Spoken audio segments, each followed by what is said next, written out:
father said to me, Ireland and here and learn some pirate history. Once a fearsome pirate ruled the seven seas. He was your great-great-great-grandpappy Quint Scurvy. He told me tall tales of his ill-begotten gains, but the greatest treasure of them all still haunts me to this day. I'll make you swab the deck and then I'll throw you in the brig. I swear I'll make you walk the plank to right the wrong you did. The day you mess with scurvy, you wish you'll never mourn. When the coconut is mine, then you'll feel his pirate scorn. He hid it in an idol where it stayed for many years, but the eye of Inka-Dinka-Doo did shed the crystal tear. It lay upon the ground until, much to my surprise, a stupid ape just wandered by and snatched my treasured prize. He discovered it possessed extraordinary power, but stealing it from scurvy would be his darkest hour. I'll make you swab the deck and then I'll throw you in the brig. I swear I'll make you walk the plank to right the wrong you did. The day you mess with scurvy, you'll wish you never born. When the coconut is mine, then you'll feel his pirate scorn. When the coconut is mine, then you'll feel his pirate scorn. Hello there, gorgeous gays. Version 2 here with more Donkey Kong Legacy. It is time for peak. It is time for the best. Well, not the best. Not the absolute best. There might be some later that I consider better, but in terms of, like, the classic shit, the old Super Nintendo, the start of everything, fuck you, it's time for the best. Because it's time for Donkey Kong Country 2, Diddy's Conquest. This game rules. This game is so fucking good. Holy shit, holy shit. I mean, I know that's not a hot take. I know that's not... Clearly the peak is Bubsy. Bubsy Legacy, let's go. I know it's not a hot take to just be like, you know what's the best of the original trilogy? Donkey Kong Country 2. You want to know why it's not a hot take? It's because Donkey Kong Country 2 rules. This game takes the first game, adds a lot of flavor to it, I would say. Adds a lot more gameplay variety to it. Adds a good amount of difficulty. And is just, oh god, it's awesome. It's so fucking good. It's so fucking good. So we're gonna get right into it. We're gonna get right into it.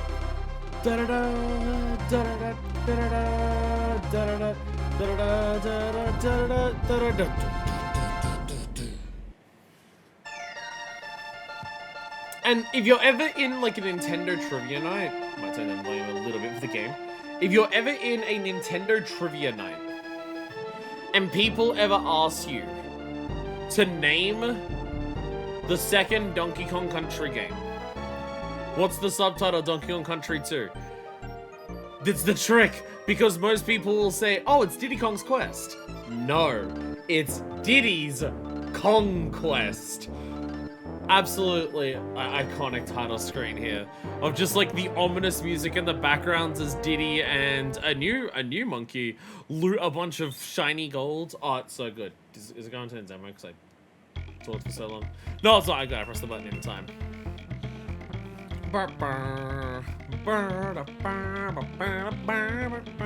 So you'll immediately know one thing is that the music. One of the things I mentioned, like, again, the first game has good music. I ain't saying that Donkey Kong Country 1 has bad music. It's understated. It's mostly gentle ambiance with a couple of things that really, like, pull your attention in. Donkey Kong Country 2 leans into the idea of every song should be a fucking banger and do a lot of atmosphere. Best DKC's exclusive on the Game Boy Color version of the one that we did last time there. Yeah, Conquest instead of Conquest. So, if you don't know why it's called Diddy's Conquest, huh? So Diddy's here. Who's this new monkey with a blonde ponytail? Let's find out. So we immediately start. This is not DKIL. And we start with possibly some of the most ominous map music that has ever existed. In terms of like level select screen map music, this might be one of the most ominous of all time, and I fucking love it. This is Crocodile Isle. This is the home of the Kremlings.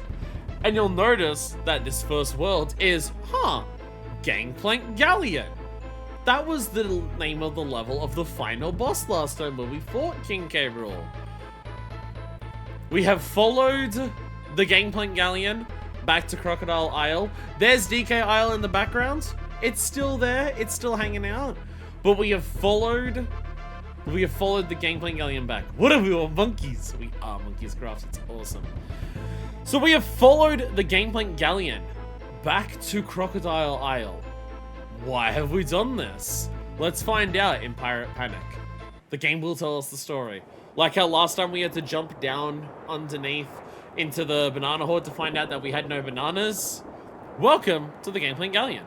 We're on a pirate ship. We're on a pirate ship. Let's go into here.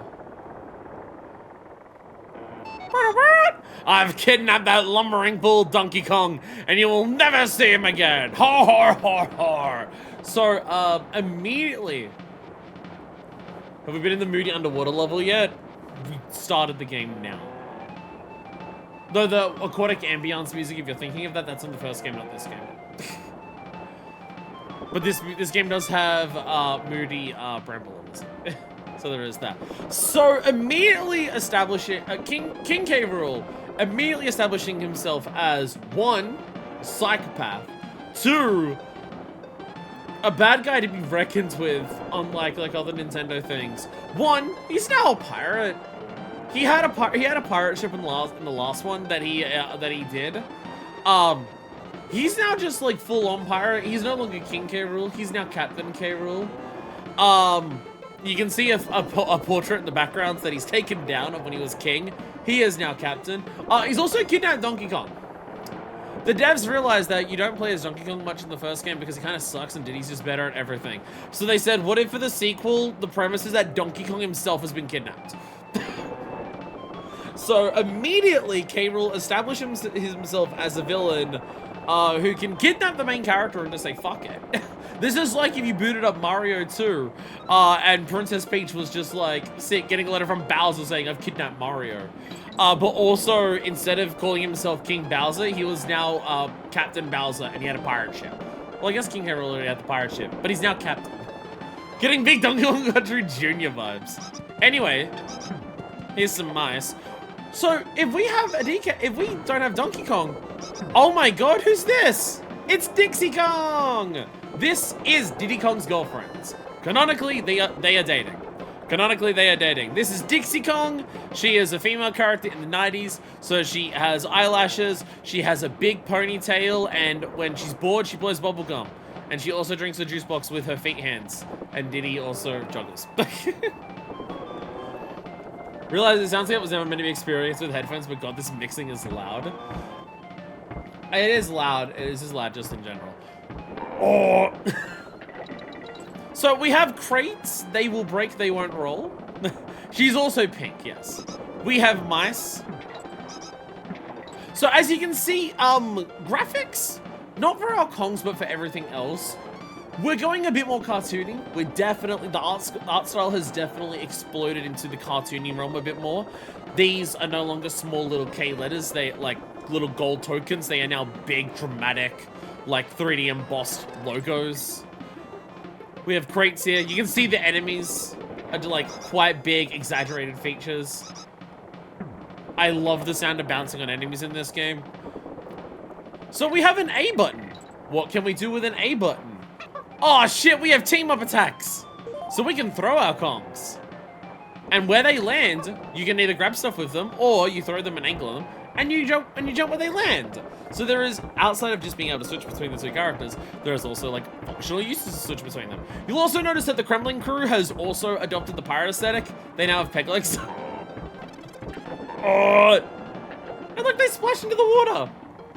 Why is she significantly less saturated than Diddy? That's because we're not playing as her. If I switch over to her, there we go.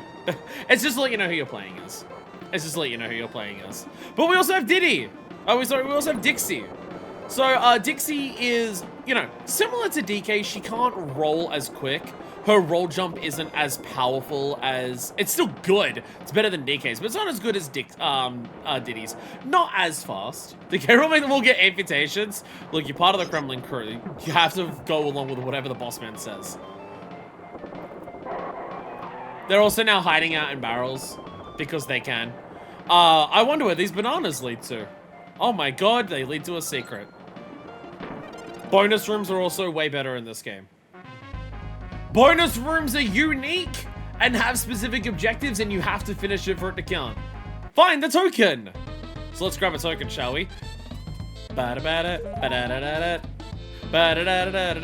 have bonus room music, we have timers, and we're gonna get these! Every bonus room has a Krem coin now. So bonus rooms are now, they are all unique. There are overlaps in terms of types, but every individual barrel thing is unique. It is, there's a couple of different types of challenges you can have, and they are all unique per level. They're way better. You have to complete them to get the to actually count. You don't just enter and immediately exit. And there are Krem coins to collect, big gold tokens. A big part of this game, because of the pirate aesthetic, is the collecting of treasure. There is a lot of collectibles in this game that are gold, and you want to get them. Anyway, welcome back to Rambi. Welcome back, Rambi. Rambi is also here. Huh, there's an arrow pointing to this door. Well, normally when Rambi... if there's a bonus there, he would open it, wouldn't he? Normally he would open that bonus, right? Well, that's because animals have an upgrade in this game. They don't just have their normal things. If you hold down the team-up attack... he has a supercharge! And his supercharge can break open things. Destroy them all! So now we have another objective of attack all the enemies. So we must kill all the enemies, and then the Krem coin will appear. Bonk! There we go! Bonus rooms I'm used to because I played 3 first. They also carry over this style into 3. Yes. Must we destroy them all? Yes. Everyone buys everything online now, so you don't have to. Here is another golden treasure that we're collecting. There are one of these in every level. Not for this level, because they just want to show you the concept. These are the DK... There's a specific name for these. Video game hero coins? There is an exact name for them that we'll find out later with Cranky. These are the video game hero coins. There's one of them per level somewhere. Generally, these are the hardest collectible to find in each level. But we can also get giant DK coins. And then we get G, and then we spell Kong. Once again, spelling Kong is not required, it is just a life. We also have a new feature, no animal signs. If you manage to get an animal to the no animal sign, you get rewarded for their explosive death. There is also one final, another gimmick that we have in this game. End of level is no longer just leaving the level. We have a target here. If you hit these targets with sufficient height, so you can't just run over to it and jump on it. You have to get it from, again, this high will be high enough. But if you land on these targets from high enough, you will get a bonus. 2, 3, 4, there we go.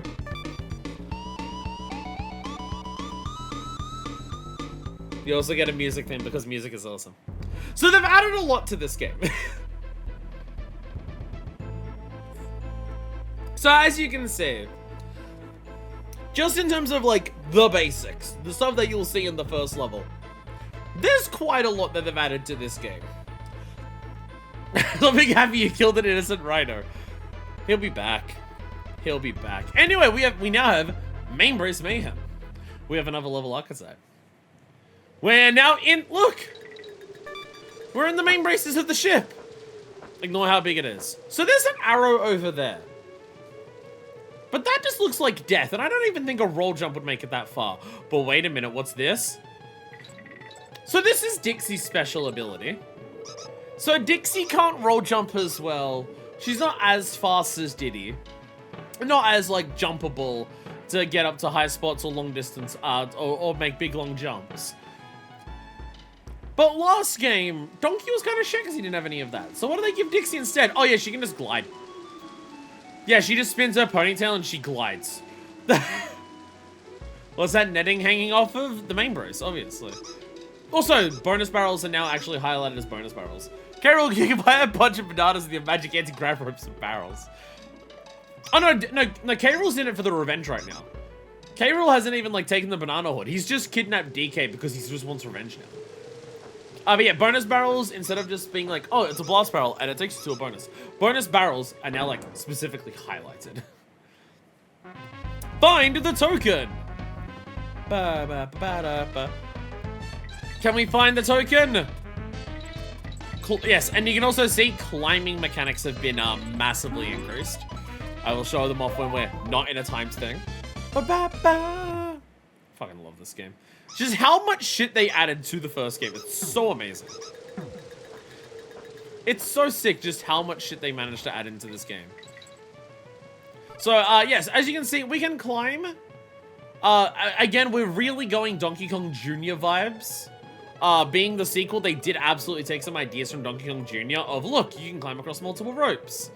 You can go up and down the, pretty fast. You can also hold on to 2. You can also hold on to 2.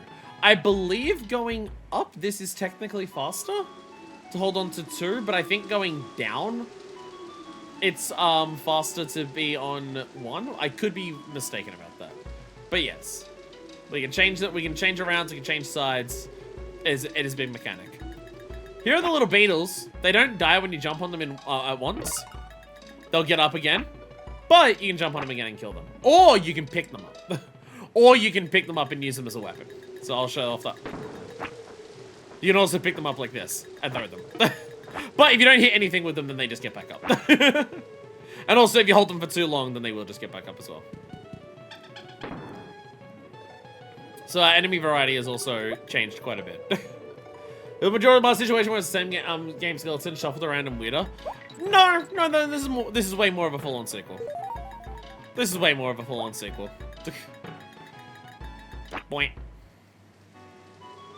Got some letters everywhere. Also, I saw something over here. Oh shit! It's nothing, but what if there's something up here?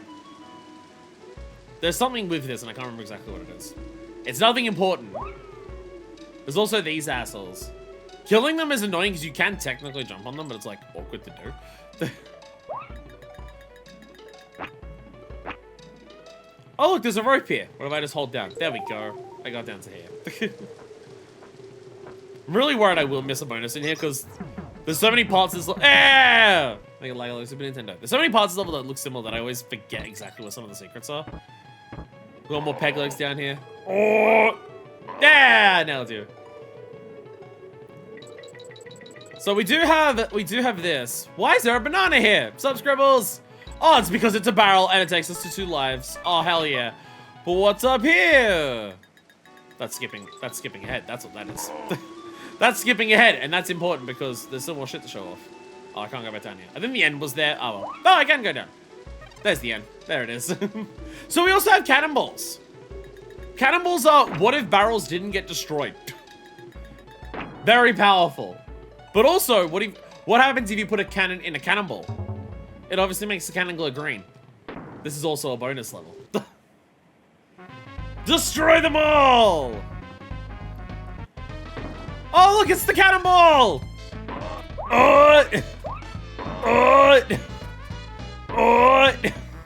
There are barrels on the side, and you can do like a trick shot to try and get all of them in one. But I just like doing that. There we go. If you try putting a cannon in a cannonball, it won't fit. Destroy them all. The mall has now been destroyed. Huh, so this looks similar to something that we saw before. Why would that be? Oh, I got a G. Let's go. So what happens if I jump over here? Oh, shit. It's another bonus. But I can't reach it. But I can do this. What are those enemies supposed to be? They're Kremlings. This is the Kremling crew. We have our third and final type of bonus. Collect the stars. So this is collect every star in the level. Maybe you're faster going down? Maybe you're faster going down holding on to both? That seems pretty quick.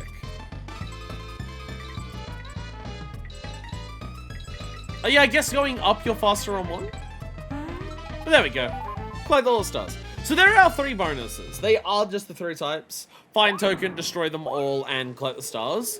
They do a lot of variety with that, though. And again, when you see the first game where a lot of the bonuses end up just being fire, barrel, barrel, barrel, barrel, barrel, and get to the end, and you don't even need to do it. There's also these! We've gotten a lot of them so far. It's banana coins. We can spend them in shops later. Also, extra mean, you have to complete that bonus to even be able to find the hero coin. It's a little mean. But also, let's just jump down here. Because it perfectly times you to give you a life as well.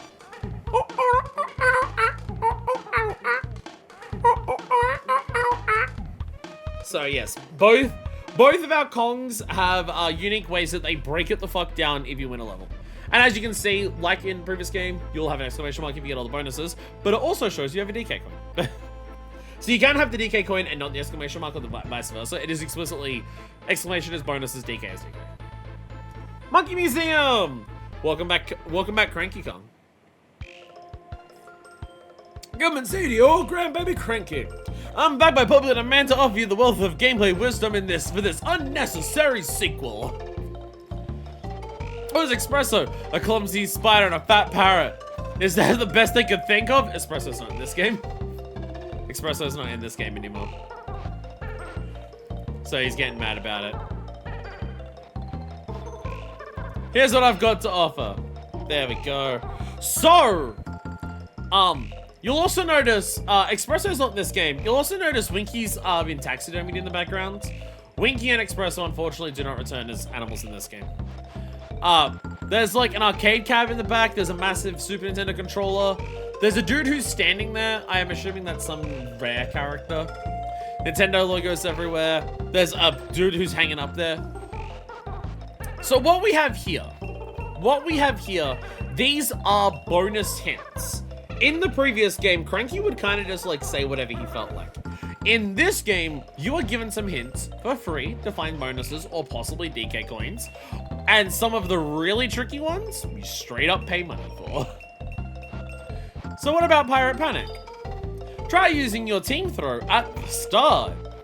There's all these bonus, like, bananas above there, and I believe there's like a warp barrel that skips either the world or the level. But you don't have, when you first boot up the game, you obviously don't have that. Lockjaw's Locker. Spoilers for later levels. Below the letter K, you'll find a reward if you avoid the danger. What about Mainbrace Mayhem? Jump for joy when crossing the longest horizontal rope. And now if I pay some money, we can learn about, say, Gangplank Galley. Those big blue goons ain't guarding that huge stack of barrels for nothing. Knock them off and get up there. So you are given a lot more, like, direct choice over how to get your advice in this game. These are not the only things you'll be spending money on. And yes, once you spend money on it, you can just access it again. No, I am not counting 100% completion as buying every single hint in the game. That's unnecessary. And also, Cranky doesn't get a chair in this game. He instead has 2 walking sticks. Time for a couple of games of this here. Killer Instinct! I imagine the guy in the back might be a KI character then. First DK was 64. One of the ones I haven't played. I've seen bits and pieces of it via osmosis, but I've actually... That's gonna be the first game in the Legacy... Well, I guess the arcade games. But it's gonna be the first big game in Legacy that I've not actually played personally. Hey look, Gangplank Galley! You mentioned that. The Blue Goon. There's a bunch of gooners in there, and they're protecting something. We also have, once again, our color palette swaps of various Kongs. Kremlings, I mean. The poster is Earth's Thunder. The arcade cabinet's KI too. Well, there you go. Hey, look, immediately a bonus. Find the token. Look, it's a bee. Red bees are invincible. So we're gonna throw all the treasure chests against him. There we go. Again, like just fun little different things. Some of the bonuses are absolutely based around fun, as opposed to being like a difficult challenge. So that also teaches us, one, there are red bees. They are indestructible. Zingers that are red are indestructible. Yellow ones can be destroyed. Again, that was that little thing I was getting confused in the first game. Also, there is yet another type of barrel, a treasure chest. Destroys in one hit, it will slide on the ground if it hits the ground, but it gets, well, doesn't always get destroyed in one hit. But it'll slide again along the ground a little bit. You can throw it at an enemy. If you break open a treasure chest, there's items inside.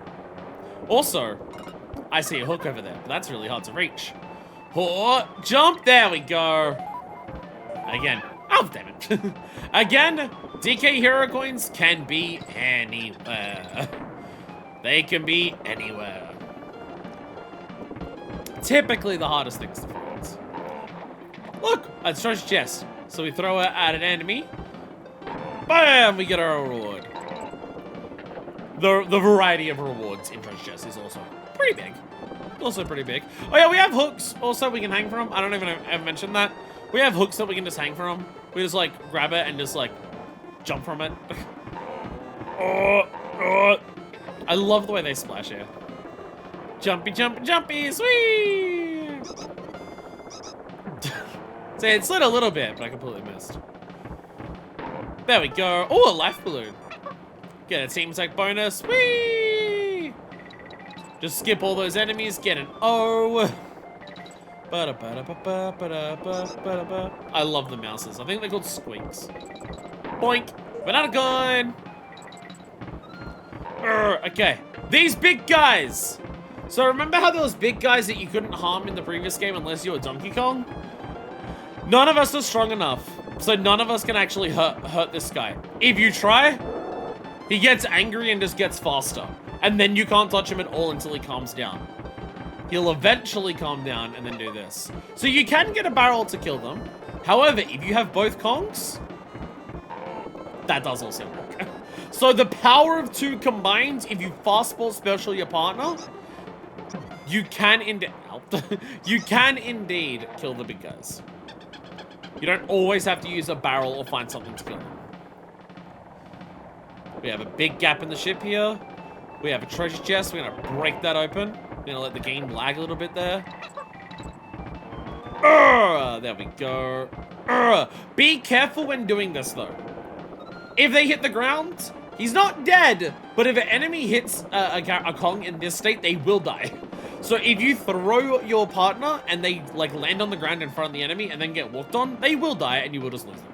So be careful of that. Also, the sun's slightly setting. An exclamation barrel box. That's new. What is it? It's invincibility! We have invincibility barrels. And so we want to rush here because this stack, it's the Goonas, the blue Goonas were protecting the stack of barrels because there was a bonus that's up. Buy the token. And then we just gotta jump, jump, jump. I fucking love this thing, man. There we go. It's so nice to actually like get collectibles from the bonus rooms. It's nice that you have to actually complete them. It's nice that they are like unique, fun challenges. Man, like with how much bonuses are improved in this game, with like you being required to complete them, them being more fun challenges, more variety added to them. Man, it's so nice how many changes they made there. It'd be really, really weird if any future game after this game saw how good bonuses were in this game and decided to revert them to how the original Donkey Kong Country 1 did them.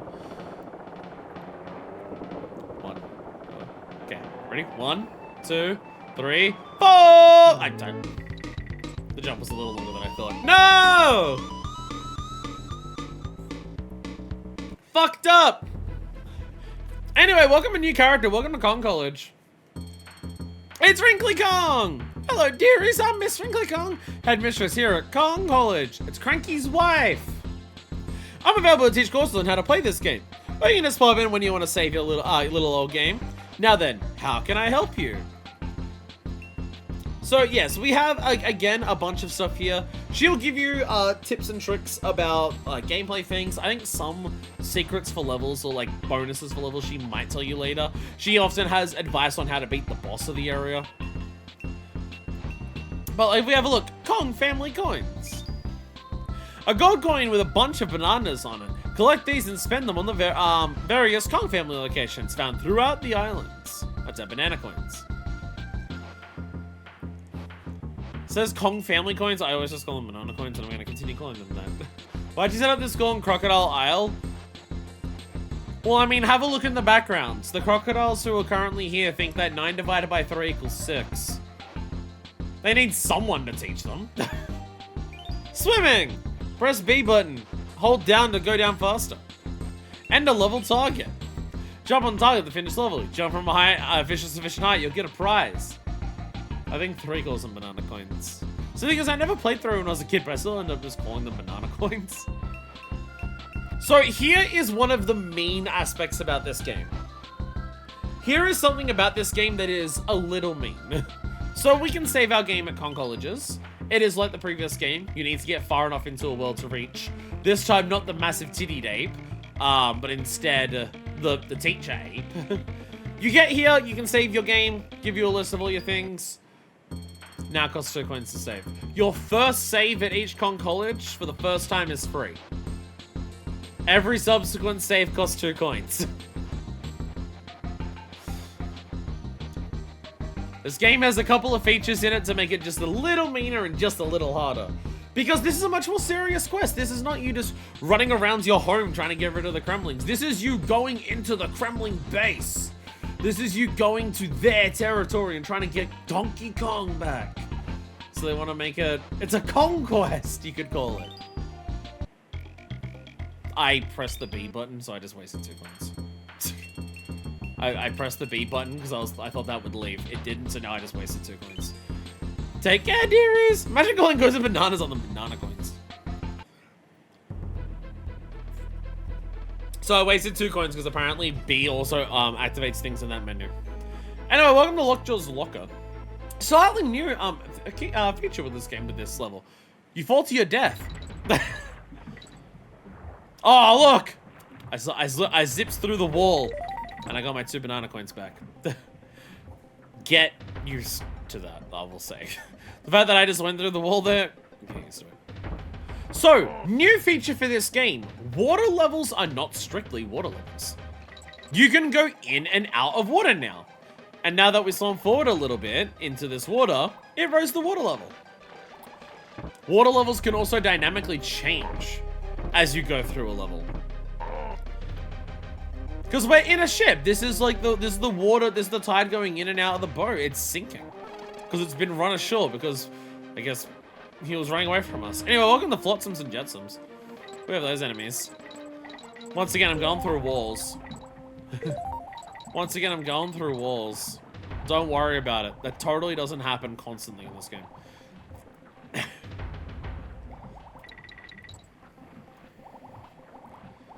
Get some more coinage.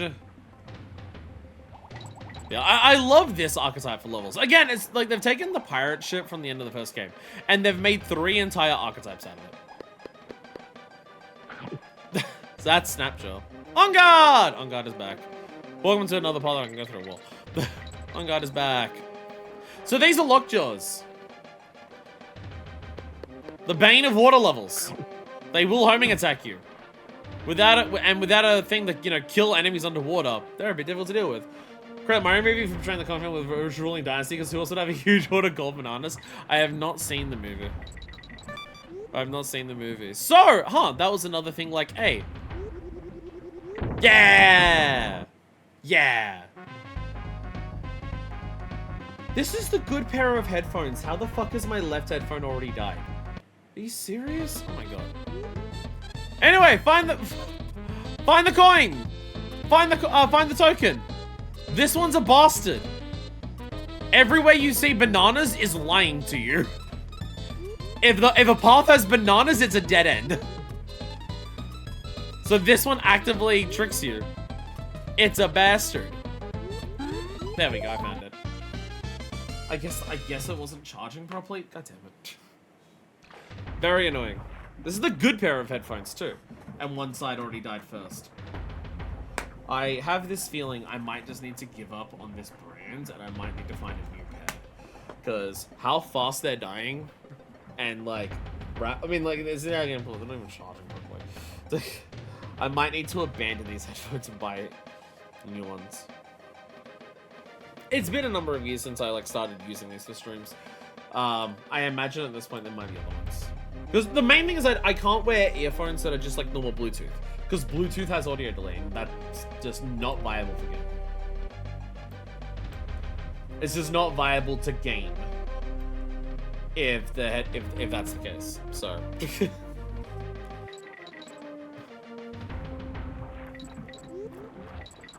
Whee! Damn it. Come back, thank you. There we go. Oh shit. Bonk. This is an auto attack, by the way. I don't know if I mentioned that in the previous game. He just auto attacks if you go even slightly near something. Not that one. So, I'll show you a little secret. The water will start going down once we get past that. Hey!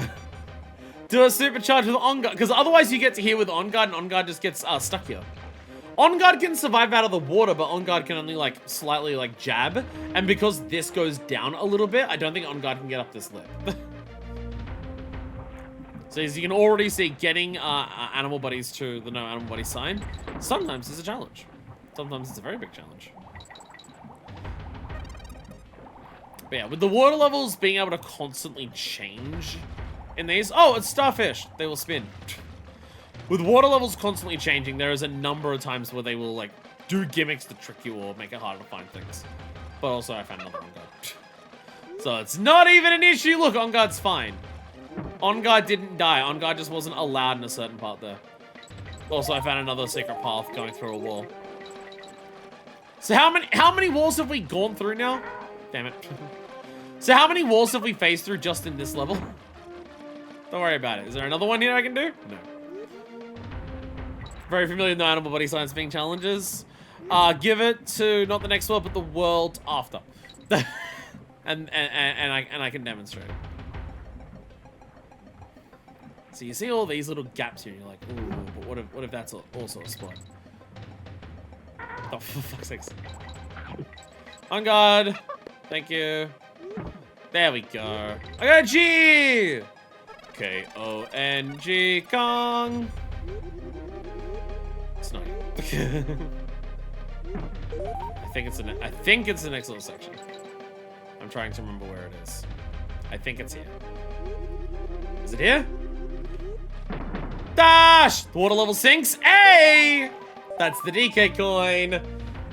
That water sinks super fast, so to get On Guard here is very tough. Yeah, see, this is all On Guard can do out of water.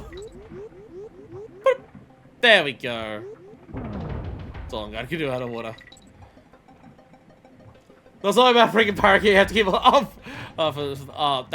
Yeah, that is probably the level I'm most scared of DKC3.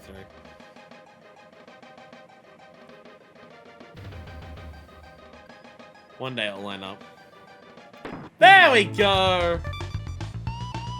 So you might notice if you're good at this game and know where shit is, it gives you a lot of lives. We're already in the 20s. We're in World 1 and we already have like lives in the 20s. And welcome to Swanky's Bonus Bonanza, our last member of the Kong family. Do you like game shows? Give him a big hand, folks! Good evening, I'm Swanky Kong and you're tonight's contestants on my Bonanza. More like Bonanza. It's easy to play, just pick a game and you're away. We do straight up have a game show here. Welcome to Swanky Swag. What is my name? Swanky, Wonky, or Stinky? I think it's Swanky. That's correct. Here's the next one. What is the first enemy that you see in the game? A furry rat, a scaly crocodile, or an ugly earthworm? You see a rat first. Well done. Let's have another. What is the name of this area of the island? Gangway, Garbage, Ganglands Galleon, or Gangplank Galleon? It is a Gangplank Galleon. 3 out of 3. You're pretty good at this. And we get lives. This is a game show for even more lives. And then we have Pirate Puzzler. What button do you press to run? Button B, button Y, or the start button? You press the Y button. That's correct. Here's the next one. What is the name of the first level in the game? Pirate Picnic, Pirate Panic, or Pirate Punch Up? It's Pirate Panic. You clever little monkey. Now listen carefully. What is the name of the enemy boss who has kidnapped Donkey Kong? Captain K-Rap, Corporal K-Reap, or Captain K-Rool? Captain K-Rool. And we get another 2 lives. Well played, you deserve this. I can't remember. I think if you get a question wrong, you don't get to reattempt the challenge. I believe that's the case. I can't remember if it's if you get a question wrong, you just have to repay and eventually you can do it, or whether it's if you get a question wrong, you're locked out entirely. I can't remember. Now we have the chimp challenge. In the first level of the game, how many windows did the captain's cabin have? 2, 4, or 6? And if you fuckers remember that? I think 4. Good answer, here we go. What is the name of the first rigging level? Main Brace Mayhem, Rigging Riot, or Ropey Rubbish? Main Brace Mayhem. Good answer, here we go again. In the first level of the game, which of these is not a background object in the captain's cabin? Were you paying enough attention when you were reading that letter? A sword, a map, or a gun? Well, I know there was a sword on the ground. I don't think you'd leave a gun lying around, otherwise we would have taken it. 3 out of 3! You're pretty good at this. There we go, and now we can leave the studio. Well, next time, here, until next time on Zoinky's Bonus Bonanza. So you also have game shows. Pay attention to background details, they're apparently very important. Welcome to Top Sale Trouble. It's now raining. There's also a new animal buddy. Welcome to Rattly the Snake, my personal favorite. He's a rattlesnake. That's why he's called Rattly. And he curls up his tail into a coil and he jumps really high. And he's awesome. Look how high he jumps. Hell yeah.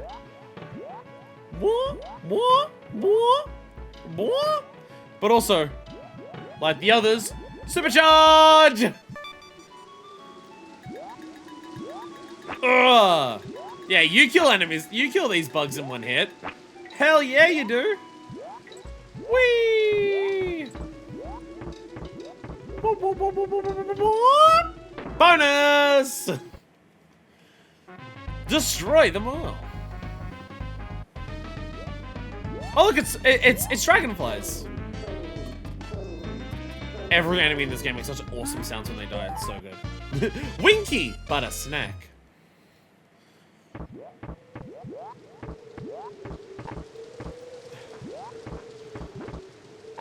So something about Winky in the first game, I think because Winky is so fast moving sideways, that Winky feels a little uncontrollable in the first game, where in this game, Rattly just feels really, really nice. So now if we hold A, I think it's also just because the levels that they put Winky in this game are just like really good. Sorry, that they put Rattly into. Like, no levels in the first game are super built around Winky. He's like a bonus most of the time. Even Winky's walkway, he's like off in a bonus to the side. And it's like, there's nothing about the level that implies like that requires high jumps. Oh, because I hit him in the side. So Winky doesn't feel like super useful or like built around levels anywhere near as much in the first game. But I think it's a big thing that helps Rattly in this game is that every level that like has Rattly feels really well built around Rattly's like movement. Bye, Rattly. Welcome to Zingers. We now see yellow Zingers for the first time. So yes, only 2 colors of Zingers in this game. Yellow, destructible ones, and red, indestructible ones. Yeah. I know where the too many bonuses are. I'm not gonna get everything. I'm not gonna get, oh. Damn it. There's a coin then, I missed it. But there's the end. I missed the banana coin. Boo. Oh! Invisible hooks. Leading to a bonus. Oh,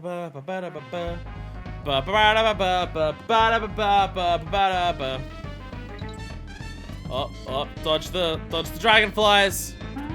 Dodge dragonfly. I dodged dragonflies.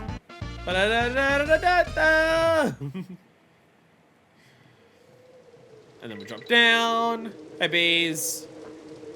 This game loves bee hazards. First game did too, but this game especially. This game has a fetish for bee hazards. DK coin. Damn it.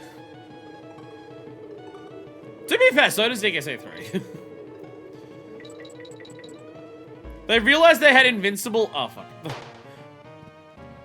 They realized they had invincible enemies that they could just place anywhere to make, like, platforming things. And they did. And they just realized, hey, why don't we utilize this way more than in the first game? Well, they still did it in the first game where it was like, the puzzles were like, oh, here's a bunch of invincible, like, bees that you gotta go around. But they go way harder in this game. With the bee hazards waiting in front of you. Well, fuck. Well, I got the banana coin. That's what's important. So, if you want to cheat, if you want to make this level a lot easier, and also every level a lot easier, you can just do this with Dixie.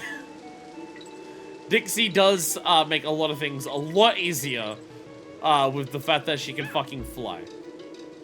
But I fucked up again. And now we have the G on the end. So it's not even a guaranteed life. You need all the letters to get it. 1, 2, 3, 4. There we go. Oh, I didn't get the end that time. So it was useless.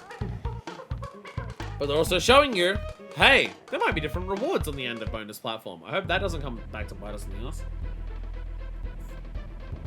Oh, sorry, there was another Kong. Yeah, obviously, Funky's Flights. His music is way cooler this time.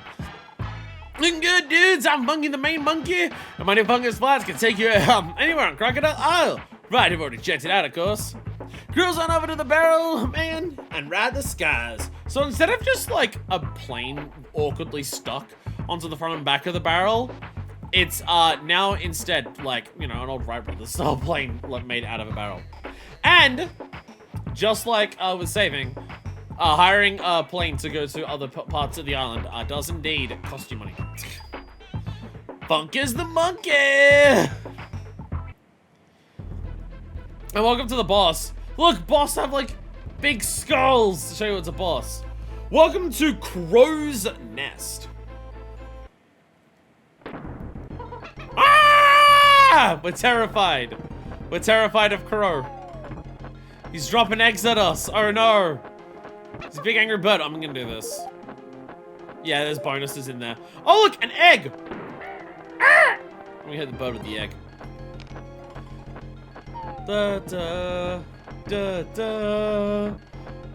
I believe you can jump on these eggs to make them stop moving faster. But if you jump on them wrong, you will just get hurt. So I'm gonna be lazy and wait. Bonk! Ah! Oh! He knocked himself out a bit. He knocked himself. He's a bit dazed. So I'm just getting him with an egg. I don't think it's usually the first egg that comes out when he does that. That's like pick upable. I feel like it's usually wait a couple eggs. Hey, he's already done. And now Crow's dead. And I feel like it's normally like multiple eggs drop and then one of them gets like actually stays there. Dixie carries things like DK, so she's a bit worse with throwables. Yeah, she holds them over her head because she also holds barrels with her ponytail. Anyway, in a weird-ass subversion of video games, in a thing that is quite surprising for video games, welcome to the second world of the game, Crocodile Cauldron, also known as the Lava World. Yeah, Donkey Kong Country 2 cites fuck normal video game logic. The second world's the Lava World. And, wow, that's a lot of lava. So we're heading into Hothead Hub. We're heading into Hothead Hub. Welcome to lava. Oh, look at this! They put a chest up here with a unique color palette, so it's harder to find. Alright! Crocodile heads! Clap traps! They're way bigger now. Oh, I don't even know if they're still called clap traps, honestly, because they're so different. Last 7 worlds went by so fast.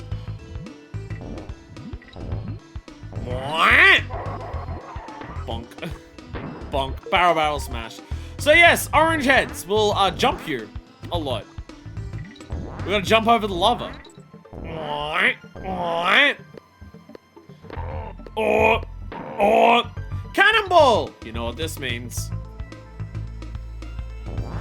Spoilers. Every single time you see a cannonball, it means that there is a cannon for it to give you a bonus. Every single time.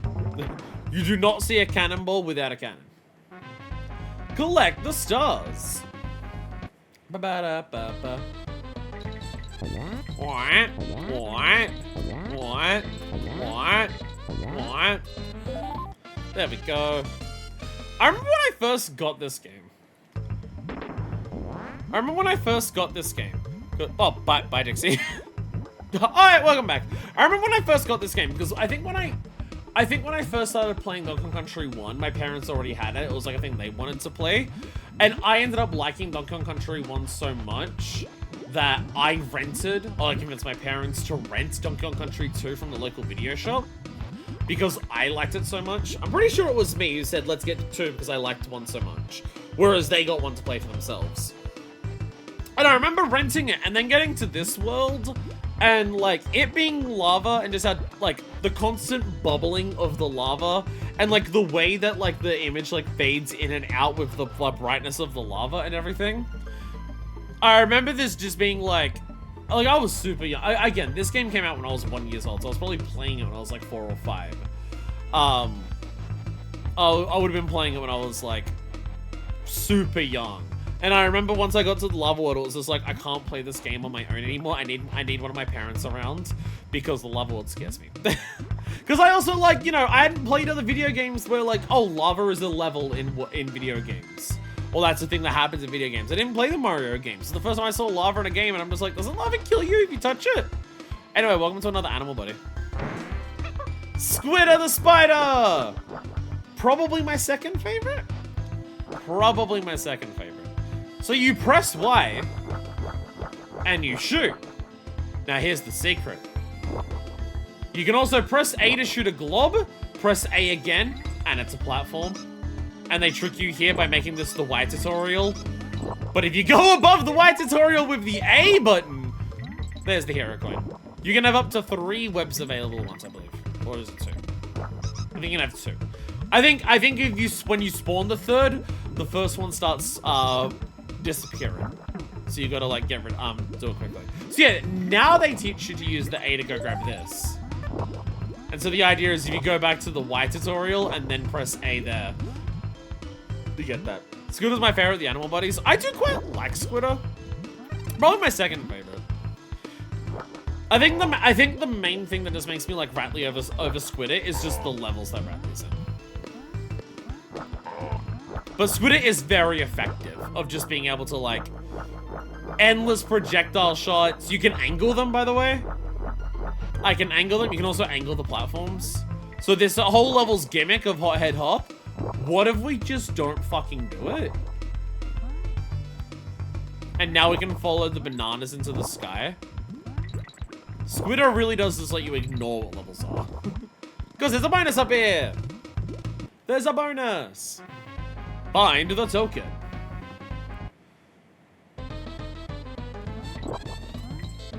Boom. There we go. I found it. I found the token.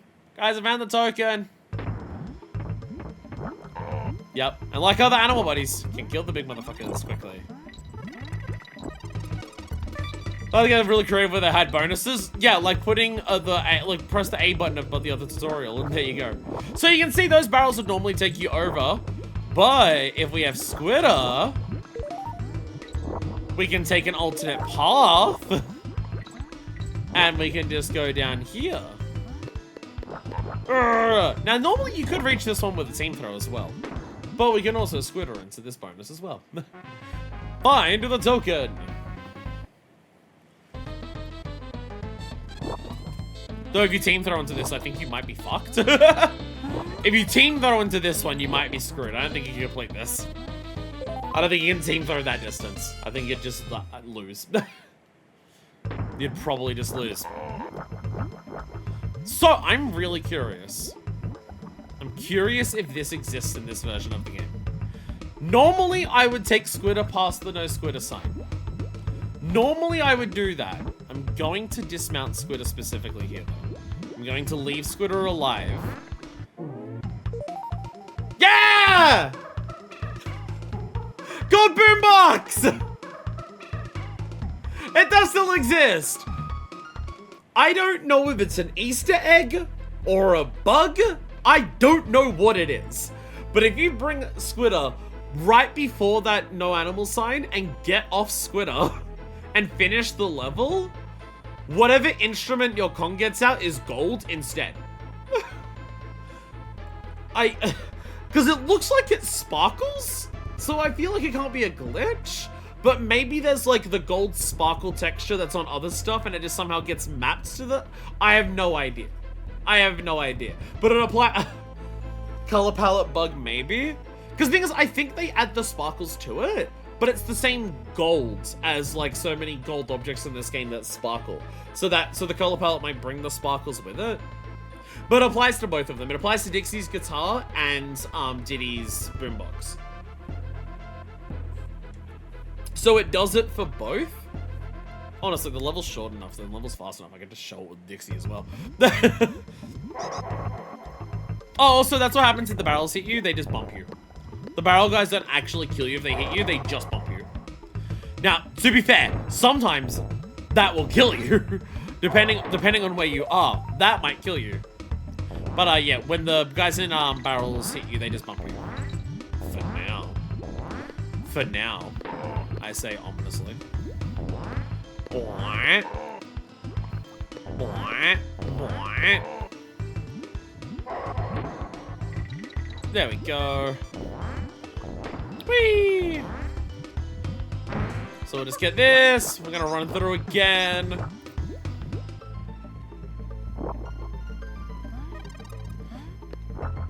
But yeah, it's such an oddly specific bug of just like, yeah, bring Squitter to the end of the level, but like don't actually get him destroyed. It's such an oddly specific bug.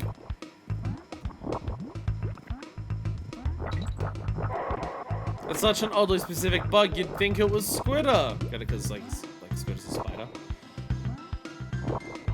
And also, like Espresso, wait, is Squitter a male or female? I actually can't remember. My brain wants to say Squitter's a female. My memory is now saying, wait a minute, I think Squitter's female. But just like Espresso before Squitter, you'll also notice Squitter has massive 90 sneakers on, which is awesome. A spider with the Air Force Ones on is pretty funny. Anyways.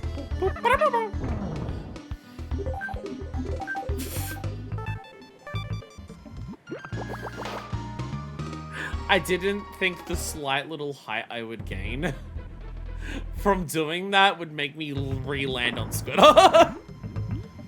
I didn't think I'd re-land on Squitter from that tiny little height gain from swapping the character. Whoops.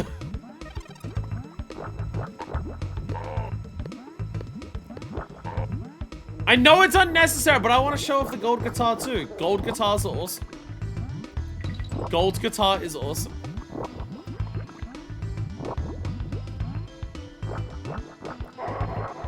It just...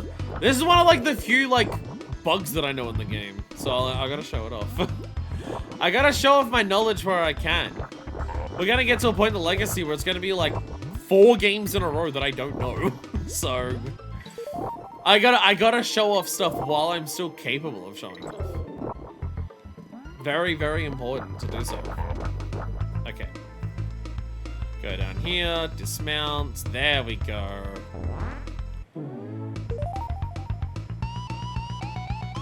Yeah, so like, hers is nowhere near as pronounced. Like, one section of it goes red, the other one goes like gold.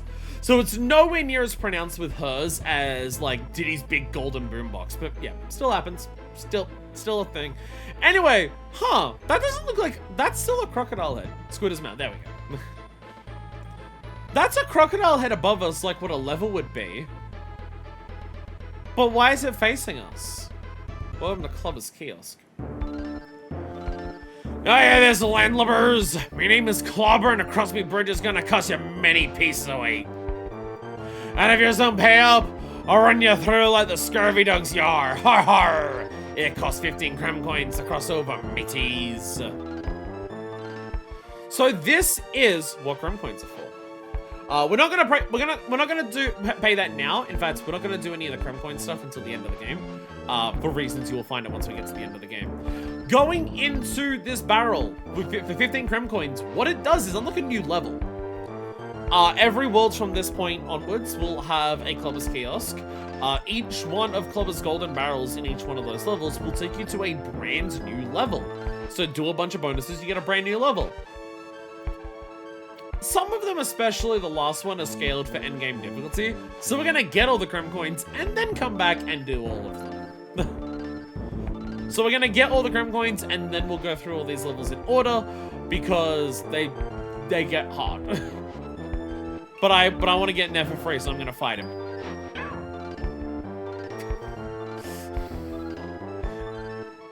Yeah, he just attacks you. Doesn't do anything. You can just leave and you just leave, but if you try to fight him, he just attacks you and you just die. I don't think you lose a life or anything, but it's funny. Anyway, on the Swanky's Bonanza. Don't be nervous, we all want to win, don't we, folks? That's right, they're all behind you. Cranky challenge. They're now at the cost. It's now 1, 2, and 3 instead of free 1 and 2. What is the name of the first lava level on this area of the island? Hothead Hub. That's what I'm looking for. Next one, please. What is the name of this area of the island? Crocodile Gorge and Alligator Alley or Crocodile Cove? Crocodile Cauldron. How many times did you have to hit the end area giant bird to kill him? 4, 6, or 10? Or 3 out of 3 ain't bad. Lucky lava. See, this Bonanza is like at the beginning of the world. Are they gonna give these questions on later levels? I could probably still answer them, but still. What colors were the crocodile heads you jumped on in the first lava level? Red and blue, blue and green, or green and brown? Green and brown. See, red and blue is the claptraps, but that's different. Well done, let's have another. What's extra lives balloon colored red worth? 2, 1, or 5? It's worth 2. Excluding the end of area boss, how many levels were there on the first area of the island? Well, you've got the 2 Gangplank levels, you've got the Main Base Mayhem, you've got Top Star Trouble, and the Locker level. So there is 5! We're already at 39 lives, it's a little ridiculous. Alright, and now for the Gorilla game. How many banana bunches would you have to collect to get an extra life? You need 100 bananas, they're 10 in each, so 10. Alright, on to the next round. Where did the beetle first appear during the first area of the isle? Level 1, 2, or 5, or 2? That was in Main Base Mayhem. Level 2! Yes, let's play on. What is the name of Diddy's ponytailed girlfriend? Didette, Trixie, or Dixie? It is Dixie Kong. We have winners! Hell yeah. You've been great contestants! We did it. We're so good at video games. Cannon's Claim. Oh, are you ready for some music? Are you ready for some chuckle fucking music? Because this music is gonna chuckle your fuckles. It is 3 that has fun codes, not 2. The 2 does have a sound test. I was double checking on the Mario Wiki last night, yeah. There's like a hero mode where you disable stuff, you can go into a sound test. Doodles! Doodles with the bunny rabbit, welcome to the stream. Welcome to the stream. We're about to enter Cannon's Claim. You have joined at the right time, Doodles. It's time for one of the best music tracks ever written for a video game.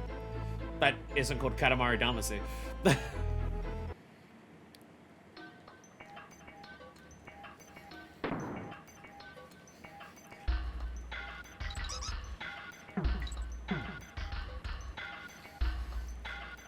So we're in a mine shaft this time.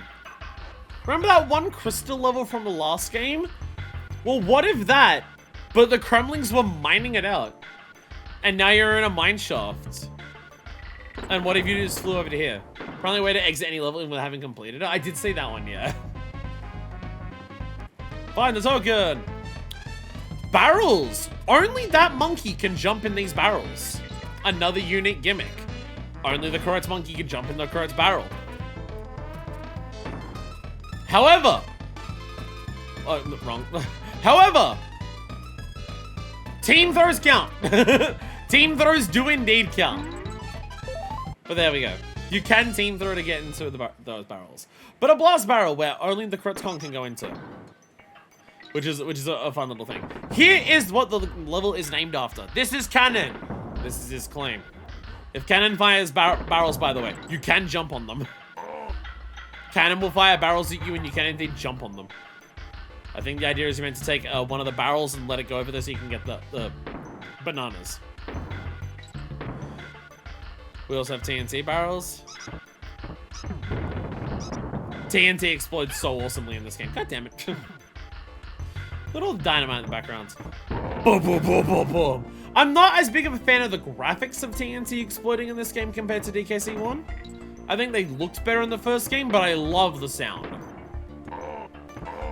I love the sound. Whee! And yeah, the music in this level absolutely fucks. BAM! Ah, I claimed my other Kong back. Whee! Oh shit. Fuck. These mineshaft levels are very... There's a lot of... One thing they do in this game that, like, very few of any levels in the first game did, there's a lot of types of levels in this game that are very, verticality focused. Whee! Whee! There's a lot more levels in this game where the whole idea is you ascend upwards the whole level, as opposed to just left or right. So if you fall, instead of dying, you just have to reset a shitload.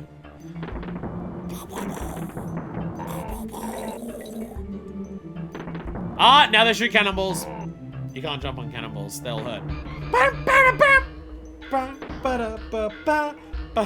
I love this music so fucking much.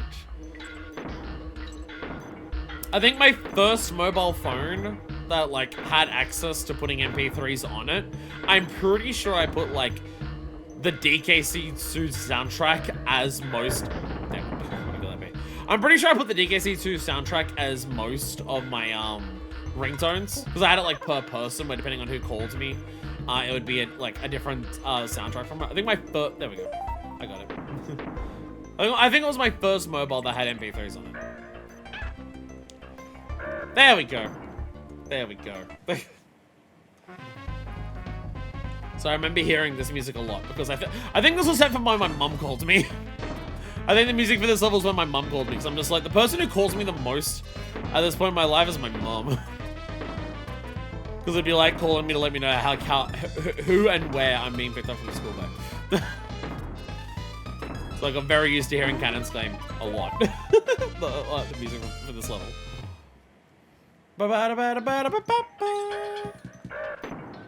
yeah, even the Crows are pirate themed. You saw the big boss crow had like a tricorn. These ones have got like the do-rags on. Hell yeah. Yeah, it's something that this game definitely goes in a lot more with compared to 1. It's just the theming of the pirate shit. Well, there's a lot of non-pirate stuff in this game still, but like... Because like in the first game, you get to like Kremcock Industries and the whole thing is, oh, they're controllers of industry. But there wasn't much that made the Kremlings feel like they were like industrious outside of like that world and some of the like things they would put in there. Whee! Wait, I forgot. Wait, shit.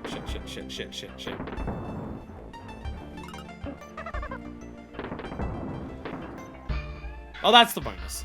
I'm trying to run. These vertical levels get a little bit maze-like. But that's what that was. Going that way was for that.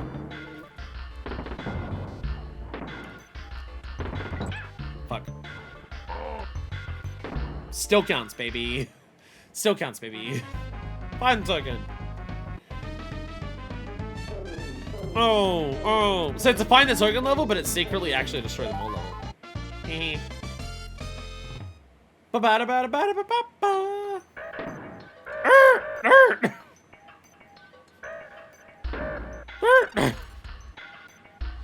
So many crows.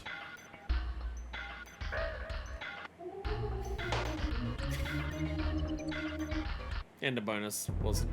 The end of level bonus wasn't worth it. I don't have the DK coin. Where the fuck? Oh, I know where the DK coin is. I think I remember where the DK coin is. I think I remember where the DK coin is.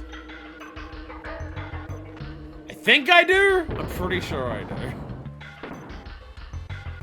It's near the beginning of the level. I can't get it from here. So we can beat the level and save exit and get to it. If it's the one I'm thinking of, I do indeed remember where it is. If it's the one I'm thinking of, I both remember where it is, and also just like, yeah, I now understand why it's the one I missed. I now remember why it's the one I always miss. Oh yeah, there is also that. I will mention that because I haven't died many times. Yeah. Yeah, every time you die, it's the little but yeah, every level you die in, the jingle is like themed after that level. So every level has a unique death sounds.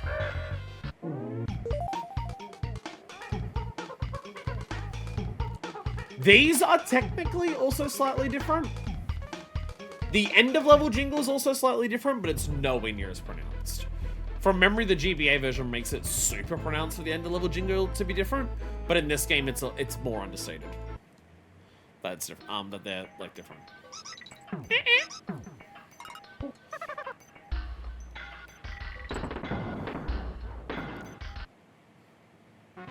The left headphone has died again. I'm just over an hour into the stream and my left headphone has died twice on two separate pairs of headphones. I'm mad.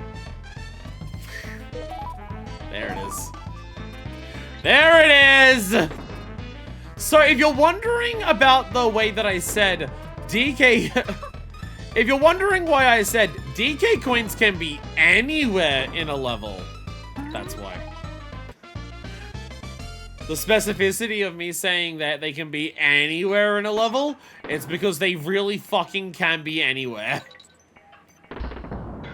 At least you can see it this time. Does it count if I did chat? It does, yeah. Thank fucking goodness. Oh, I don't want to do this level. I don't want to do this level. I don't like this level. I don't like this level. I don't like this level because I never remember where it is. Bono Lava Lagoon. So remember how we had water level before where it was like, oh, the water level changes and it's inside the ship. What if that water was lava? What if that water was lava? Welcome to another animal buddy. This is Clapper. He can cool down the lava. Because it's not actually lava, it is just really hot water. Because it's surrounded by lava. But Clapper can do this for us. He can cool down the lava. So we can swim in it. It is somewhat time sensitive. The thing is that because of the nature of this level... There, it's bound back. Because of the nature of this level, I never fucking remember where the secrets are.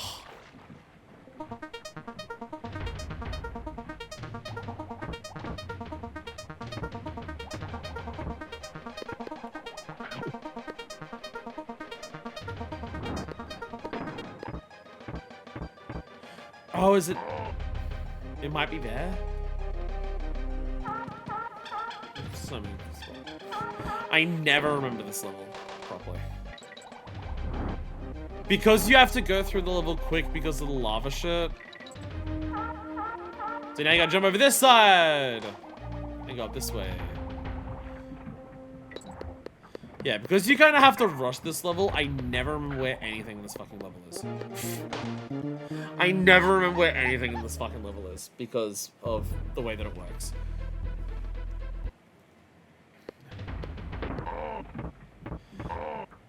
I can't remember that.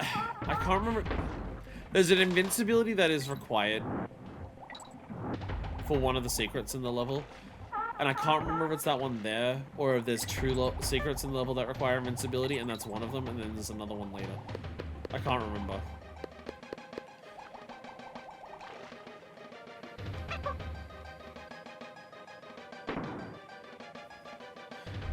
See, like, there's an entire pathway there that I didn't even get to go to. I don't remember where anything in this fucking level is. Oh, no, never mind. I remember part of this. Very impressed by this game graphically. DK1 was impressive for the sets, but this game has been taking it to another level. This game graphically is absurd that it exists on this console. Again, they get away with a lot of it because all of this, like, most of this game is pre-rendered, like, 3D graphics that have been converted into sprites. By the way, there was the thing there. That's our first one in the game, by the way. That is our first barrel into a war bonus in the entire game. That was like most of them in the first game. There's On Guard. There's On Guard. Also, another slight difference with Destroy Them All levels in the GBA version is that it does tell you how many enemies there are.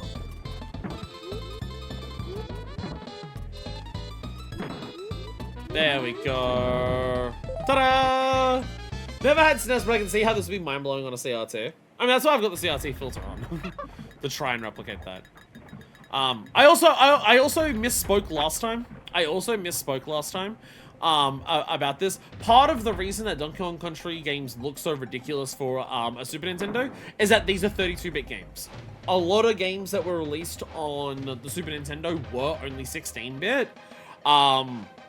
But the DKC games are specifically 32-bit. So I believe they have access to a 32-bit cartridge that can hold more, and that is why you get the that is part of the reason why you get the graphics that you can. That is part of it.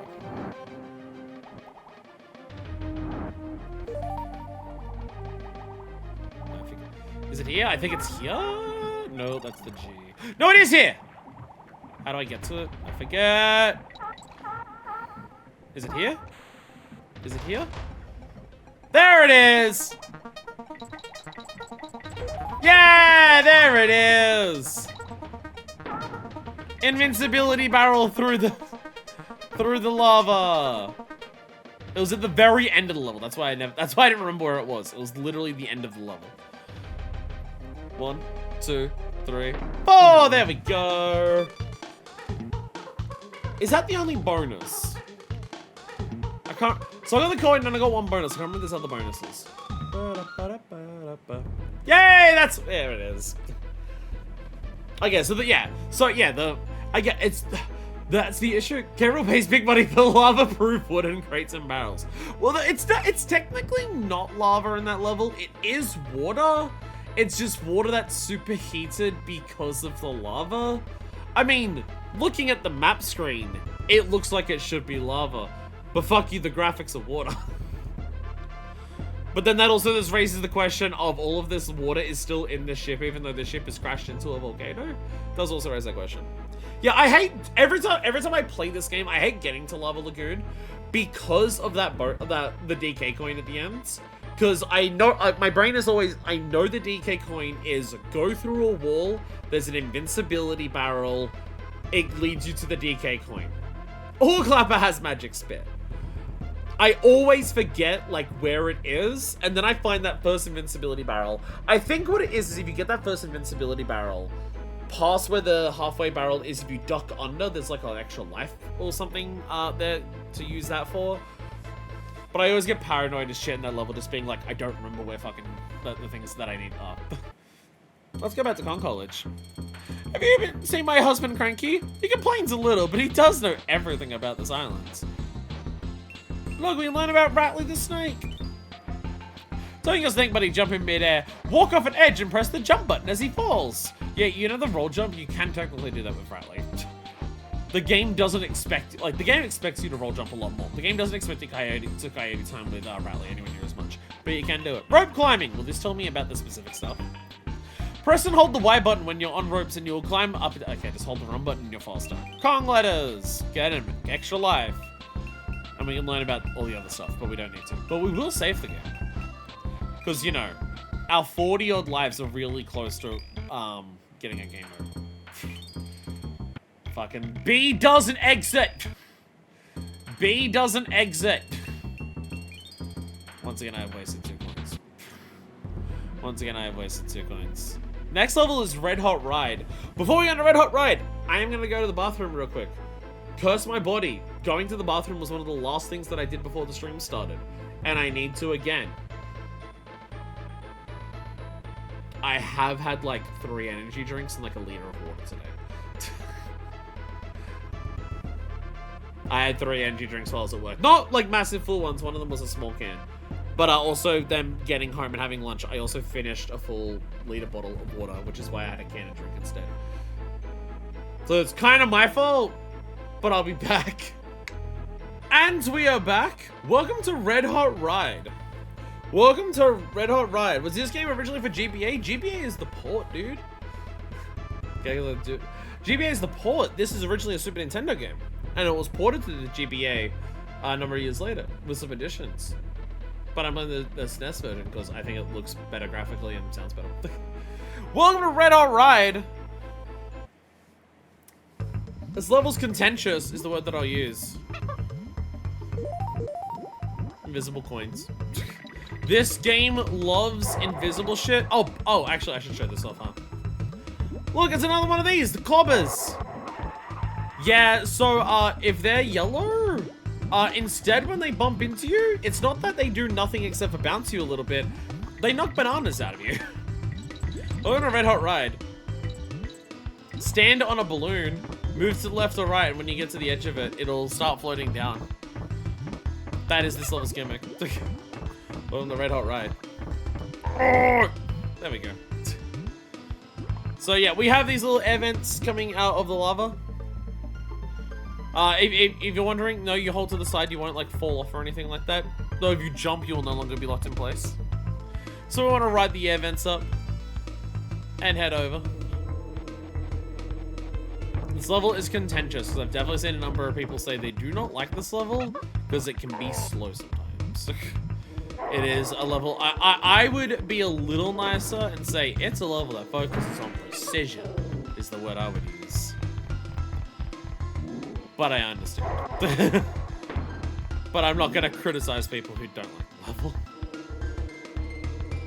So now we have a Rambi. And what Rambi is really good at is ramming bees. That's why he's called that. Despite the fact that I don't know if he's in a single level with bees in the first game. Oh no, Manic Minces. He's in Manic Minces and I'm pretty sure that level has bees. I think there's at least a couple in there. And then if it's in the first level, it is in the first level, so. So yeah. We just wait, we'll go down low enough to get some of the things. And then we wait on the vents. Yeah, so a big reason why people don't like this level is because like you go over to a vent and then you wait to like ride it up. I fucked up. I actually need to die. I was impatient! I should have ridden up all the way on that one. I thought I could point the horn at him to do that. It's only because he got a B when he went to ramming college. Poor unfortunate Rambi. We need Rambi for a bonus. So he is actually required, so I gotta go back. And also means I can't kill this one. There we go. That was me being impatient. I should have gone all the way up on the previous one, and I didn't. So let's try that again. Again, this is when people criticize this level. This is one of the reasons why.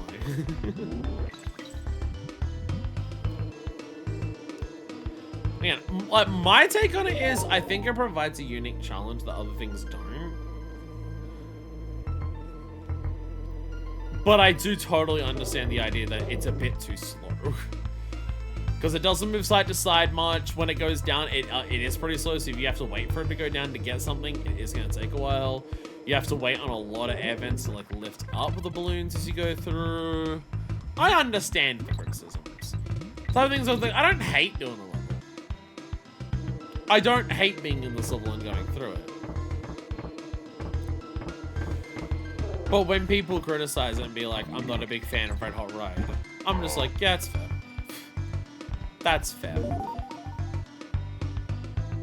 I guess I'm riding both now. I guess I'm riding both now. I guess I'll just be on both. And now we're over here. And there's absolutely nothing that tells you to do that into that wall. You just need to know to bring Rambi. Destroy them all! There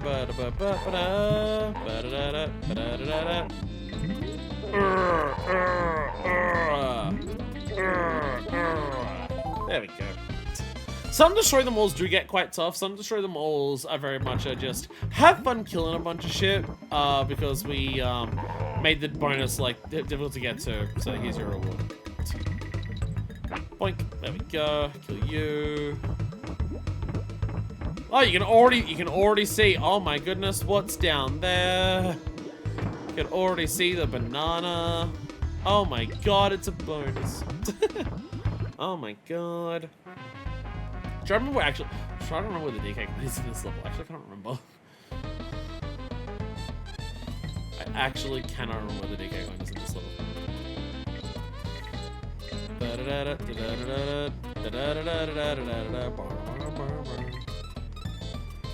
And then we get those, and then we're just gonna hover over to the side. There we go. It's amazing how easy it is to do a lot of stuff in this game with Dixie.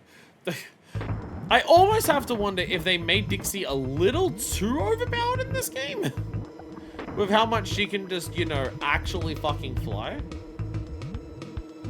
But, you know, it's fine. It's fine. Don't worry about it. Oh my god, the bees. Not the bees.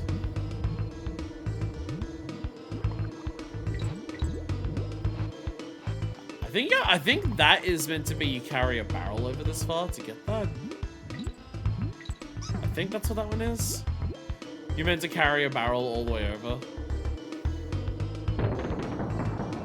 Oh, I got that perfect. Do I get two of them? No, I do this. Whee!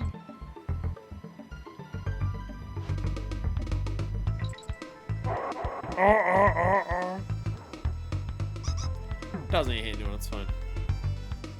So my brain can't remember, like, is it under, like, one of those things just randomly? I really can't remember where the DK coin is in this level.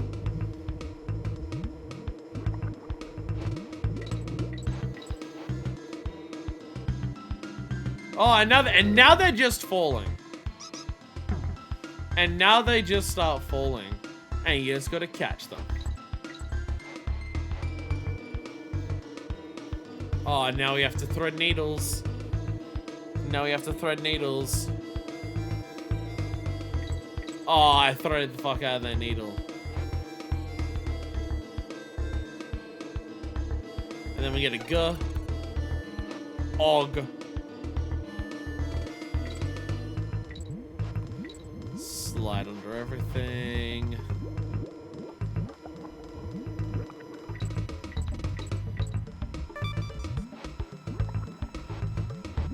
Jump on this one, and we get high enough. There we go. I just missed it. Og. Where is the DK coin in this level?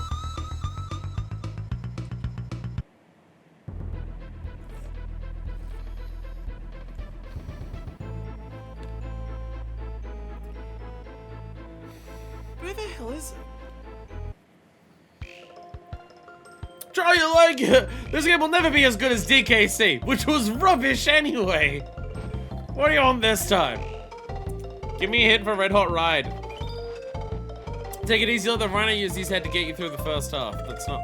No. I'm off to spend my tokens. I really cannot remember where the DK coin is in this level. Like, I have no thought of, like, where the fuck is it.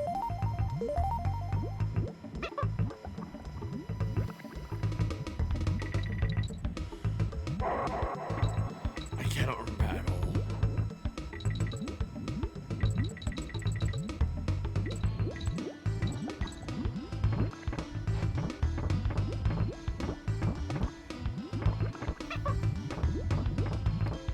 My brain is saying it's like under one of these platforms, like way more hidden.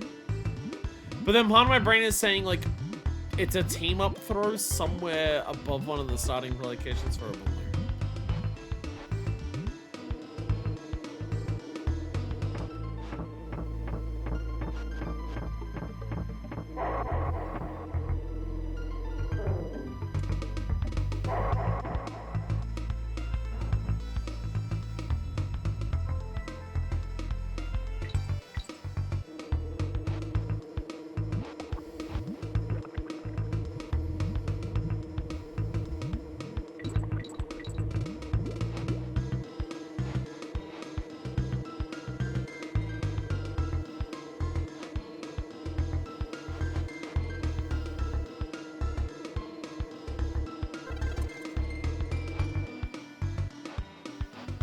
Oh shit.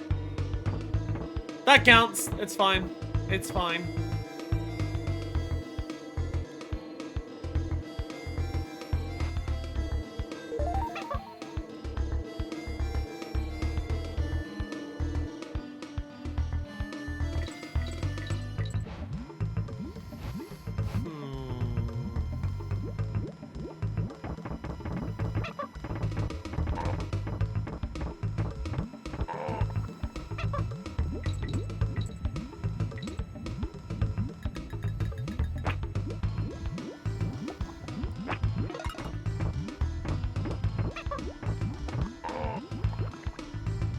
I don't think it's in one of the bonuses again. I don't think it's in one of the bonuses again. Yeah, the idea for the thing over here.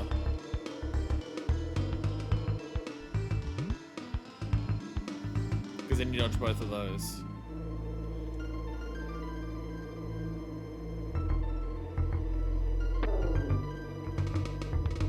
That's what it is! That's what it is! There it is! There it is! Team attack on one of the balloons. There it is. There it is. I was like, it's either a team attack on it's either a team throw on a balloon or it's under one of the platforms. Under one of the platforms is where the bonus was. I still remember it. I still got it. We're still fine. Welcome to Squawk Shaft. Interesting name. Look at these guys. I love these guys. Look how huge their collar is. I love these guys. Like, these are normal Kremlings. These aren't just normal Kremlings who found a pirate coat that is just way too fucking big for them. It goes down all the way down to their legs. The collar is like above their heads. I love the personality being sold by this of just the coat is just way too fucking big for them. They also do this. That's how they attack. They throw their hooks at you. I love the personalities. Interesting name for Squawk Shaft. There's nothing down there. I think the idea there is like you team throw and you get the coin. Or you do a very good roll jump, I guess. But yeah. Those guys, I can't remember their actual names. They might be called crooks, I can't remember. Whatever those guys' actual name is, they are one of my favorite enemies in the game as well. I'm gonna say that a lot. But I love the personality behind the completely and utterly oversized coat. And how much they just look like normal Kremlings that just have a coat that's way too fucking big for them. It's so funny to me. Oh shit, I found some secret barrels that got me to a bonus. Find the token. Oh shit, it's another one of these. But with like way harder to hit the B rather than the first time.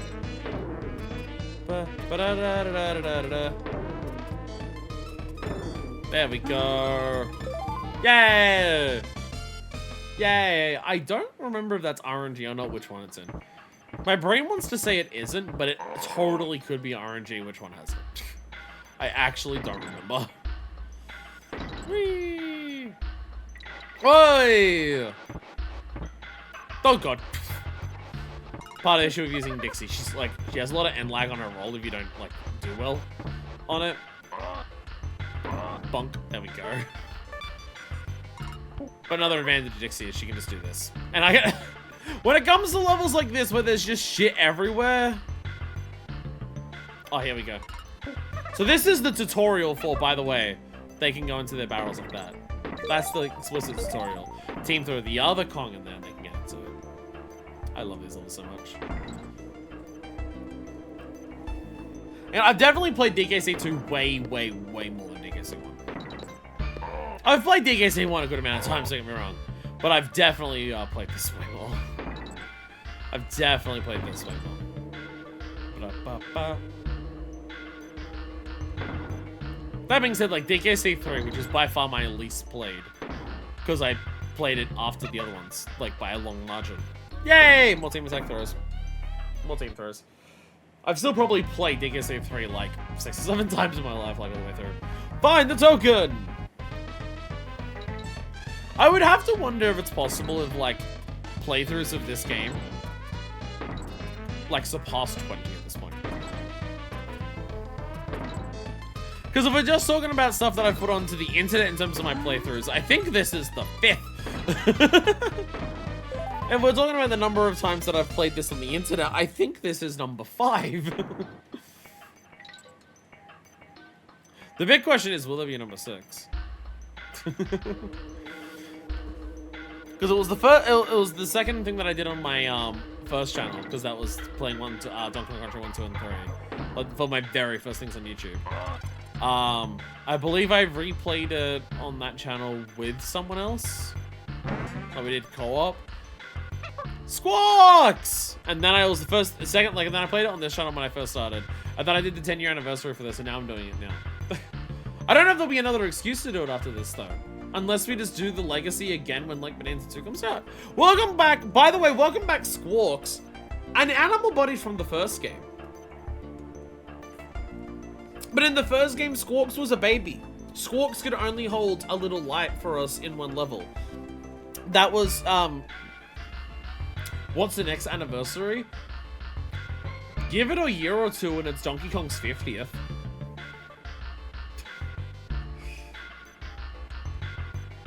Or 40th, or 45th. When did Donkey Kong Arcade come out?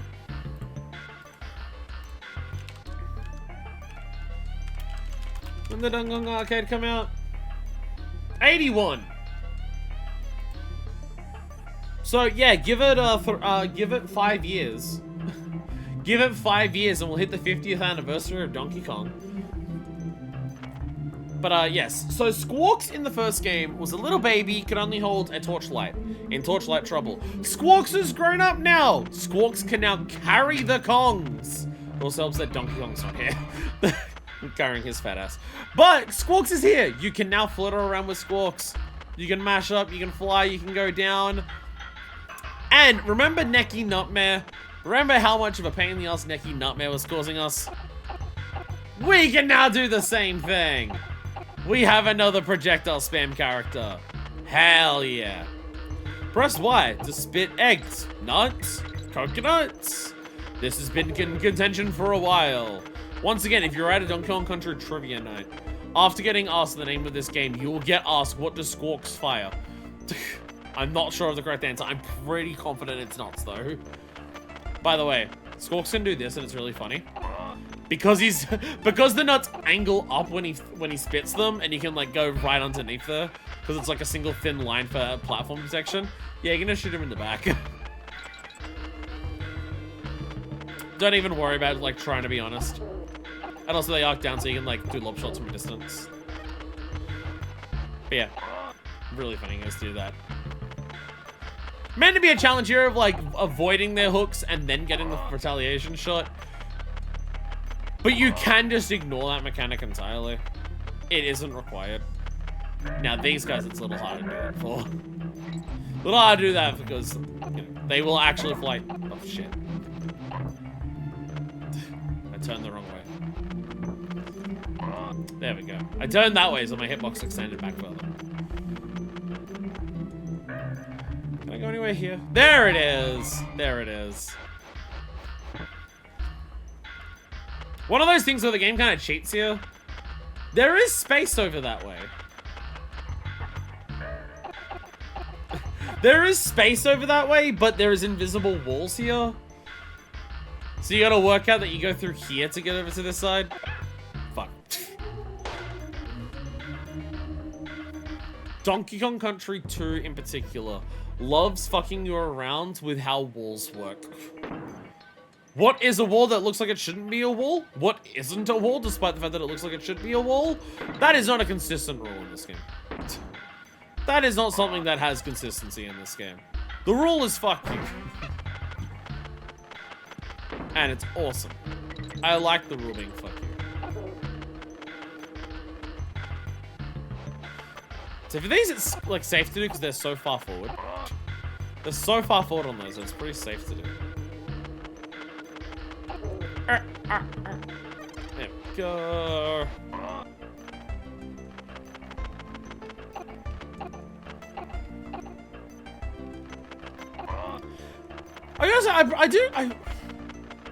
Is Squawks? Do I like Squawks or Squidder more? Again, it's one of those things where it comes down to like the level choice, like the levels they're in. Because I feel like some of my bias against Squawks comes from the levels that Squawks is in. I love what Squawks does, and I love controlling Squawks, but then I feel like some of my bias against Squawks of like, is remembering some of the levels. Squawks in general has some of the hardest levels and some of the harder sections of some levels in the game. Generally speaking. But yeah, we go up here. And in this level, they didn't, because finding this spot was so bullshit. Finding this spot was so bullshit because of the way where you had to go, that you get a DK coin and a bonus for doing this one. They don't even bother like trying to hide the DK coin in the bonus or somewhere else. They're just like, ah, fuck it, they're just next to each other. And now we have to destroy them all. But as squawks. So now it's a B rampage. It's B rampage time. There we go. Da da da da da da da da. There we go. Oh yeah, and that's also, yeah, you can also see if you got a DK coin. That's what it will do. It's just a big tick over it, and it's still. Oh, fuck you. Same thing happens if you enter a bonus that you've already got the thing out of. Once you exit the bonus, it will do the same thing. Where it shows just, like, you get to the end of the level, there's the coin, and it's got a tick on it. Also, cannons can do this. Cannons can also point down. They don't do this as frequently, but yeah, sometimes cannons point down instead of, like, shooting across. That's just, like, an extra thing that they can do. The crows. They're scaring me. Be careful, you'll scare away the crows. And there's my bonus. Oh shit. Can we get the G?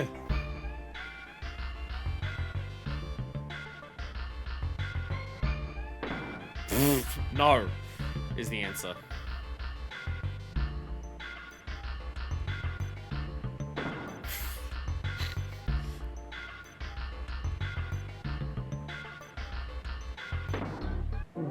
I got a banana.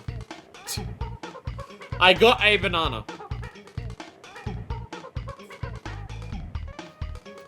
The best reward of them all. Another boss! I don't think. Yay. Another boss! Cleaver's Kiln. Time for big scary boss time. Oh shit! It's a croc made out of lava. Well, a croc immune to lava. Who's swinging a sword at us? How do we attack a sword? Oh, we throw cannonballs at it. And now he's gonna chase us over the other side. Lava crocodile! With a big, powerful like, sword that shoots fireballs. Run! Run!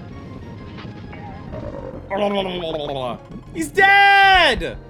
He's dead! We killed the lava crocodile. But we didn't kill the sword! That's such a silly fake out. I love it, but it's so silly. Oh, by the way, do you want some coins? There you are. I missed one. It's such a silly fake out. And now he's actually chasing me and trying to attack me. But yeah, it's like, this is one where Dixie actually helps with the way she holds it because the sword's approaching you from above. But yeah, there's a croc that's just holding the sword and you're like, oh shit, he's attacking me. And then the sword just comes to life and starts attacking you. And then you blow up the sword. It was a possessed sword, it turns out. We did it!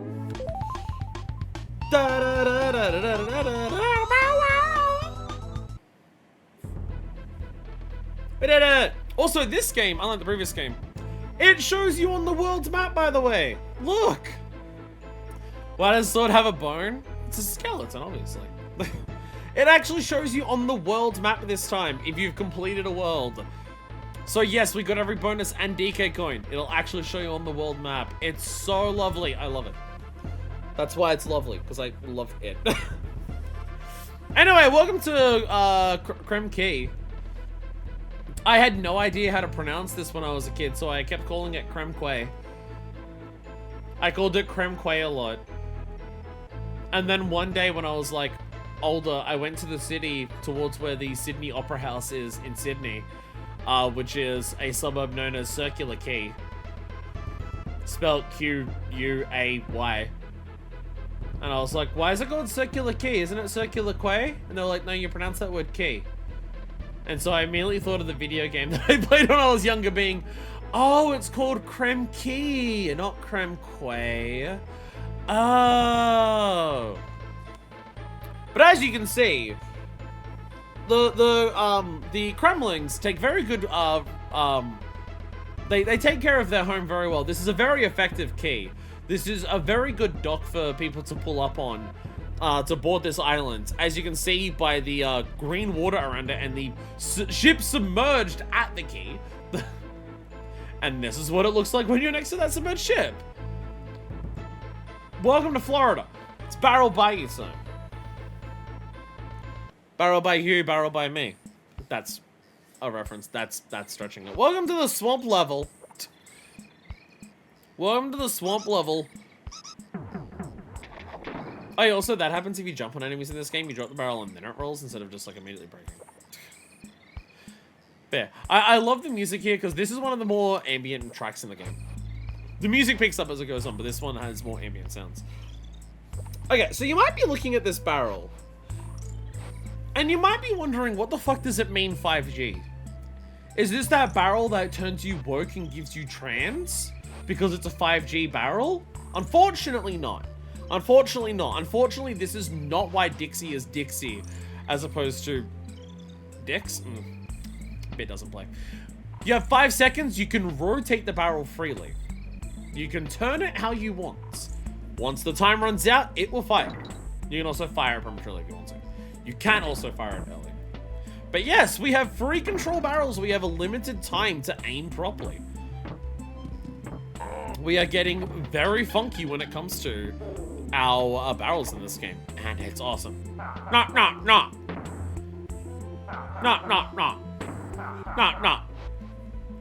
Well, I'm a cloak. They're an awesome enemy. They're a ghost and they throw shit. Cloaks are funny. Cloaks do weird shit. Sometimes they'll give you bonuses. The ghosts are possessed that tells you. So now we could go up here, right? We could take this pathway. It'll lead us over to where we're going. We could do that. But there's a bee here being a dick. There's also a crocodile disappearing into the water that I forgot he did that. Also being a dick. There's also a crocodile that's a dick. I completely forgot about how much of a dick the crocodile is. Let me try that again. There is a crocodile being a dick.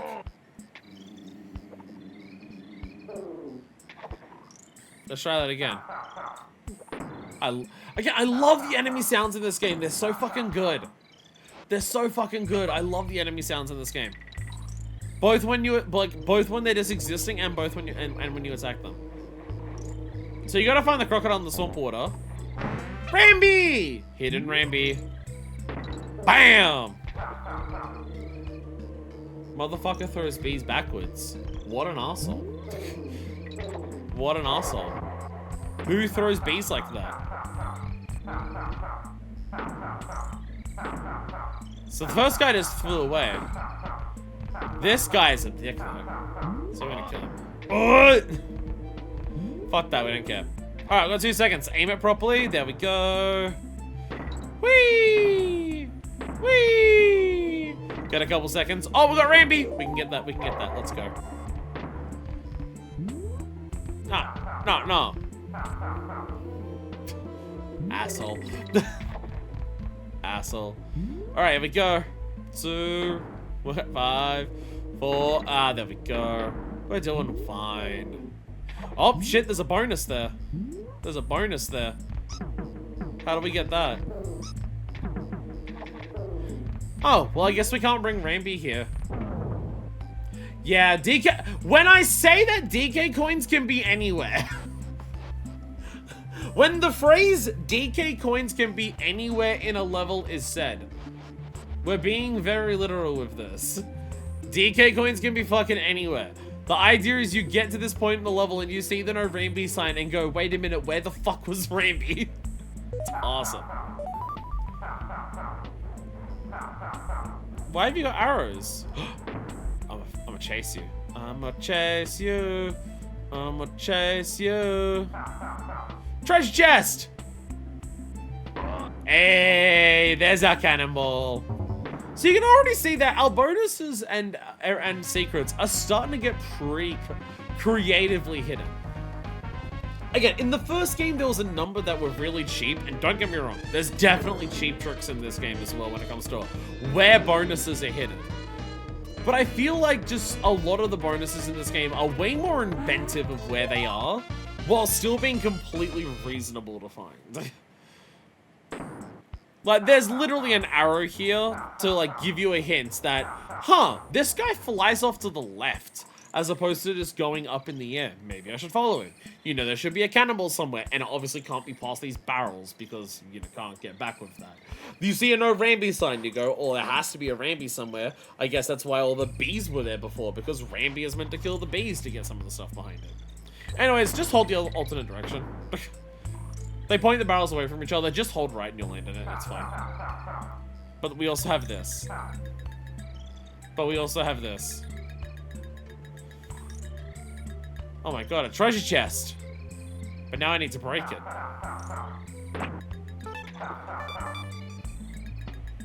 Oh man, you're running over. Oh my god, a treasure chest! But now I need something to break it. Hey! 2 lives! Oh, you're going over that way. Oh my god, a treasure chest! But I need something to break it. So if you want to know where the epic grind spot for lives in this game is... If you want to know where to epically grind lives in this game, because they just constantly throw 2 lives at you on repeat, that will last forever. Unless you kill the one who throws them. Unless you throw the chest into the guy who is throwing the chest, that will just last forever. Also throws a bee because he can. I love these enemies.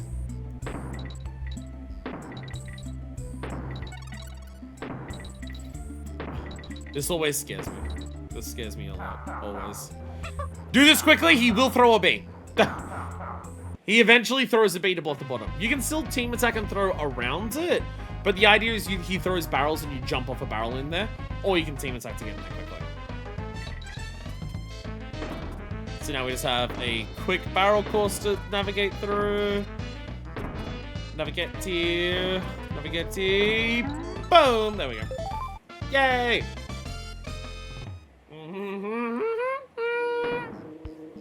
5, 4, 3, 2!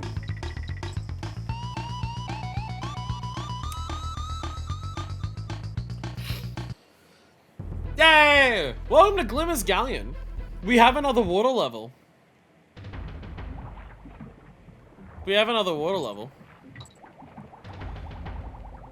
If you'd like to know where the first bonus is, here it is.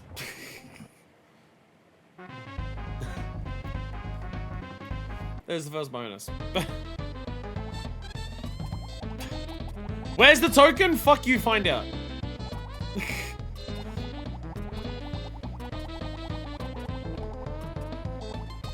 I actually don't remember where to go on this.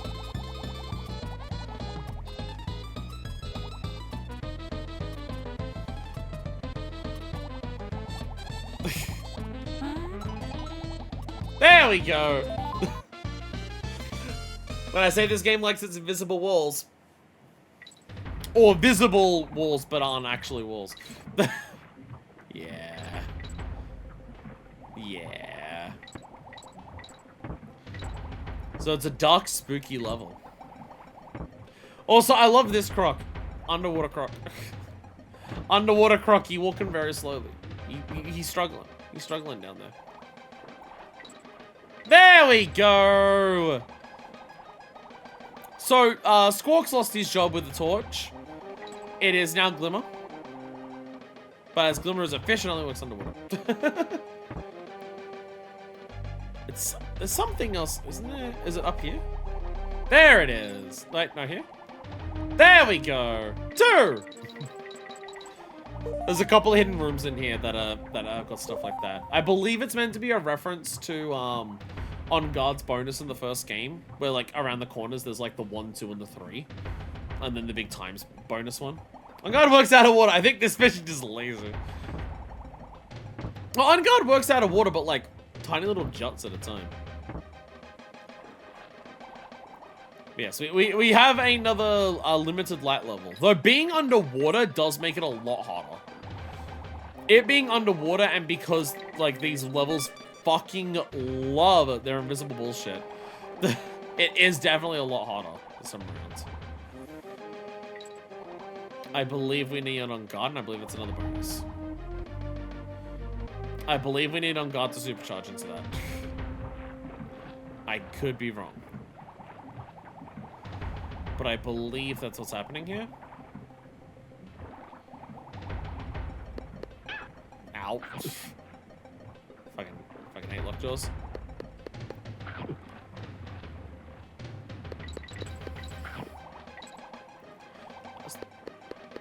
I could be wrong, but I thought there was an on guard, and that's why that one banana's there.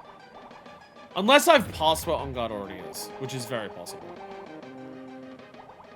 These are definitely not the types of levels that I memorized.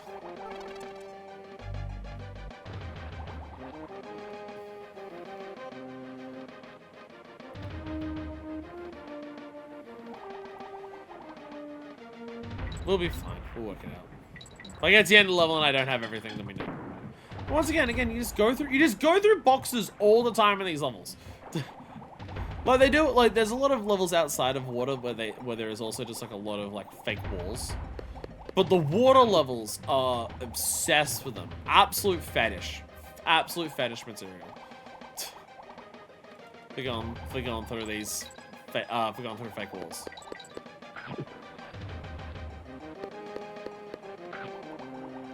Is it there? There we go. See, look! Fake walls everywhere. They love their fake walls. Duh. There we go. No! Oh, by the way, pufferfish, they'll explode. And then they shoot their spines at you. No one ever said working for the Kremlin crew was easy.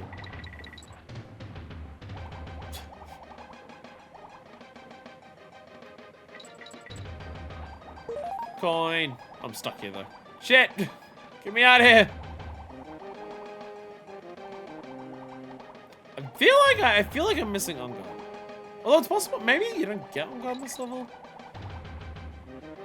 Maybe it's like, maybe it's like every water level has on guard in the first game. Maybe that's the point of this one. It's like this is the first one where it doesn't have on guard, so it's harder. But I thought there was on guard.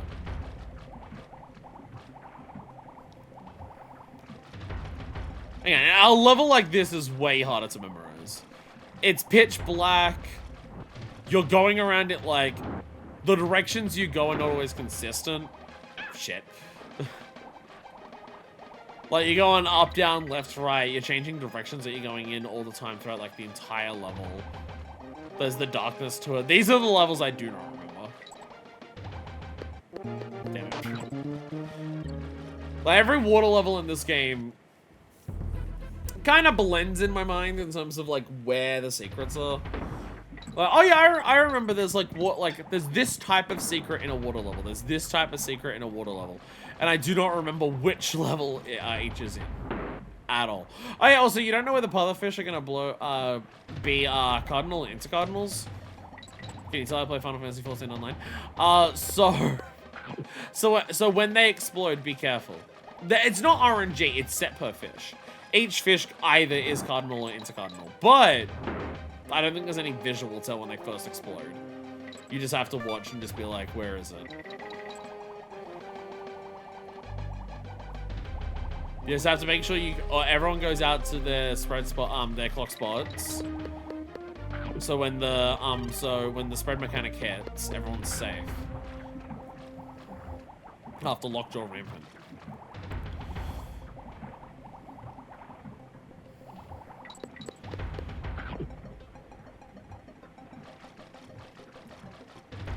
Thing is, there's still a DK coin and a bonus in this level, at least.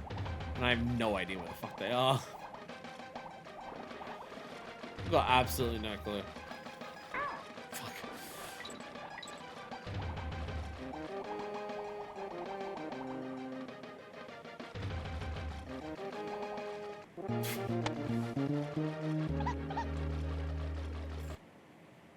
So my brain is starting to say I'm pretty sure On Guard's in this level because I don't remember this being hard.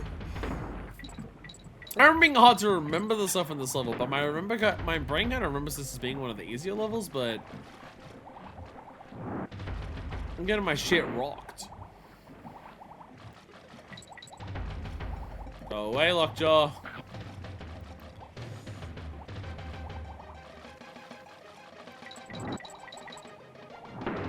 No, you didn't have to die. Fuck.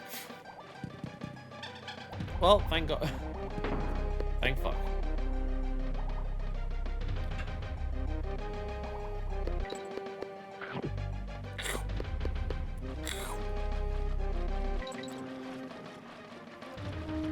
Yeah, it's another one of the aspects of this game that definitely like leans into the more cartoony vibe. The sound effects definitely feel more cartoony than the first game. Oh, I thought I already said where you were going. Not that the first game like didn't have cartoon sound effects as well, but I feel like the cartoon sound effects that are in this game are way more pronounced.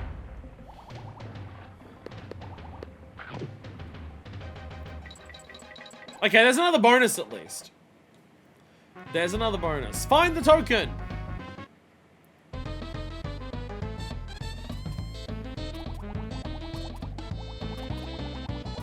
I think it's another one where the bananas lie to you.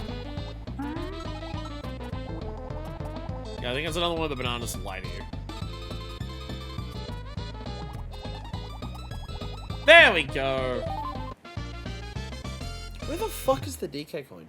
Part of me wants to say the DK coin's the thing is a thing at the beginning to do with like the rooms where it's like 2.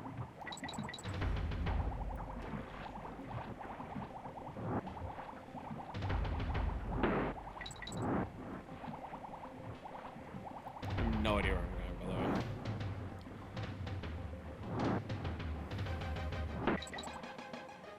I don't remember where is the end of the level.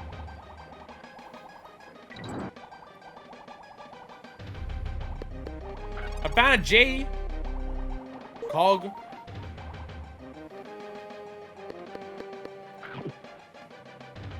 Guys, on the bastard tricks they play on you way more in these water levels. They combine the homing fish with a lot of like narrow slots that you just shove yourself into.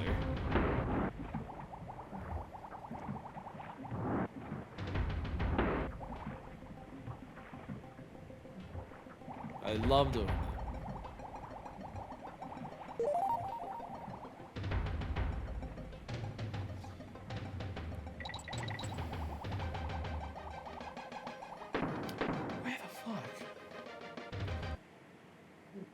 Also, hey! That's the first introduction of that enemy, by the way. There is actual ground parts of this level. It only exists at the end. 1, 2, 3, 4. There we go. Where the fuck's the DK coin? Again, I want to say it has something to do with the beginning because of the 2 room. I think it's at the start somewhere. Let me get Glimmer and we'll double check the beginning. There we go.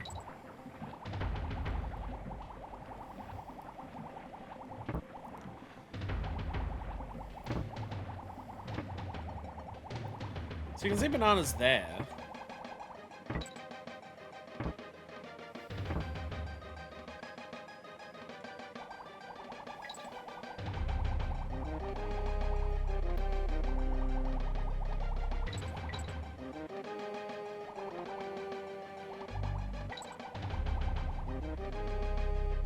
Yeah, see, this is the 2.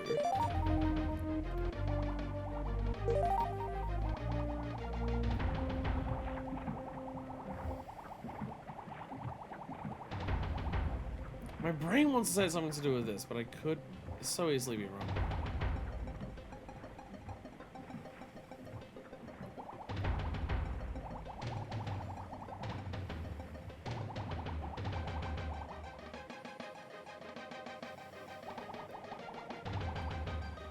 Three! Yeah, I think the idea is that first room there is 1, then it's 2, then it's 3, and then I think from here you go to 4. 4! There it is! There it is. This takes a bit of jogging my memory, but there we go. So that's, yeah. Several invisible walls in a row at the beginning of the level when you don't have the fish, unless you go forward a little bit. Like, just actually think about playing this game when you're a kid and trying to find all of these DK coins when they're hidden the way that they are. It's actually, that's actually the thing about when I first played this game when I was a kid. I never beat this game when I was a kid. First time I beat this was on the Wii Virtual Console. When I bought it on there when I was like in my teens. But as a kid, I never actually beat this game. There's a level we'll get to later on that I never could beat as a kid, and none of my parents could either. So I never actually beat it. So after trying on this one level later on that I could never ever beat, we changed our objective to, okay, if we can't beat this level, let's get every DK coin. We knew that bonuses existed, and to get bonuses to like get the Creme coins, but we didn't realize when I was young that you could tell if you got every Creme coin by the exclamation mark on the level. But the DK coin stands out. The DK coin really stands out to let you know that you've got it. So because we couldn't beat the game when I was a kid, we ended up just changing our thing to just, let's get the DK coin in every level that we can do. Which when I was a kid, we did end up doing. Every level up until the level that I couldn't beat, we did, while I was a child, manage to do that. It did take several years. It did take several years. I explicitly have memories of getting the final DK coin in the levels that we had access to when I was a kid. Because I was with my dad. It's one of the few positive memories I have of my father, actually. There's a level later on, which I'll point out when we get to it. There's one level later on that we tried for a very long time to find it. We just absolutely could not find the DK coin. It was the last one that we had. And at this point, I was probably like halfway through primary school, probably approaching the end of primary school. And this was a game that I started playing, I believe, like first year of school.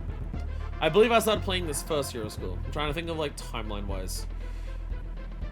Because I started playing the first game before my parents broke up, but I started playing this game after my parents broke up. But then my parents lived like literally in the same building, just like one was on one floor, one was on the next floor. So I could still take like the Super Nintendo between them to play it constantly. Because it was, once they split up, they both moved to that place. Because we lived somewhere else, like suburbs away. And it was the rental shop near there. So I started playing this game during school, because they broke up like the moment, like basically when I started school, my parents broke up. Or like the year before, but they moved in my first year of school at the very least, to where I like rented this. And then it was like halfway through school, possibly towards the end-ish of primary school. So, you know, a good like at least 3 or 4, maybe 5 years of like playing this game and trying to get all the DK coins. And I explicitly remember the final DK coin in the level that we could do, where I didn't get it. I explicitly remember being with my dad, and we just like made a point of it, just being like, this level's been driving us nuts for ages. Let's just do it. Let's just go for it. And we ended up spending like 2 hours, and we finally found it. And we were so excited at finding it that we went out and got like KFC for dinner. This was at a period of time where like money was pretty tight, so like going out for KFC was quite expensive. But me and dad's stepmom just got like a massive fucking bucket face to just like celebrate finally getting the final DK coin in this one level that we couldn't do. So that's my memory of like how much I played this game. So every DK coin that exists in this game up until a certain point, I did find when I was a kid. But it took several years. And when you have a look at a level like that, where it's invisible wall on top of invisible wall in a dark, like, underwater level, it's understandable why it took so long. Have you seen my friend Cranky? Animal barrels, don't spoil that. Don't spoil that one. Don't spoil that. Don't spoil that one. Now, don't press B to exit. Just go down to leave college. Oh, actually, there is one thing that you can tell me about that, because it's related to what I was just talking about. Cranky's video game hero coins. A very large coin with DK on it. Each level has one, cunningly hidden by Cranky. Collect these to increase your status as a video game hero. So yeah, Cranky actually was the one who put all these in the levels. Canonically, Cranky hid all of these. And he made it a test that if we get them all, we become a video game hero. I'm now realizing, I'm sorry, I've been on the wrong thing this entire time. I've been on the wrong thing this entire time. I clicked the wrong button when we started, so I didn't have the DK layout. Whoopsies. I could possibly edit that in post, but it'd be a pain in the ass, and I'm not bothered. I haven't had the DK stuff up this episode. I pressed the wrong button. I could edit it in post, but I'll probably forget to do so. I'd also worry about editing it in post how long it would take, because it is animated. Because it's animated, that would probably add a lot of, to how long it would take to process it. By the way, this level just gives you everything at once. If we just go over here, we just go to the next level, by the way. But this level just lets you go around, and here is an in a row Kong College, Funky Flats 2, and Monkey Museum. Just as a complete side path. Team up? I've never heard such rubbish in my life. When I played, I was on my own. I had no fancy backup.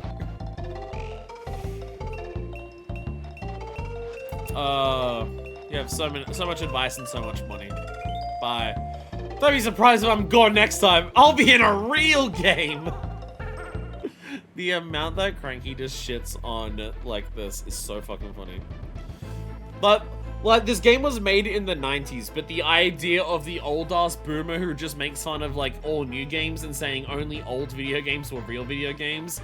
Games these days are too focused on spectacle and shit like that. The fact that Rare made a character like that on the Super Nintendo. Alarmingly prescient. Alarmingly prescient that Rare made a character on the Super Nintendo who just says that old video games are the only good ones and new video games are too focused on graphics and spectacle and don't have real gameplay. Welcome to Crockhead Clambo. Welcome to Crockhead Clambo. Why can I hear bees? Oh shit! It's because there's bees! Team throw over them. We kill you. Now the game is going to really test your roll jumps. This is where we'll want Diddy. There we go. Oh shit.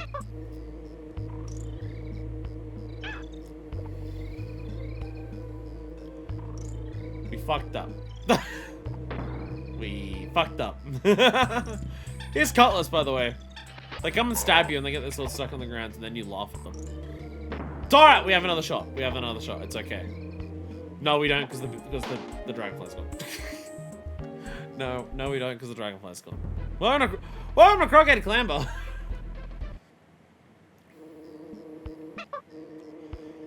This is why we have 50 lives, by the way. So I think the idea is you can make this jump a little late. Oh, actually, not getting over there is going to be hard. Nah, it's fine. Doesn't matter.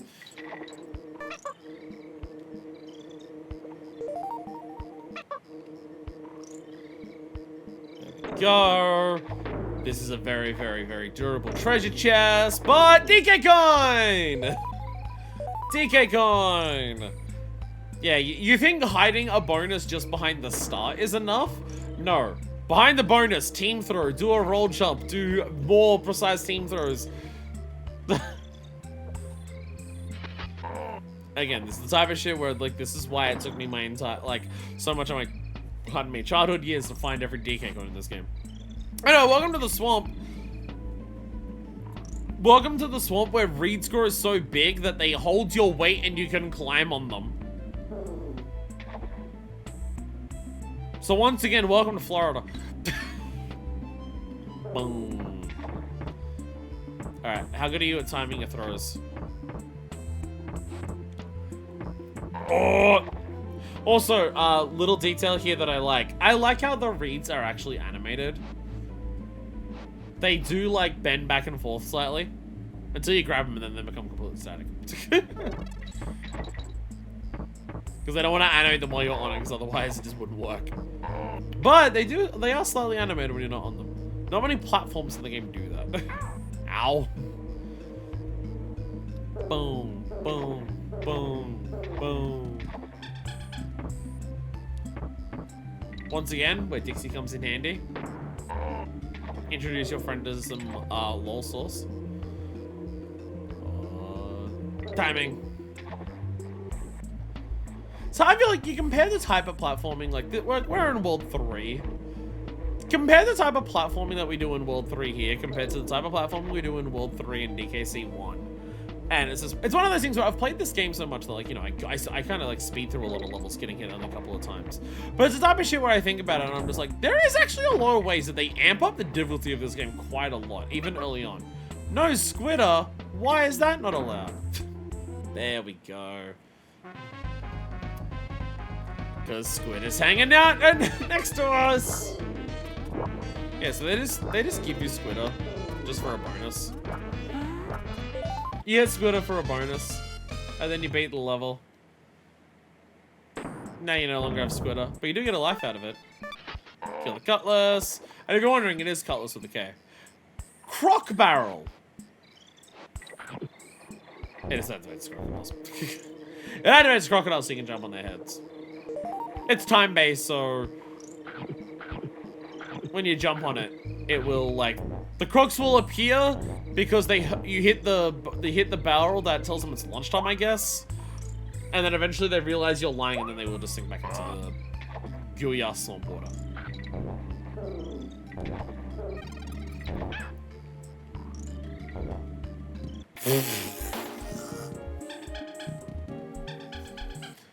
Okay, that was pretty shit house, I'm not gonna lie. that was pretty piss fucking poor performance, I'm not gonna lie. Whoopsies. Come get me, Cutlass. There we go. It's a little better. Can I get this? As Diddy. There we go. There's definitely an element of this game where Dixie is so useful with her hover that you'll end up finding a lot of, like, it's so easy to get into the habit of, oh yeah, these jumps have like any amount of, I have to aim my jump at the end a little bit. I'm just gonna use Dixie instead. They end up not, like, forgetting how to, like, actually platform normally with Diddy. Fuck. I tried to press jump button and it wasn't working and I don't know why. I think I was missing it.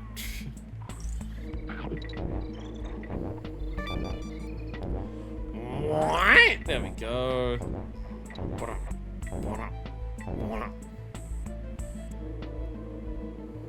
Oh, once again, the G's hiding on the ends. But I don't think I got all the other letters, so let's just hit the bonus. No, I did get all the letters! I don't even aim for the G! We're at 57 fucking lives. This is ridiculous. We're at 57 lives. What the fuck? Welcome to Rattle Battle. One of my favorite levels in the game.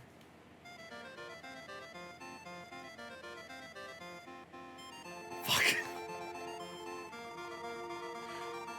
We will need to dying. No, you don't need to. No, you do. No, you don't. No, you need it here. You need Team Throw for this. So welcome to, one, an awesome remix of this track. Two, welcome to a brand new mechanic in this game. So you know how animals are awesome? And you know how levels built around animal bodies are awesome? But if you get hit with an animal body, you lose it. So they can't make a level where you have to use the animal body. Because what if you lose it and you don't have it anymore? Welcome to Animal Barrels. You turn into the animal. This means you don't get the extra hit. You actually won't get the extra hit from having an animal in it running away. Just both of your Kongs will turn into Animal Body. It does mean they can have the entire level focused around the Animal Body though. I'm gonna die there. I am going to die because I do need to do a team throw attack at the beginning of both of the Kongs. So I do need to do that. I do need to do this for this bonus. But yeah, awesome remix of this music here for the Rattle Battle. So good. So fucking good. Not gonna lie, big part of the reason why it's one of my favorite tracks, why it's one of my favorite levels in the game. Big part of the reason this is one of my favorite levels in the game is purely just because the Rattle Battle music rattles my battle. I'm just gonna get a free banana coin as I can. Anyway, now let's actually rattle battle. So yeah, you don't get, your animal buddy doesn't give you a free hit, but you do get to play the entire level as the animal buddy, even if you do get hit. Yeah, I think this level, with its awesome music and the fact that you get to play this entire level as Rattly, is probably like a big part of the reason why I love Rattly so much. Because I think of Rattly and I think of this level and I'm like, hell yeah, I love Rattle Battle. And then I think of like, I think of like the various Animal Buddy specific levels, and I'm just like, this is why Rattly's my favorite.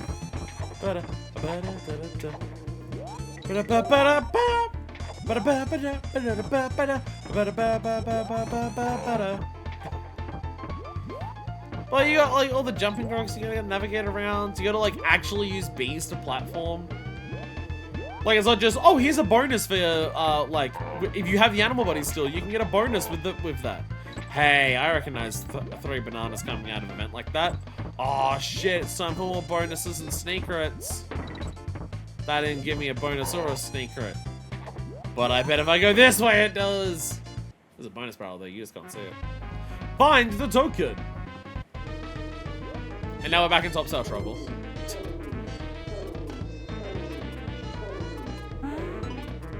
See, they fired us up out of the barrel, so we just landed in the main braces.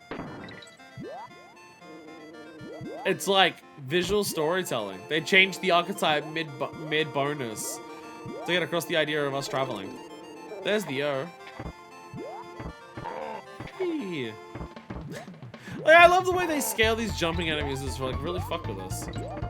Cause like we're powerful and we can jump on them, but like normally we'd also be able to do other shit to them that doesn't require that.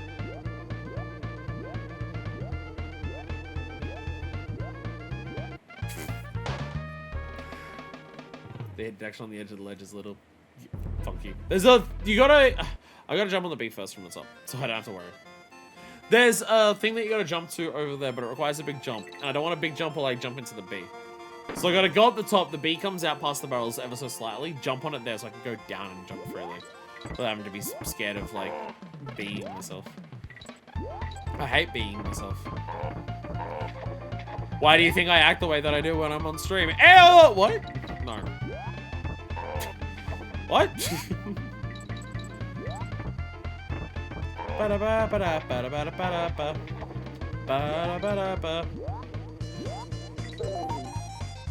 It's one of those weird things where it's just like, I understand like pushing like parasocialness bad. I understand that it's just like, if you're on camera and performing, like it's inherently at least a little bit different to your normal thing and everything like that. But it's like, I don't know, I stream so much at this fucking point in my life and I'm surrounded by so many fucking Australians in my day-to-day life who absolutely hate any form of like human expression possible.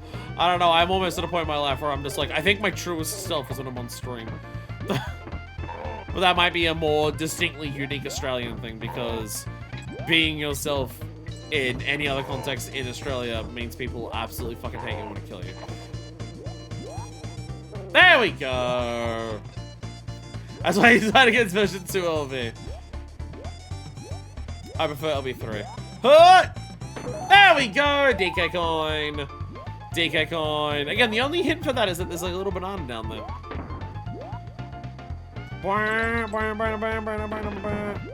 Shooting cannonballs. But you have a banana coin. You must get your treasures. I love the treasure aesthetic. I mean, obviously this game having a pirate aesthetic to it is A, big part of the reason why I like it so much. But also B, probably a big part of the reason why I like pirate aesthetic stuff in other things so much. I imagine, like, you want to know why oh look, it's a slow barrel. If you want to know like why I have a pirate OC in Final Fantasy XIV, this game is probably at least partially the reason why. Look, slow barrels! You can totally do that with the fast barrels anyway, but they just give you slow barrels because it's fun. Well, it's easier. Oh, you tell me to go up? I'll go up. It's a bonus! It's a bonus. Can you tell I like making sounds? I don't know if that part ever gets across while I'm playing, but I like making sounds a lot. Try to get everything there.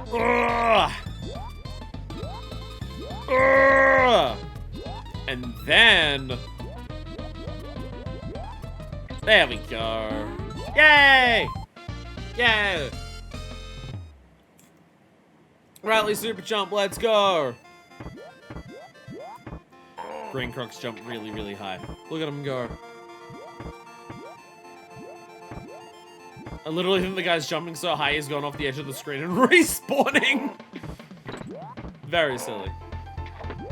Cannonball. Cannonball. Bonk. Oh! Boy. Oh shit, oh shit, oh shit. It's a horde of them! Also, it's Rattly, the sound you make, Jesus.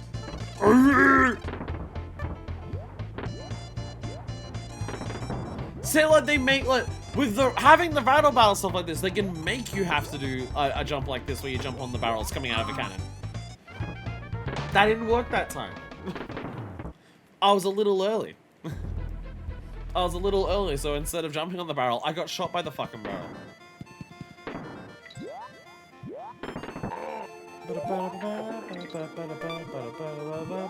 But yeah, so again, there's so many new concepts and mechanics, or just evolutions of like concepts and mechanics from DKC1 in this game. By the way, this game came out a year after the first game.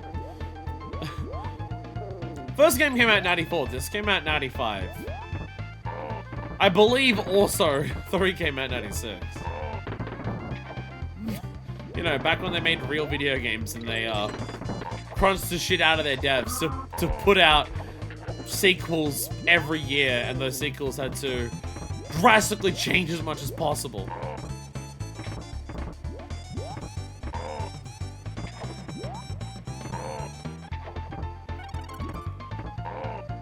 I'm gonna go an extra life if I got here. There we go. Hey! Bye, Snag. Hey, Yunsa! Oh, thank God I had Dixie. Thank God I had Dixie. 1, 2, 3, 4. There we go. Rattle battle! I love you, rattle battle. I love it when she rattle on my barrel. Here's another club of scales down here. But we don't need to, again, we'll worry about those later. Welcome to Slim Climb. Welcome to Slime Climb. So that is not Lockjaw down there. That is Snapjaw. He's way faster and he's invincible. So why is this level called Slime Climb, you might ask? Why is the level called Slime Climb? Hopefully you won't fucking find out. Never mind, I will make them do that there. That's why the level called Slime Climb. You will go up the main braces, and as you go through the main braces, the slime will chase after you. If you get caught in the slime, you gotta do your best to get away from Mr. Snapjaw down there. You can see it's coming. It's coming. Right. You telling me this slime will climb? Sometimes I don't know what determines it. Sometimes you can jump off the top of a rope like this, and sometimes you can't, and I don't know what determines it. I don't know what determines whether you can or can't. Is this a ship graveyard or something? Worse? This is meant to be the dock for Crocodile Isle? They're just really bad at getting ships. They're just really bad at maintaining a dock. I don't know how that hurt me, but it did. There it is. Bonus! Get the invincibility barrel behind, so don't get eaten by the fish and go all the way down. Well, this would have been a lot easier if I had Dixie.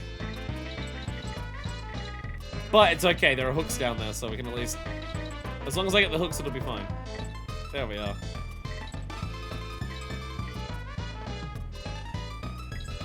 There we go! Yay! And then we run to our deaths anyways. And then we run and we die anyway.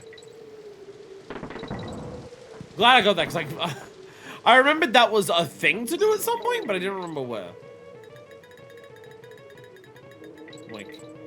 Wink, wink, nudge, nudge. You know why I'm winking? Yeah, you shut up, no you don't. Asshole! Asshole!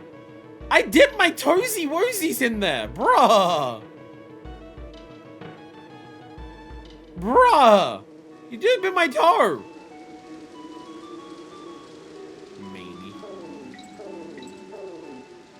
So you can see it's very much, like, very specifically broken in, it's very much broken up into sections.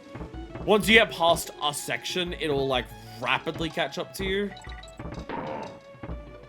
It's not a continuous thing for the entire level. There are moments where it'll do this. Destroy them all! Which also means you can't get, like, a massive head start and just, like, be safe forever.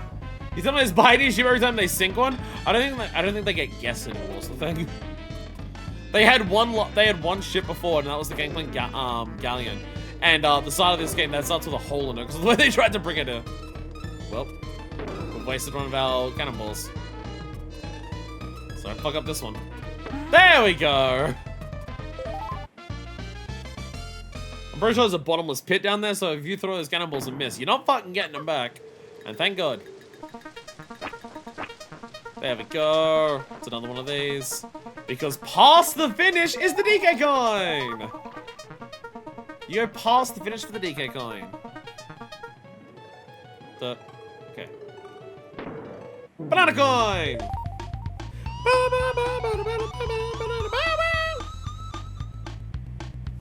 Yeah! Slime climb! The slime has been climbed. Swanky's bonus bonanza. What do you do for a living? Video game heroes, you say? Well, that's great. Hit the button and let's play. Let's try some funky fun, shall we? What can your snake buddy do that is special? Jumps very high, runs very fast, and spits eggs. Espresso's not even in this game anymore. It jumps very high. Yes, let's play on. Yes. Like a snake. What is the... Pardon me. What's the name of the level with the anglerfish who helps you with the underwater light? Torch Tragedy, Gloomy Galley, or Glimmer's Galleon. Good answer. Here we go again. What is the name of the big muscle-bound crocodile who guards the troll bridge? Claggy, Clunger, or Clubber? Probably be called Clunger if it was like, Banjo era, but it's Clubber. Yay, we get some more lives. Because we don't have enough in this game. Time for some swampy swag. How many lives do you start the game with? 3, 5, or 17? 5? You clever little monkey. Now listen carefully. What button do you press to team up? X, B, or A? You press the A button. That's correct. Here's the next one. What is your rhino buddy's name? Bam Bam, Ramby, or Rambus? I wish he was called Rambus, but he's Ramby. Yay! Because we need more lives. Time for some primate prize. What is the name of this area of the island? Donkey? Kremkey, or Crocodile Cove? It's Don Quixote, you know. It's that Japanese superstore, Don Quixote. It's Kremkey. Good answer. Here we go again. Look at Diddy juggling back there. With his balls that he's juggling actually clipping behind the barrel for the 3, which is really funny. What is your parrot buddy's name? Squawks, Squeaks, or Flapper? That is Squawks. That's correct. Here's the next one. How many airplanes hang from the roof of Kong College? 1, 4, or 2? I think it's 2 because I think there's a red and a yellow one. Hey! Yay, I got it. I knew the answers. See you next week. Slime climb. All right, it's time for some Bramble Blast. We're gonna bramble some blast. Get ready, everyone.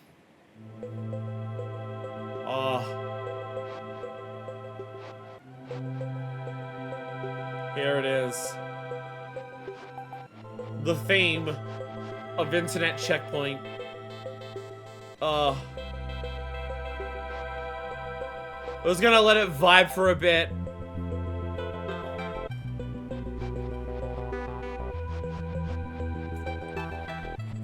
There's a chance at this point in history, with the game being as old as it is, but this game being as widespread as it is, this music, there is a chance that there might be people who watch this where this is the thing they know about the game and nothing else.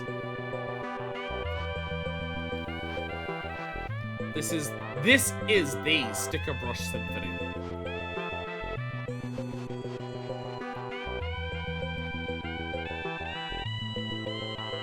And it's just, oh.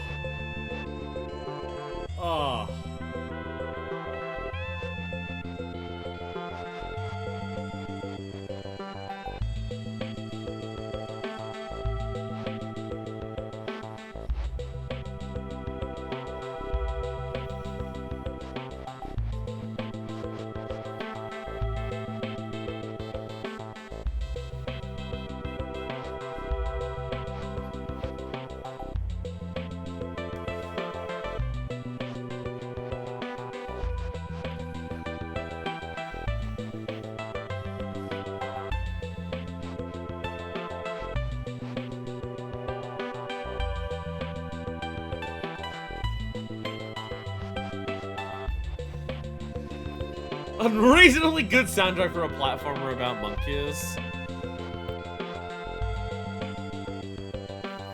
I think this is David Wise.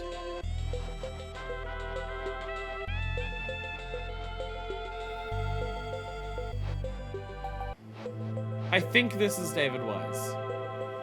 Because the two big people who are known for soundtracks for Rare games, I believe David Wise and Grant Kirkhope. I believe this stuff is David Wise. Let me do a quick Google. I could be wrong. I'm pretty sure it is though.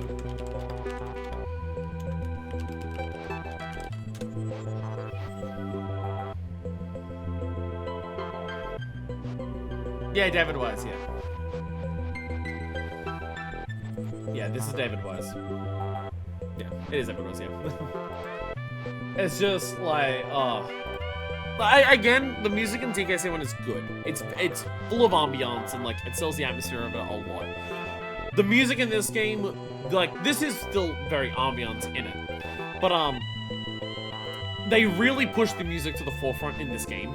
Of just like we want it to be like active in terms of like you pay attention, like you're super paying attention to the music rather than like it's in the background adding to the atmosphere of it. And fucking god, this soundtrack for this game is amazing and I absolutely love it, but like this is an obvious standout. Growing up, this track was on a specific session of a level in Tropical Freeze and not used in the full level. Yeah, welcome to one of my many issues I have with Tropical Freeze.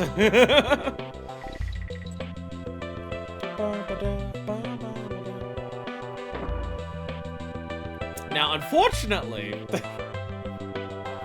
I don't know who had this decision, but unfortunately, this level is full of barrel blasting. So this music is awesome. Get ready for it to be drowned out by constant sounds for the entire level. So the previous game had the concept of barrel blast, of like barrel levels, right? You know, you had Barrel Canyon at the start where like the barrels are moving like this and everything like that, and you're trying to like line up and shoot them and everything like that. This takes that concept and says, but what if it was a maze instead? What if the barrel blasting was instead a giant fucking maze? And that's exactly what they've done.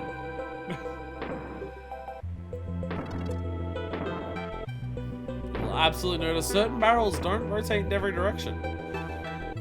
Probably a bit more prevalent as we get towards the later parts of the level, but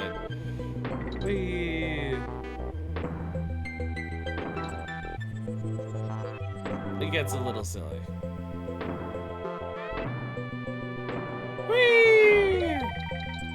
Because you might say, well, there's bananas that are guiding you. Why don't you just follow them to get to the end? Because there are sections that have stuff that's better than the end, and it's like 3 bananas and 3 lives and bonus levels. I don't remember what they are in this.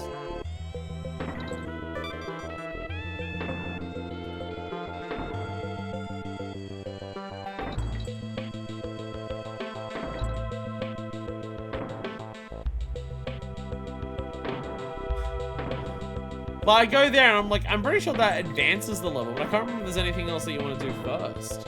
Like in this section. I don't think so.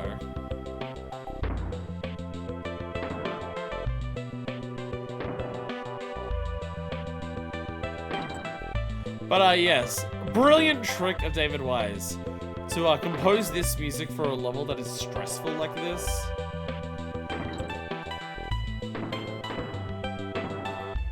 Very, very neat trick of it.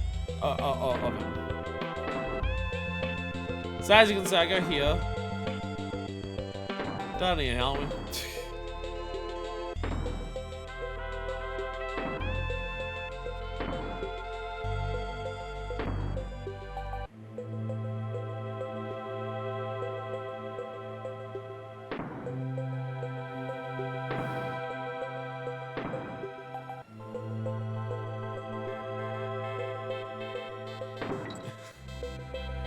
I don't know where to go. Well, I think I do.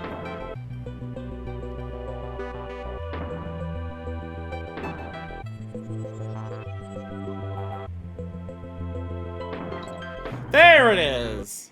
That long line of bananas is what you're aiming for. That takes you to the next section, but I'm just like, I'm pretty sure it's that long line of bananas and there's a hidden bonus somewhere in there. I found it! I found it. Now find the token. Fuck you.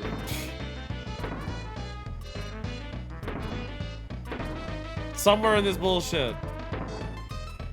Saturday's telling me to prevent you from tearing your hair out. That is possible.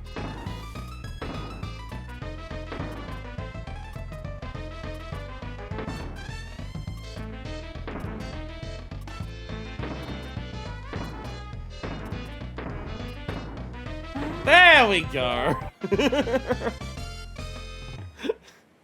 And the level is just, it's such a fucking maze. It's such a maze of trying to work out where to go.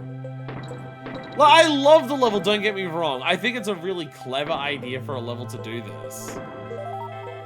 I think this is a great way to use a barrel level. It's just like...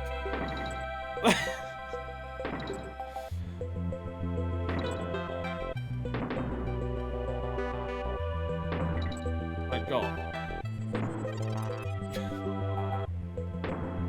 Hidden end.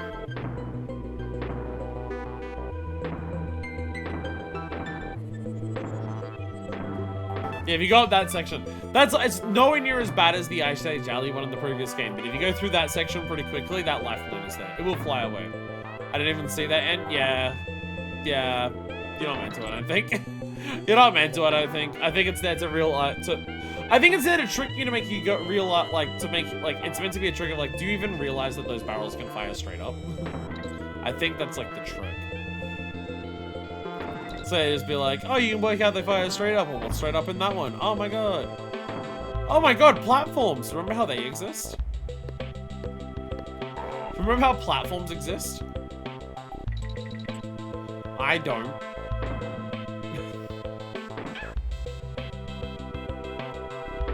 Ow. So terrifying doing that. Because what if I roll into the end?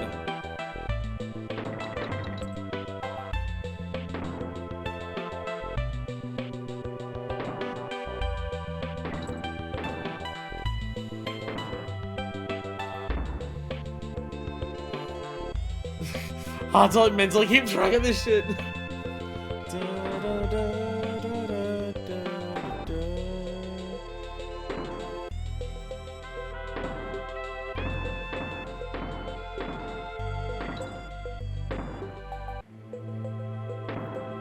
Again, the big thing is like bonuses. Platforms and a platformer?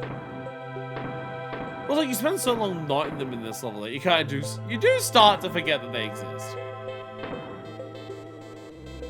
DK coin. We've now seen it.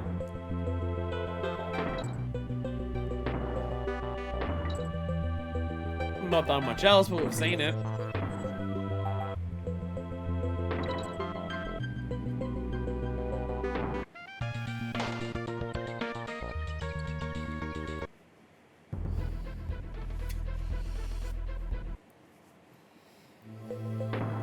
Yeah, I love this. So you can see the end when you respawn there. You can see the end when you respawn very briefly. I love this concept for a level. Like, I think this concept for a level is really awesome, and I do dig it for that. But, like, it's one of those levels where it's like I'm having to, like, focus a lot for, like, making sure my spatial reasoning doesn't go out the window.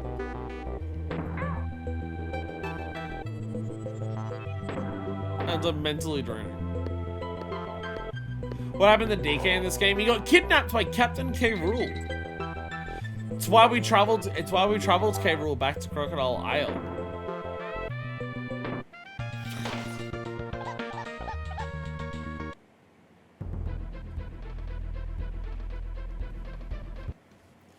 Yeah, it's one of those things that like really establishes K. Rool as like a big deal villain compared to the likes of Bowser or something back in this era.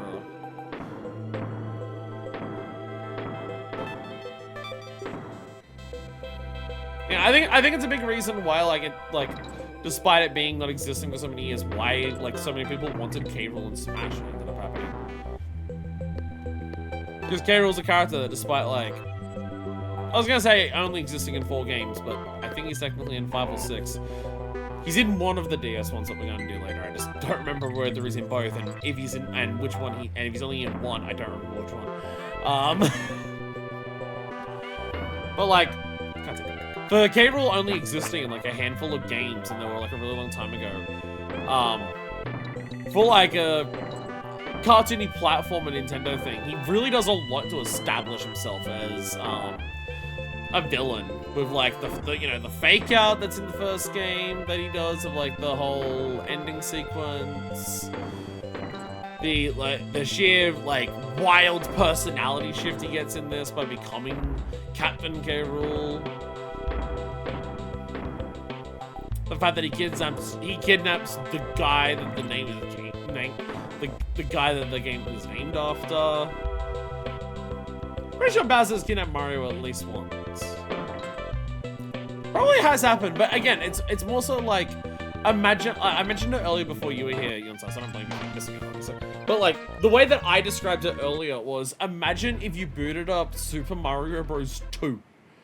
And in Super Mario Bros. 2, Mario is gone because Bowser's kidnapped him. But that's the comparison. This is K. Rool's second ever appearance, and he's already at the level of like kidnapping the main character and going through like a wild personality shift. Bowser did it in Super Princess Peach. So that's like that took like years to happen. That was like, oh, it took years to happen, and we're finally gonna girl power this game by having Peach like defeat enemies with her emotions. There was a case where Mario was missing, but I forgot what game. So unfortunately, I have what's called cursed internet knowledge. So every time you mention the name of that game, cursed internet knowledge.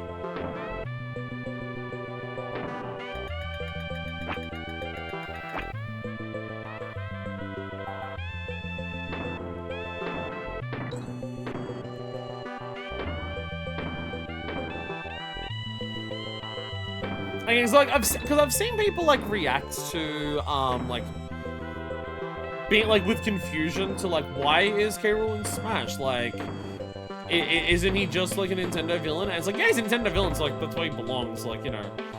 Like but by the time you get to Ultimate, it's kind of weird that like out of all of like the core Nintendo franchises, this is one of the ones where like the main boss like isn't there. Like, I can understand why you don't have playable Andros, but once you've got playable Ridley, it's kind of weird to not have, like, any villain from there. By the way, awkward as shit. Hi, Squawks. Hi, Squawks. Yeah, bounce backwards off that into that tiny little roll of bananas.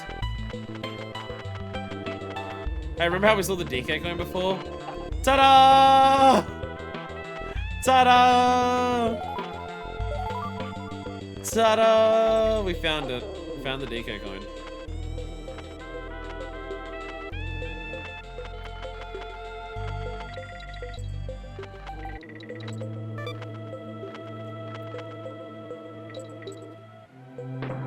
And also, again, a situation where they put a bonus and the DK coin next to each other.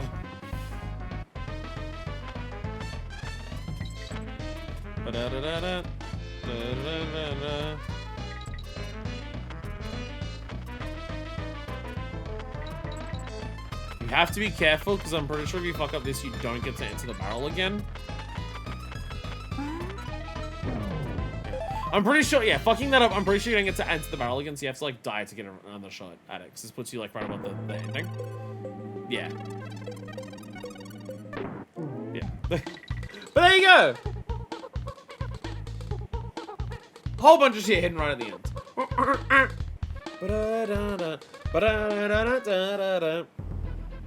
There we go. I did get bonuses, right? Yeah, I did. Yeah. But yeah, again, it's one of those things where I saw people reacting to K. Rool in Smash, just being like, why is K. Rool in Smash? Why does, like, K. Rool belong in Smash if he's just, like, a weird villain? Like, why do people remember this villain from the Super Nintendo era? And it's just like, for, like, a Nintendo game, for the Super Nintendo era, I feel like he stands out a lot. And you can make that same argument for Ridley. You can absolutely make the same argument that's like, Ridley as a villain on the Super Nintendo and Super Metroid stands out quite a lot as like a villain compared to like, oh, Bowser's kidnapped the princess again. Like, Ridley like fucking fucks you up at the beginning of Super Metroid, I'm pretty sure. It's like, you're the playable character, and Ridley like completely fucks you up. And like, I'm pretty sure Ridley's the reason you lose your powers in Super Metroid. But like, and again, it's just like, you've got K. Rool where he does the fake out shit in the first game. He's on a pirate ship and he's this giant like lizard like king. And then you get this game where he's become a captain. He's kidnapped the main guy. It's just like, he stands out. He's got the source compared to, again, Bowser nowadays has this. Bowser nowadays has the personality and source that K. Rool had back in the Super Nintendo. But it took a while for like Bowser to really get there. And like I would say Bowser doesn't start really getting the source until like Sunshine. Like, it really takes until Sunshine where it's just like, oh, he's got a kid and he's like lying to the kid about Peach being the mom, and they're trying to have a holiday where they're like swimming in a bath and shit. Like, it really takes until then for like Bowser to start getting the source of like a lot more character that like gives him a lot more standout like bits to him, rather than just the guy who gets out the damsel in distress again. Whereas K. Rool had that from the very beginning. Welcome to Cudgel's Contest. It's Clubber reskin.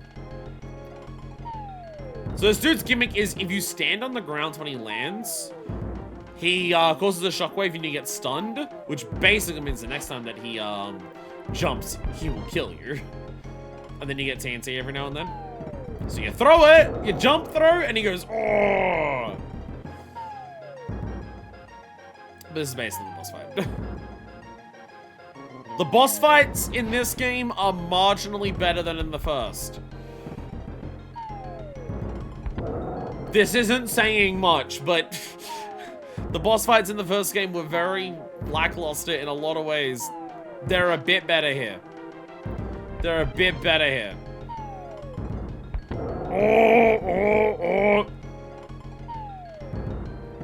And now he's no longer jumping off screen, now he's just leaping at you like this. So he's way faster. Oh, save. Save, there we go. That counted. That counted as being on the ground.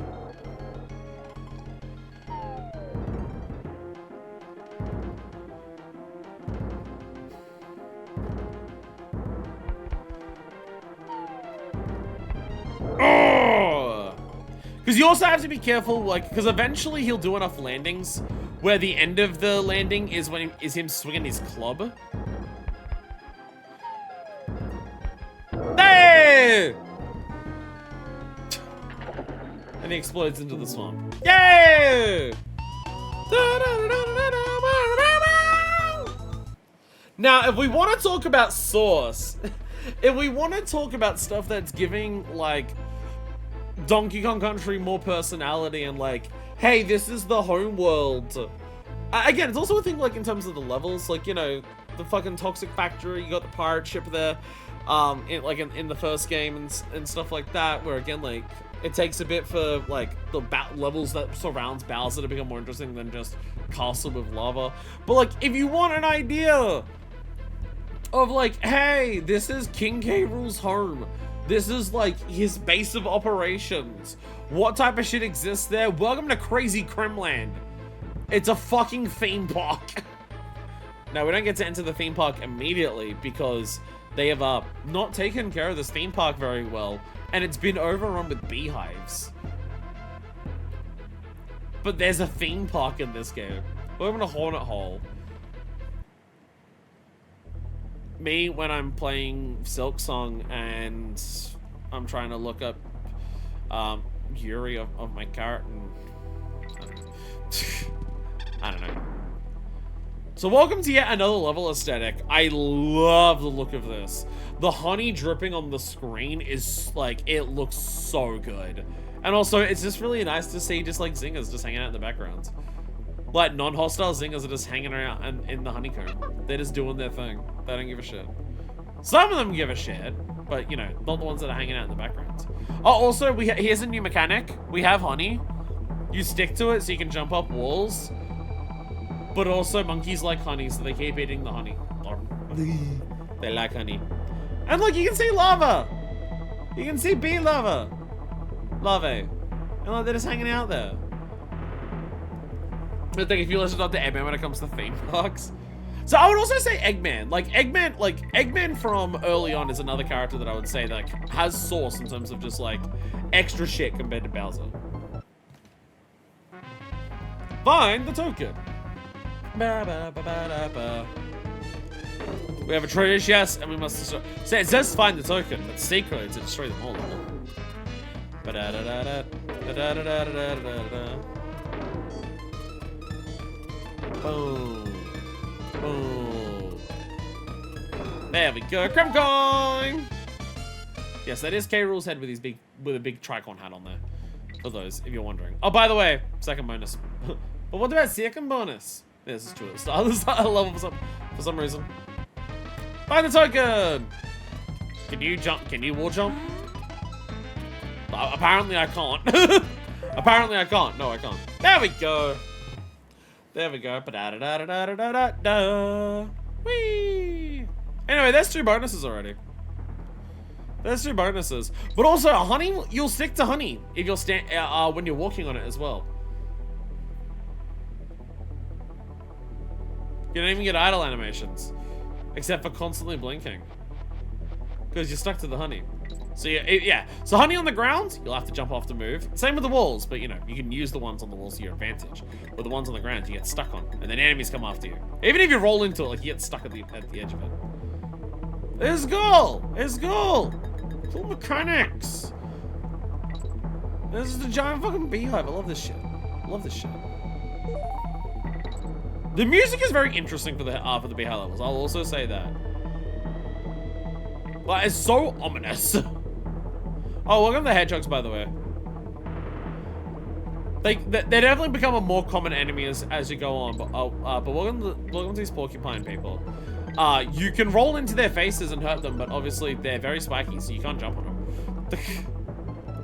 And that's why this is like the first level that has a lot of them. Because this is the level that stops you from rolling when you roll into the honey. So you get stuck in the honey, hedgehog comes after you, you can't roll into it, and you can't jump on it. And that's how they get you. That's how they get you. Or you just jump into the bees, like, without like anyone telling you to. Urgh. I don't know why they make such a knock sound when you do that though. Why they make such an aggressive knock sound, I don't know. No, I think of that. I don't know. There it is. I knew there was something secret somewhere nearby. There it is. Squitter! Hey, Squitter, how you going? Squitter, fortunately, Squitter's Air Force Ones do not get stuck in honey. He's a very lucky Squitter. There's a barrel here. Don't take it, it's a truck. Which I don't think it is. But you know. But I think it's fine.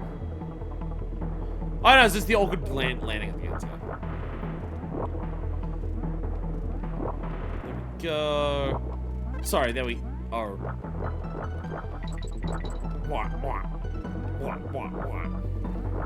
Boom.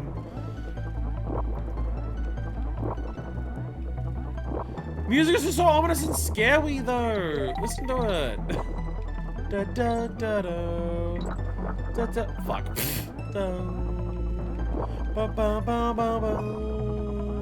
Ba ba ba ba ba. Because again, it's like bees are some of the scariest enemies in this game because you can't hurt them unless you have shit. There's so many sections in this game where bees will be there and you just have to fucking exist around them. You can't do shit. So bees are scary.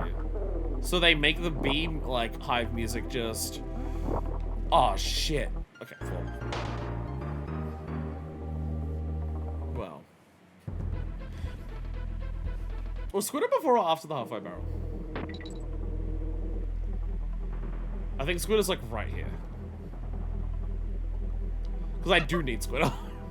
Squidder is required for bonuses later on. So I do actually need Squidder. But you backtrack a little bit. Squidder required. It's fine. I was worried it was a Rambi situation from Barrel Bayou. Just like... Oh yeah, that's also like one thing, like the level where it was like you had to get Rambi to the like no Rambi sign to get the DK coin from earlier. Yeah, that's like one of the, I didn't even mention that like while doing that level. The checkpoint barrel is before the Rambi sign and well and truly after you get Rambi. So if you get the halfway, if you get Rambi and then get the halfway barrel sign and die, I think that the way the level's designed, I don't think you can physically backtrack. I don't think you physically can backtrack to like go get Rambi back. You just have to beat the level and then try again, or I guess save and quit. No, because if you save and quit, you still respawn at the fucking at the halfway barrel. So you will be sucked.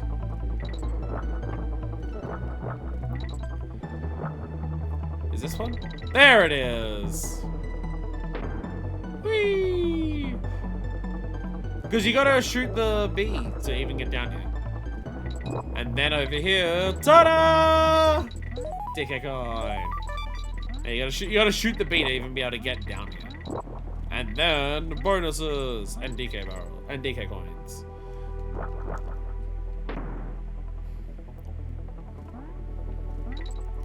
Again, as someone who never was able to like beat the game earlier, like when I was younger, so I had the DK coins as like an extra objective to do instead. The DK coins helped add so much to the game.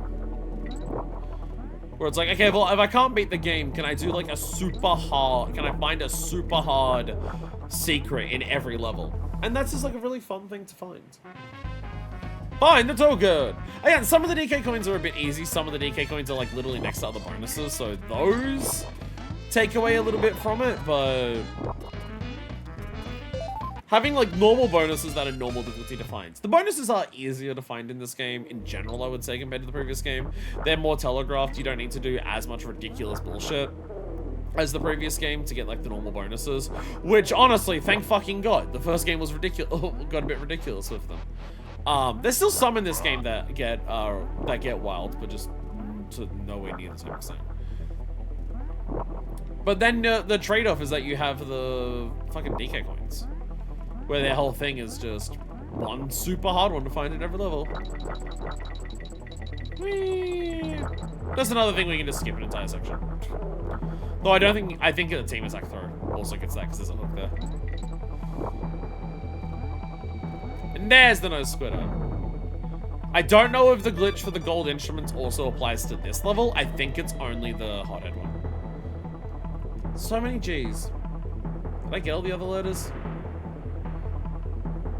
1, 2, 3, 4! No, I missed the O.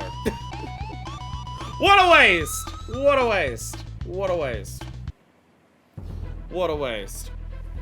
No, don't spoilers! Spoilers! Go to Kong College. Those naughty crocodiles! All they want to learn is how to fight and squash monkeys. Tisk. I like the idea that some of the gremlins are actually coming to the Kong College to learn. Oh, sorry, it was a red and a blue one. Secret doors? Doors are hidden on the sides of walls and can be broken into by throwing objects at them or using your animal buddies.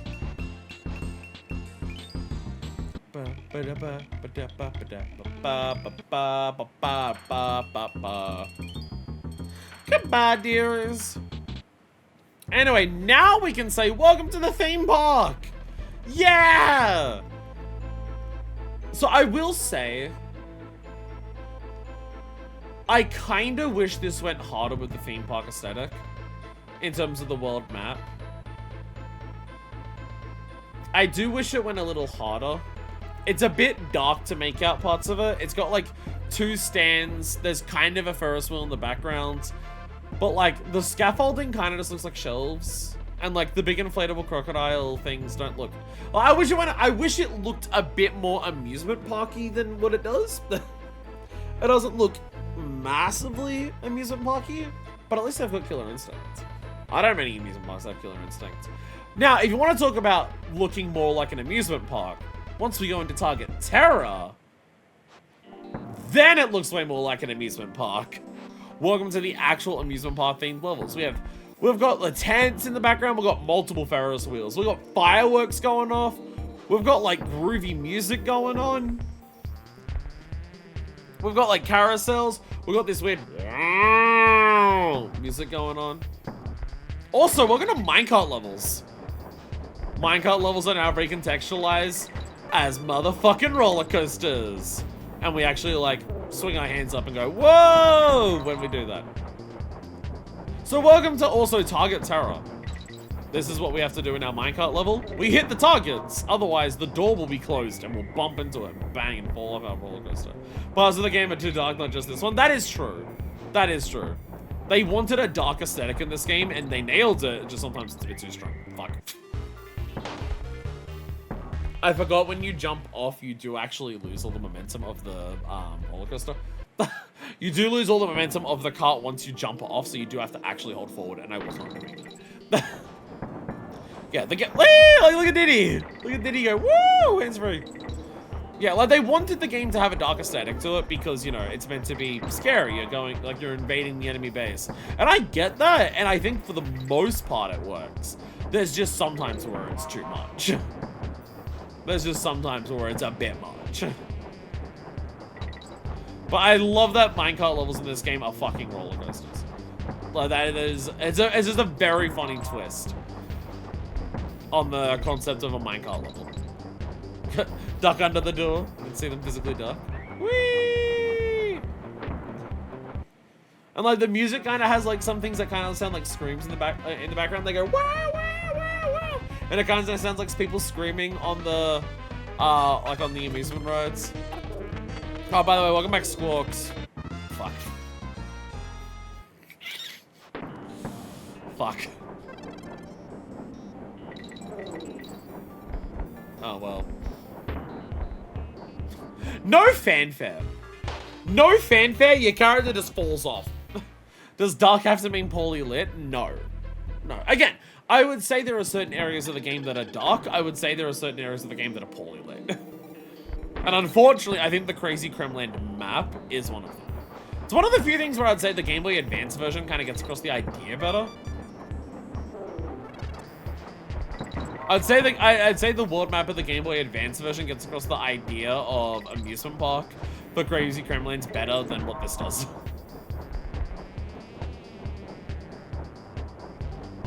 Whee! Whoa!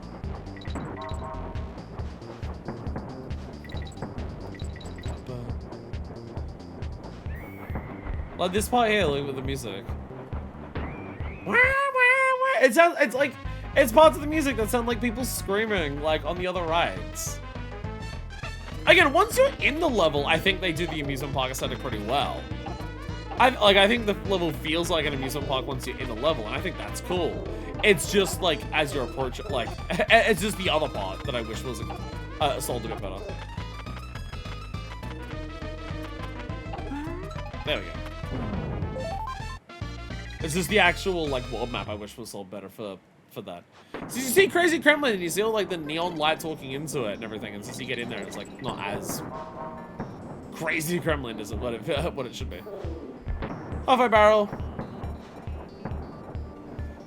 Whee! Whee! Whee! Oh, we can't hit the closed barrels.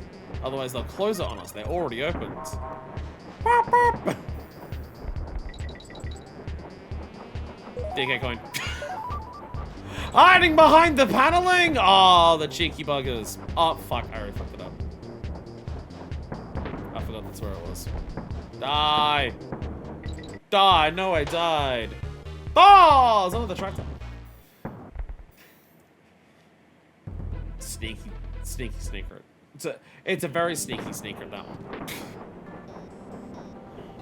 I mean, so is the DK coin hiding behind the paneling.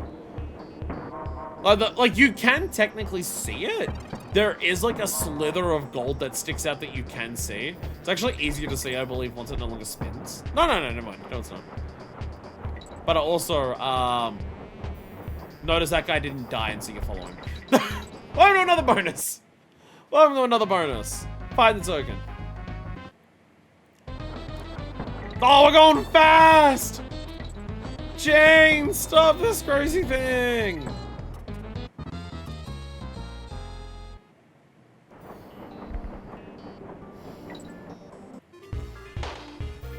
You will get to a certain point in the minecart where it will just lock you into the final room, and you can't die in the final room. So, dying here to make sure I can go back to the bonus immediately is better than accidentally reaching the end of the level, realizing I can no longer die, and then having to redo the entire level to get the bonus again. Ask me how I know that. Yeah, it's like 1 or 2 pixels of gold to see that one. Whee! Alright, try again. Whee! Whee! Jesus Christ. I do like how after the first game they realized, okay, barrel blasting, absolutely something that we want to do. Minecarts, this is now also designed to permanently be part of the experience. Minecarts are now permanently a Donkey Kong thing. We're just going to turn them into roller coasters in this game because it's funny.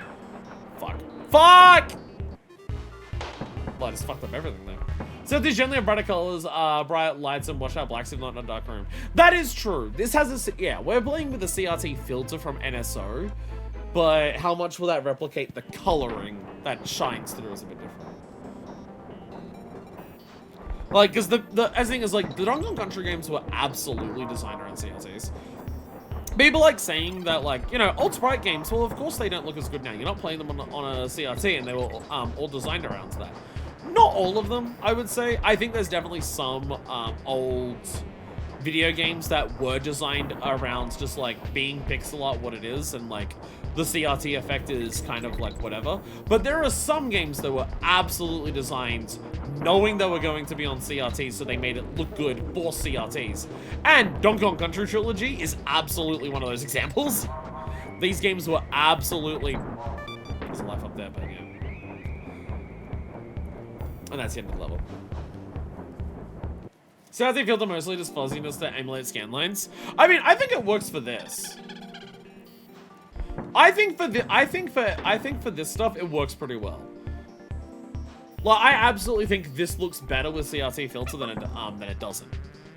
For these games on the Switch, absolutely. But the coloring it can't replicate. Because again, these games, because of the whole, you know, 3D graphics compressed into 2D sprites, these were absolutely designed with the concept of these were going to be on CRTs in mind. I absolutely think that. So, the pixel art looks way better with the CRT filter. I absolutely think that. But I also think that it's likely that, yeah, the coloring was also based around it being on there. It's great for multicolor pixel art, looks less blocky and more blended, yeah. Which again, because of the way that they're 3D models in this, there's way more colors. But this is, again, this is a 32-bit game with 32-bit colors in it, compared to some Super Nintendo games that were 16-bit with 16-bit colors.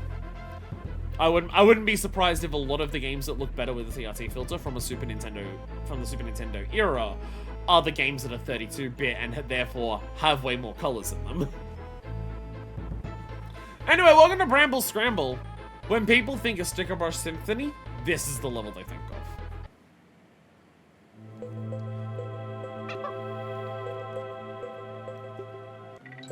Surprise. Where's the cake?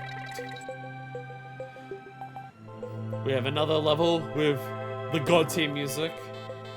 But this is when people think of Singapore Symphony, like it's usually this level I find.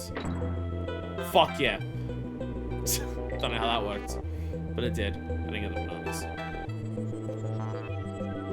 So the idea that Mikey brought up last time of they play Singapore Symphony in the barrel level, so you don't get frustrated with the music playing because it's like such a confusing level.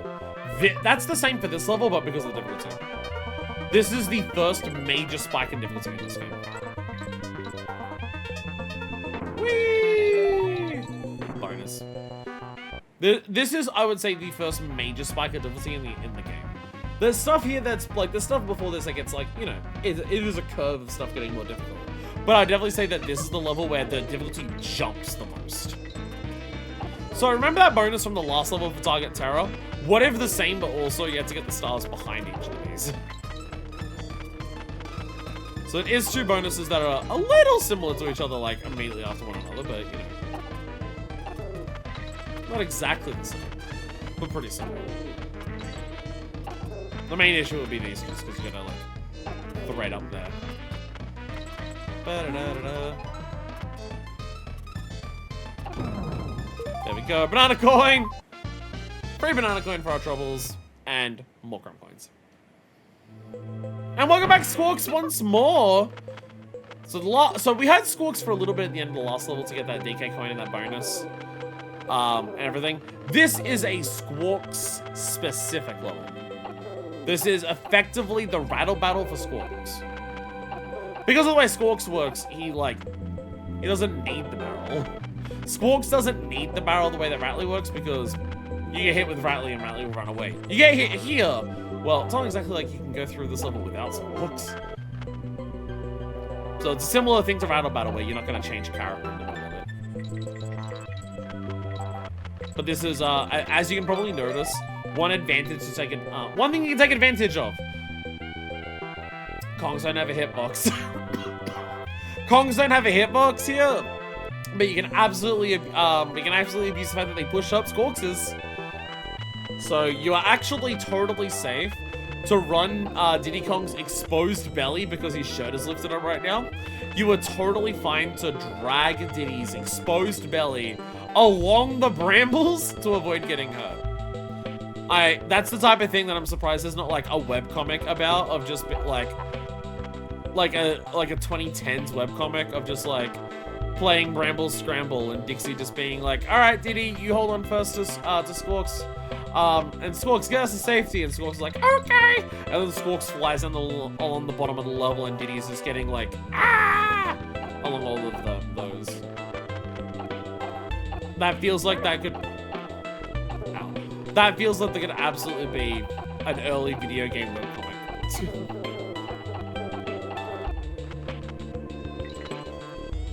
Throw these through there. See? Bastards are in here. It's shooting downwards again. But you just shoot them. And now you drag Dixie's feet along. Because she's not holding her belly down for some reason. Oh, well, I guess Diddy's the one who's, for some reason, holding his belly down. Or is this Dixie's feet? Alright!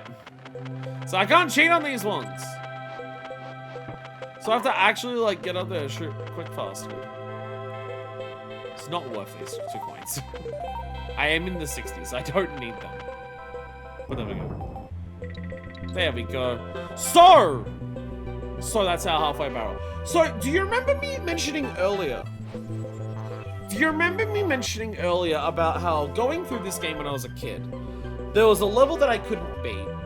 So instead of my goal turning from beating the game, the goal was, okay, if I can't beat the game because I can't beat this level, my goal is to find the DK coin in every level instead. This is not the level that I couldn't beat, but this is the level where I got the DK coin last. Up until a certain level that we'll come across later, I had gotten every single DK coin from every level I could get to, except for this one. And this level took us 8 months, if not years, to find the DK coin. We're close to it. Because you notice a banana over here. And against all logic, you jump through the fucking wall. And then you try and do a roll jump with Dixie, and then you realize that Dixie sucks at doing roll jumps. I'm gonna climb this a little bit because actually Diddy's okay. Diddy's okay. Diddy's okay. That's just bullshit. This is why this was the last one I found. This game has a number of hidden walls, or should I say the inverse of hidden walls of fake walls. That's what I should look for. It looks like a wall, but it's not. This is the last one I found. It's just, we were going through this level so many times trying to like, again, we thought it would be like, oh, you fly squawks into somewhere. Because again, that's what it was in Barrel Blast. In Barrel Blast, well, Bramble Blast. You bounce off one of the dragonflies, you like land on a barrel, you get squawks. And we thought it would be something like that. So we were like checking out the squawk section of the level, flying in everywhere. It's like, we can't find it anywhere. And then just one day while doing this, we were just here and we're just like, why is there a banana there? Trying to like go around to the level, see ways we can get to the banana. And then we just said, what if this is another wall that doesn't accept? Oh my god, it's another wall that, for fuck's sakes. The roll jump there is hard because of where the brambles go.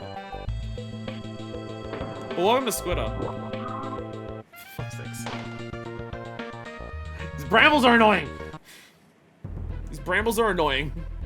Because like the wooden platform is there, and then like immediately past the wooden platform is where the fucking bramble starts.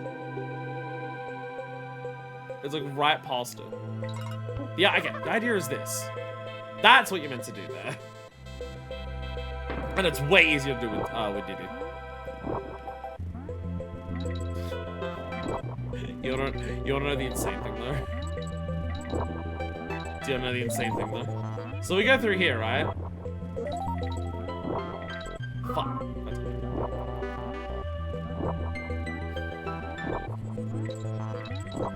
So we're gonna get all of these bananas, right? Look, it's all about bananas. Oh, another DK barrel, nice.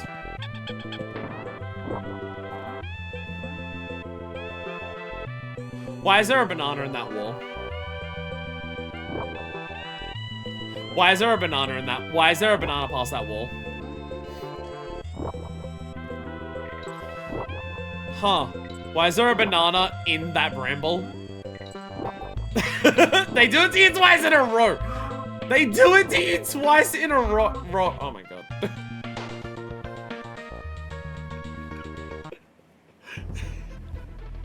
They hit you with the double idiot loop. Even once you find it. And like, that area is swarming. That area is fucking swarmed with bananas. Nintendo hard. Again, I don't know if everyone finds this the hardest thing to find in this game. This is the thing I found last. It lines up with where the banana coins are. So they deliberately try to distract you with all of these bananas and the banana coins to not notice this little banana sitting here, which is also like on like the most similarly colored thing.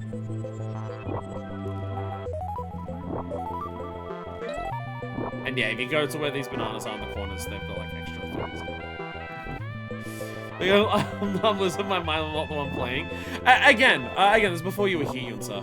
I was explaining the story of like, I started playing this game like either just before primary school or not long after I started primary school. 3 lives, by the way. So I started playing this game when I was probably like sometime between the ages of like 4 and 6, if I had to like time frame it. And then this was a game that I played a lot.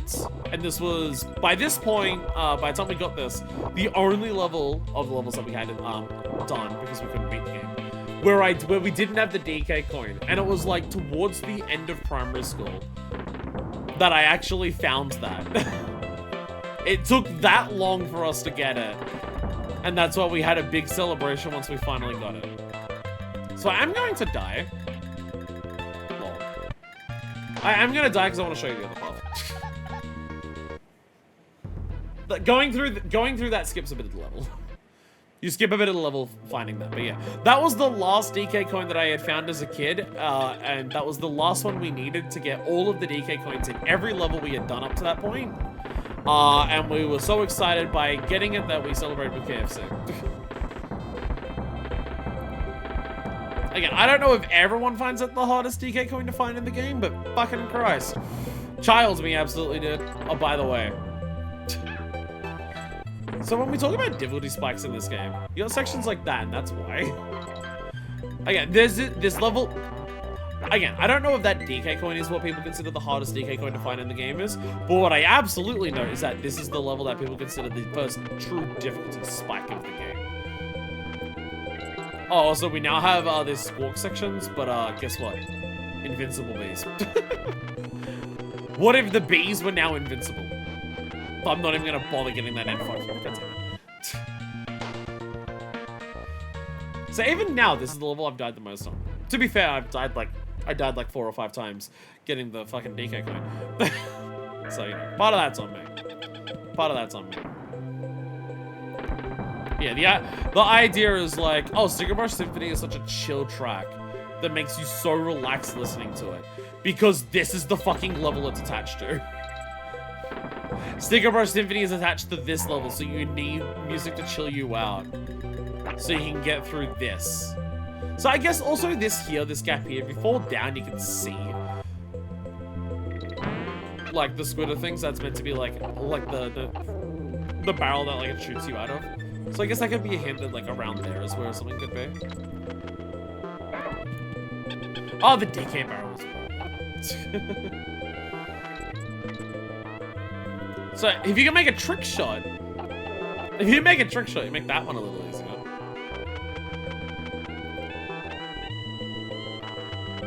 Follow the circle of bees. Remember those octopus sections where it's like, oh, the octopus is going around in the underwater levels in the previous game? And then you had to follow it around. Basically that, but like, one of the octopuses, there was like 6 of them in a row. And now it's fucked. Technically, it was going up, so I technically hit the side of a bramble rather than the bottom of it. Like, the side of me hit a bramble on the bottom of me. Fuck. I think it's also part of the music, like, the music is intentionally, like, slow and chill to try and encourage you to slow down and chill out, because so many sections of this level are based on patience. Like, this is like, wait for the right timing. Wait for the right timing before you go. This part's not based on patience. This part, and then this part's like quick reaction. It's like, okay, patience, patience, quick reaction. Patience, patience, patience.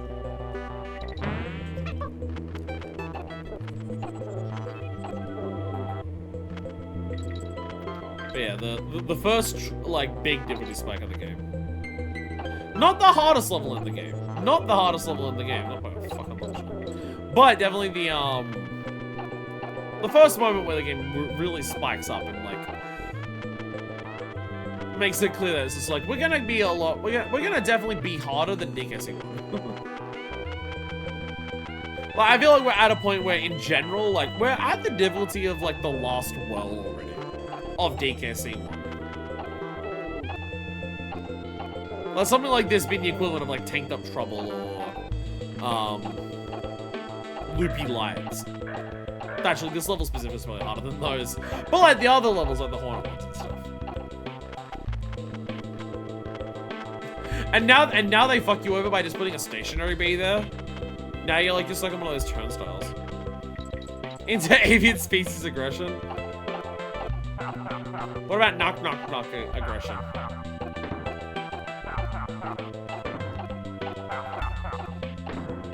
I don't think he does anything other than this.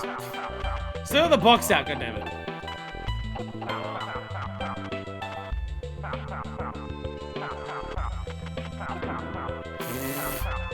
There we go. Yay! G. I didn't get anything else, but it's fine.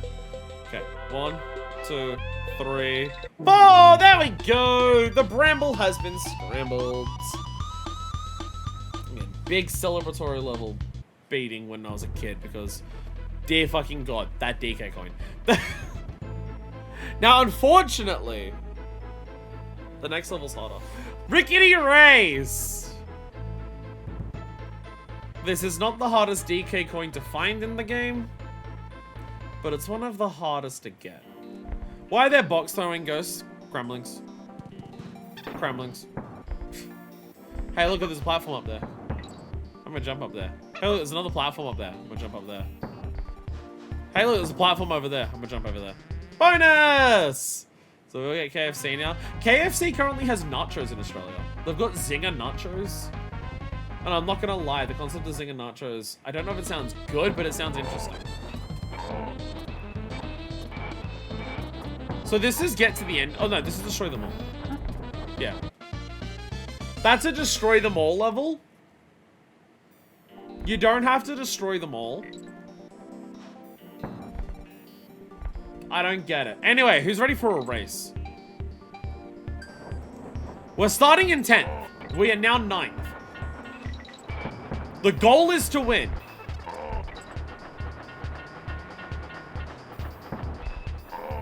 I will spoil it for you now. You don't need to win to beat the level. You do need to win to get the DK. The concept is you need to win to get the DK. So you'll need to kill all the enemy. So you need to kill them and make sure you don't get slowed down too much. KFC nachos are actually exclusive. I have no idea. No idea. It started like earlier this week, so I haven't really looked into it. There's just like an electronic billboard near my work that when I walk past it, I see it, and I'm just like, ooh, that sounds like a concept.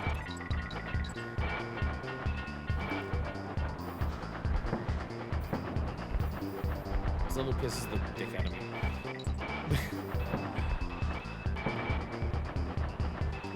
Because to not get slowed down, you have to jump on them very precisely. Come on. That's first place. Can I? There we go! I'm honestly shocked I got that first try without even doing the thing. How the fuck did I do that first try without doing the thing? Oh my god. That has never in my life gone that well. This is, normally when I play this game, this is the one that I have to redo over and over again to try and do that. Maybe not doing the thing makes it easier? Maybe not doing the thing makes it easier.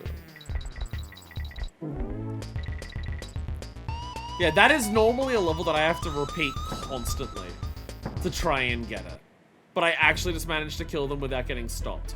Okay, let me show you how I didn't even realize it was possible to win. I didn't even realize it was possible to win without doing the thing. I'm about to show you the thing. I thought this was required to go fast enough to win. But apparently, if you just get it right, you don't need to worry. Hold back when you start. You hit a boost. If you hold back at the start, you get a boost. And I thought to be possible to be fast enough to get this, you needed to get the boost and then not like lose the boost by bumping into the back of them. I thought that was like a requirement to be able to be fast enough to get the DK coin. But apparently it's easier. Because I guess like if you hold back, you are spending some time doing that. So if you hold back, they're getting a little bit ahead. So by the time you get the boost, maybe you need to be fast enough to like not fuck up to get there. But you are a little faster. But maybe if you just don't get the boost, maybe if you just don't mess up slowing down and you actually just kill them effectively, you can just win. I never realized that. Again, that normally never goes anywhere near that well for me. Normally, like, every time I try to get the DK coin there, it's hold back, get that boost, and just try to not fuck up. Because, like, bumping into the back of one of them slows you down. And so if you do that, like, you'll lose the boost. But if you do that, like, 2 or 3 times, you won't be fast enough to even reach first by the end of the level. But I guess fuck me! Anyway, he's ready to play some Killer Instinct at Cranky's museum. Oh, it's you again! I thought it might be a real video game hero. Here's what I've got to offer. What can you tell me about Bramble Scramble? The fruit is always fresh on the other side of the thorns. Jump to it! See, we didn't follow advice when I was a kid. Because this tells you to do that as well. this tells you to jump through the thorns. Is that a Gremlin Head Trophy? Fuck yeah, it is. Somehow Cranky kills one of them. There's also a Killer Instinct cab in the back. And also the frog from the previous game is for some reason frozen in the back in a tank. I don't know if it's taxidermied or if it's meant to be alive and it's just chilling in there. But apparently Cranky taxidermied Winky. But yeah, I didn't follow advice when I was younger. From Cranky, I don't know if I ever listened to any of it. So the fact that this tells you to jump through the thorns to get the banana to find the DK coin, I don't think I ever listened to. So even if you can finish this silly game now. Anyway, welcome more Swanky Bonanza. It's great to see you back! I wish you could have been everything. I really do! Okay, what about Wrinkly's winner? What is the name of this area of the island? Looney... No! No! Swanky! Swanky! You don't know what you're doing! That's gonna... The definition of that's gonna change so drastically 30 years from now. Swanky, no! Swanky, you can't call it Looney Goonland. It's crazy Kremlins. Okay, try this one. What color is your parrot buddy? Red, green, and blue, yellow, red, black, and purple, brown, black, and white. Those are references, you just don't know yet. Red, green, and yellow. Let's play on. My left phone died again. Fucking. What is the name of the two companies that produced this game and Donkey Kong Country? You got Looney on my Goonland. Raven Crocodile Games, Kremsoft and Cruel Inc. Or Rare and Nintendo. The irony of this. The irony of them putting Kremsoft as an answer here. When Rare got bought by Microsoft like a decade after this game or so. Rare / Nintendo. Oh, correct, folks. Didn't they do well? What about Crazy Quiz Time? What is the name of the first Wasp Hive level on this area of the island? Wasp Hive Horror, Hornet Hole, or Horrible Hive? Hornet's Hole. That's what I'm looking for. Next one, please. What is the name of the old lady Kong who runs Kong College? Wasn't the first quiz called Wrinkly? Crocky, Wrinkly, or Crinkly? Wrinkly. On to the next round. Which of these items cannot be found at Clubber's Kiosk? Once again, memorize the backgrounds. Picture of K-Rool, an oil drum, or boxing gloves and a punch bag. It is a picture of K-Rool, because Clubber doesn't support K-Rool. He's in there, he just wants his own money. He doesn't actually support K-Rool. He's taking you to secret levels that are like K-Rool's secret stash. Oh, correct, folks! Didn't they do well? And now we have Baboon Booty. What is your snake buddy's name? Hisser, Slithers, or Rattly? I like Rattly. That's what I'm looking for. Next one, please. What color waistcoat does old man Cranky Kong wear at Monkey Museum? Red, green, or yellow? It is green. Good answer. Here we go again. Hornet Hole in my Goonland. Which of these enemies have you not seen yet during this area of the island? Cutlass the Swordsman, Zinger the Wasp, or Cat O' Nine Tails?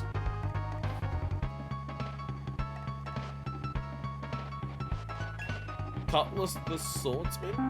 No, I got it wrong. No, let's try again. Oh, yet. That's cheating. Which of these enemies have you not seen yet during this area? Cat O' Nine Tails is in the next level. Literally the next level we do, Cat O' Nine Tails is in. It's the first time Cat O' Nine Tails appears. Cat O' Nine Tails literally appears for the first time in this game in the next level. So I got confused.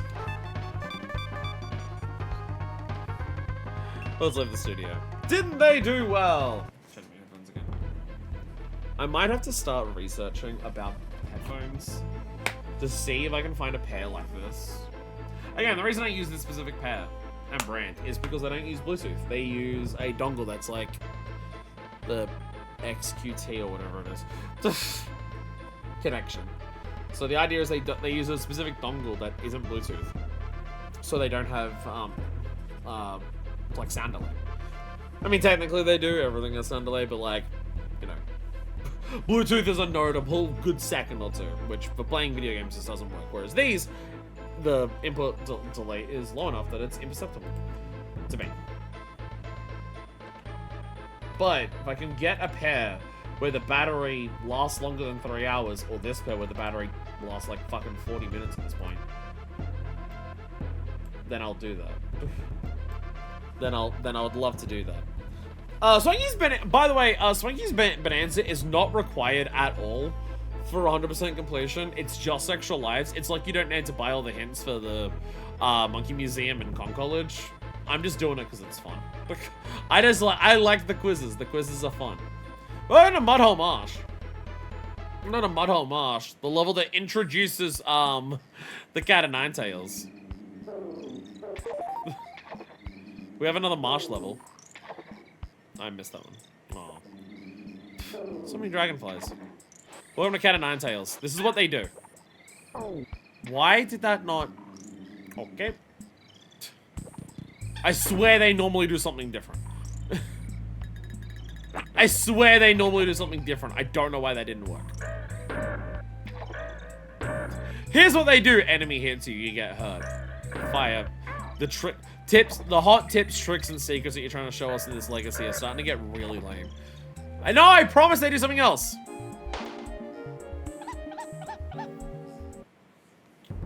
How do they do the thing? I thought if they just ran into you. Maybe it's because I'm rolling into them at the same time in that, like, gate? I don't know.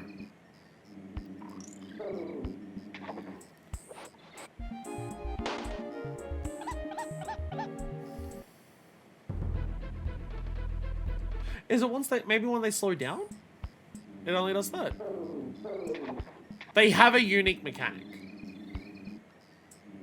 that I'm trying to show off.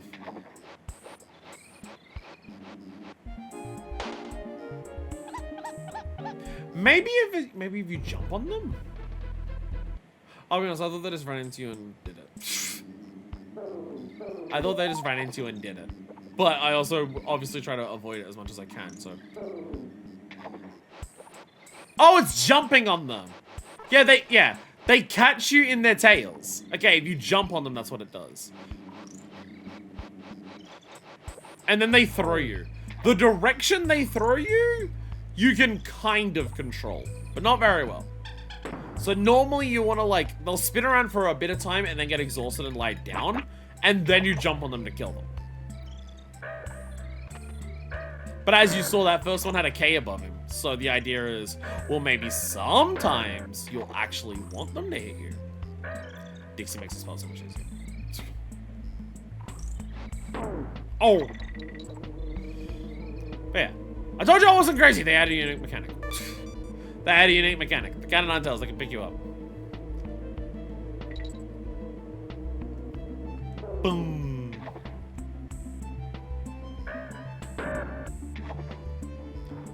I believe that's a DK barrel, because the idea is... There we go.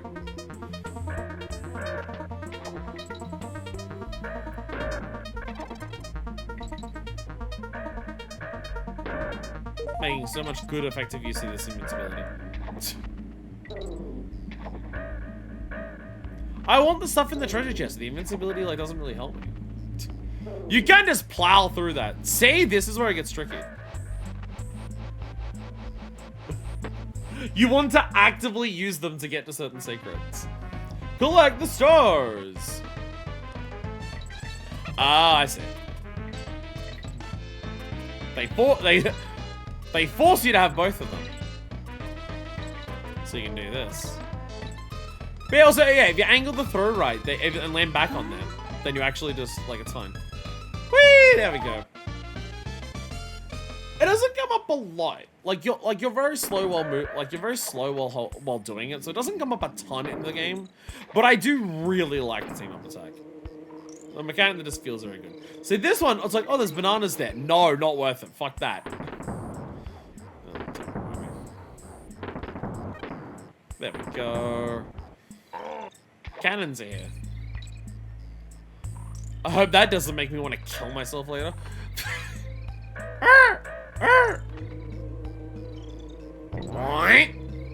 Are yeah, they did that, didn't they? Fuck. See, you can kind of DI it. But like, I was holding aggressively to the right there. And I only went slightly up. So you can kind of like guide the direction a little bit, but they will choose a direction. So if you're like holding all the way to the right and then they launch you right, you go fucking zooming to the right, I believe. Again, I didn't realize how they pick you up in the first place anyways, so there was also that. Destroy them all! That's one of those tricky ones to get that, because the idea is like, oh, you can just like, you're trying to, like, just get the cannonball to the thing. Oh, there's a bunch of barrels that the cannon's shooting at you. I can jump on those. When you jump on one of the barrels, you will drop the cannonball. And because these platforms are so small, it's so easy to jump on one of Cannon's barrels that he fires at you to bounce to the next platform, drop the cannonball, and then you drop it past the ledge, and then it falls off, and then you don't have it anymore. Chat, I don't want to do this. Not this part, this is fine. I don't want to do this. I don't remember how to do it properly. If you know what I'm thinking of, you know what I'm thinking of. Try your chest with an entire one thing in there. There's another one here though, so. Bye! You can get them to chase you so hard that they actually will fall off the ledge, but they can also pick you up while doing that, so sometimes they might, like, be going so fast to the side they can't slow themselves down and they'll fall off the ledge, and then they pick you up, and so they just, like, fucking Bowser side B special you off the edge of the platform. Really funny.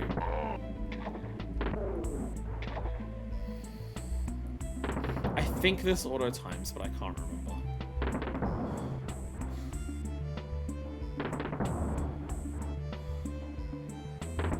Is it Glide with Dixie at auto times?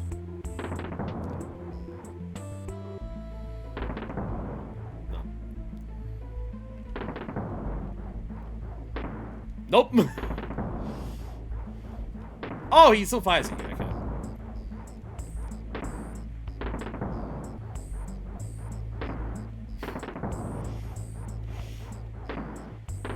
I hate this.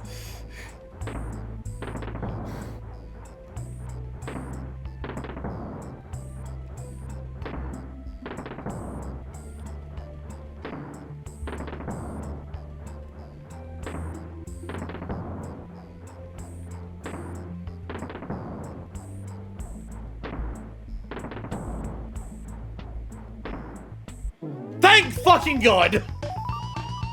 Thank fucking God that was first shot. Why I waited so long. Because obviously, it's the end of level target prize. If you hit it, you end the level. So if you get it wrong, fuck you. Do it again. So stressful to watch. It's just, it's so evil. It's so evil. It's so fucking evil. Especially because the first time you get there, he's facing away from you. You can so easily just roll into him and not even realize. And so you gotta die to retry it again. But yeah, again, like other things, if you fuck up and miss it, you just die and try again. But that one is specifically the end of level prize, so it's like, no, redo the entire level, asshole. It's so mean. It's so fucking mean. Anyway, this naming convention for a level sounds familiar. We had a rattle battle and now we're about to have a Ramby Rumble. Inside of here. Hey Cutlass. Hey Cutlass, how are you today? Oh, by the way, for this episode, we're gonna beat this world and end it for today. After this, there should be still a couple worlds left, but the difficulty is obviously gonna go up, so it will slow down. So, if we do another world after this, then it's gonna be absolute. Fuck. If we do another world after this and then end it, there'll be absolutely not enough left for next time. So, finishing this world will be the end of the first episode. I figured there was, like, we were not gonna get this done in one day. Like, to finish, like, with the speed that I'm going at, because, you know, I'm chatting, talking, some of the later levels get harder, some of the later levels, the bonuses get harder. and stuff like that, I'm gonna guess a bare minimum it's another 3 hours after this world. So we're gonna go ahead and just not do that today. Man, it's gonna be the first part of the Legacy that's gonna be like multiple episodes, but you know, some parts of the Legacy are gonna be multiple episodes. You think we're beating DK64 on a single stream? Fuck no.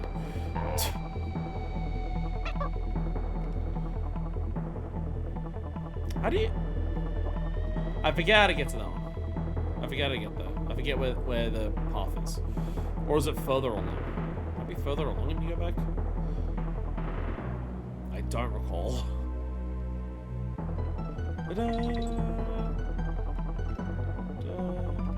Hey, you can't glide after doing this.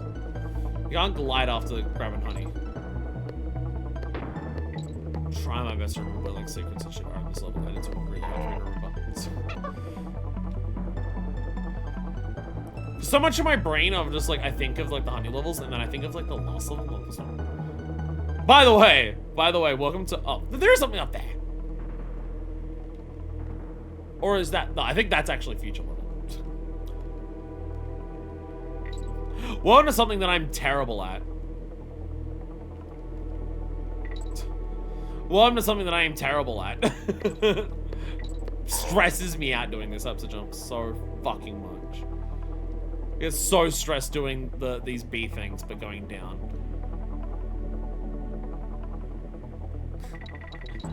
Stresses me out so much. Because, you know, it's a platform. You're so used to jumping up and going up that I'm just like, yeah, I can, like, internalize that. There we go. So what it asked me to... Oh, fuck. It's this one. Wait, no, it's fine. No, never mind. Here it is. Oh, actually.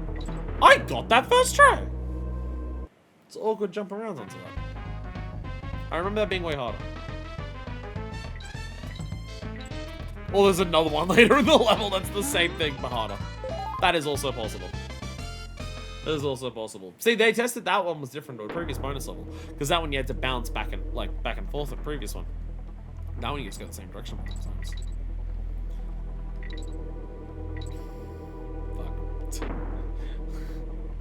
Fuck. Fuck.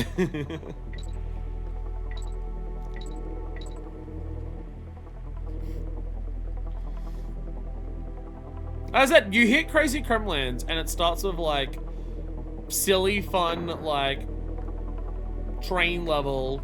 Ooh, a nice little beehive where I can squid a cheese through off of it. And then they hit with Bramble Scramble, and Bramble Scramble is really the point where they say we are no longer fucking around. Like, even if something like this isn't dangerous, it's like not easy jumps. So now I'm gonna...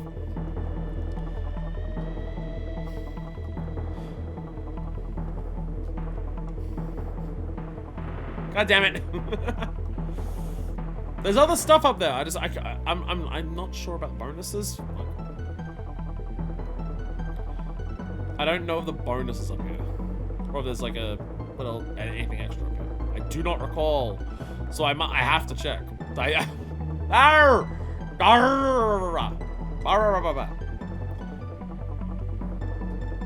we go.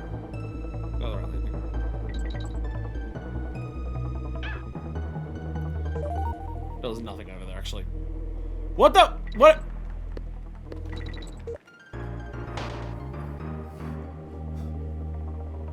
Bruh! What? What was that? What? What was that? I lost all control of Diddy, and I didn't even grab on a Diddy. What the fuck? I had no control of my character. What the hell?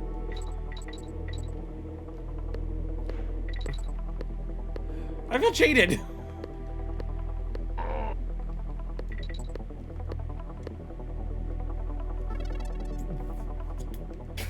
I think Diddy just doesn't like honey as much as Dixit.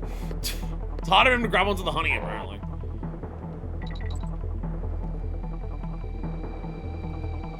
I have no idea.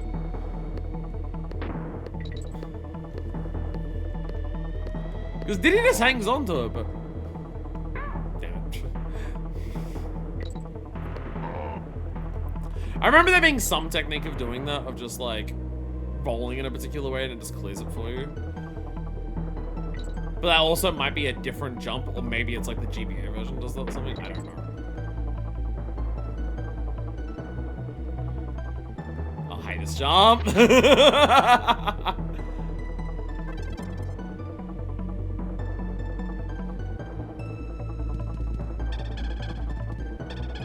Oh, awesome. Getting the and I just go all the way back. That's lovely. I love that. Whee!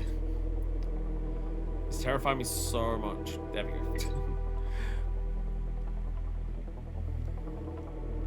Oh god. Oh god. Mantis Claw, Mantis Claw, Mantis Claw! Speaking. That's why it's called Hornet! Actually, I don't know if Hornet gets Mantis Claw in Silksong. Or if it even would be called the same thing. Never mind, the joke doesn't work. You know, play as Hornet in Hollow Knight, and I don't know if Hornet gets the same abilities. Then why is the honey there? Obviously, it's me, so when it comes to stuff like Silksong, it's a case of, I heard it exists, that's all I need to know. I've not, like, watched trailers or anything for it. I know you play as Hornet, and I know it exists, and I don't need to know anymore.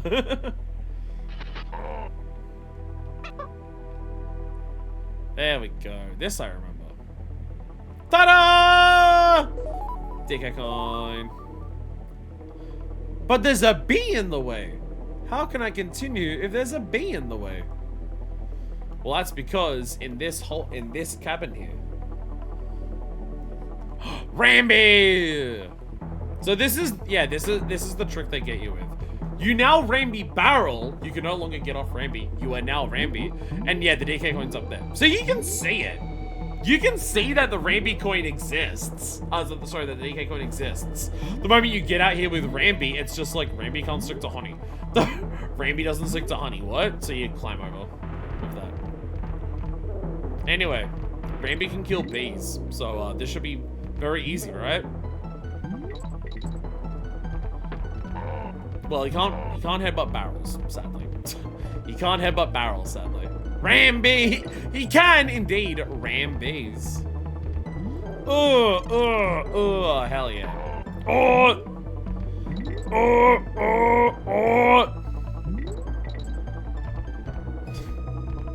Ah, here it is. Oh, shit! Giant bee is chasing us. See? It's Giant bee. Giant bee's chasing us! Rambi can't kill that. Rambi can't kill that! Rambi's nowhere near effective against giant bees. Oh, also, you need the teams like this, so you need the Diddy barrel. So if you get to the halfway checkpoint, you don't even have 2 people. Too bad you don't get the DK coin. There is also that. But Rambi can't kill a bee that big. It's bigger than him! Oh.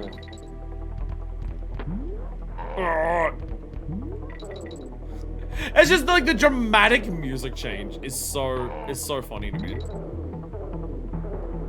Like you just fall down this random pit here and it's like, what? Oh shit! And the music just gets super dramatic. Run! Like they deliberately put you in charge of like a super powerful animal body that can just like go through everything and it's like, oh yeah, I feel so strong. Oh fuck, wait, I fucked up.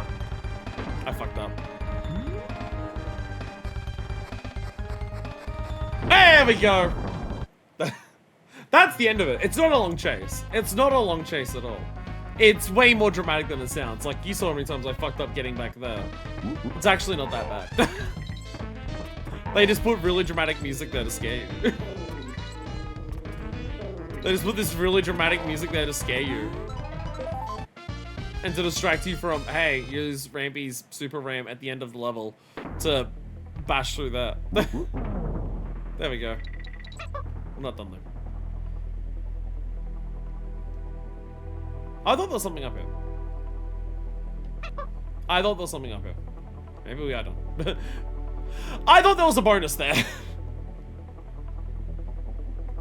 I thought there was a bonus there. Kong! Getting to the end of this is gonna say I didn't get all the bonuses. No, I did! I did get all the bonuses. So, you know that giant bee we just ran away from?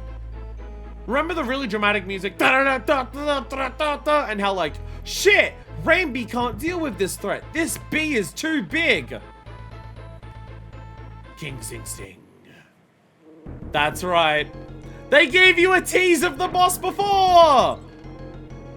It's the bee that Rainbee couldn't kill! So it's time to change animal bodies.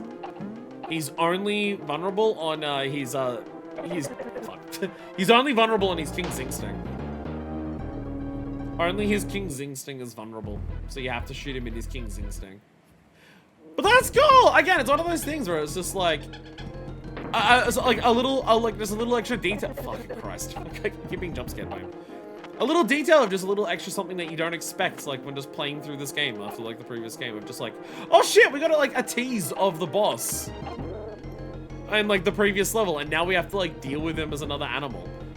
Because the previous animal buddy wasn't enough. There's like a little tease. But also, this is like, there was also, and now again, get to your interspace clock spots. Fuck. Get to your interspace clock spots. Look out for your look out for Saxon spreads.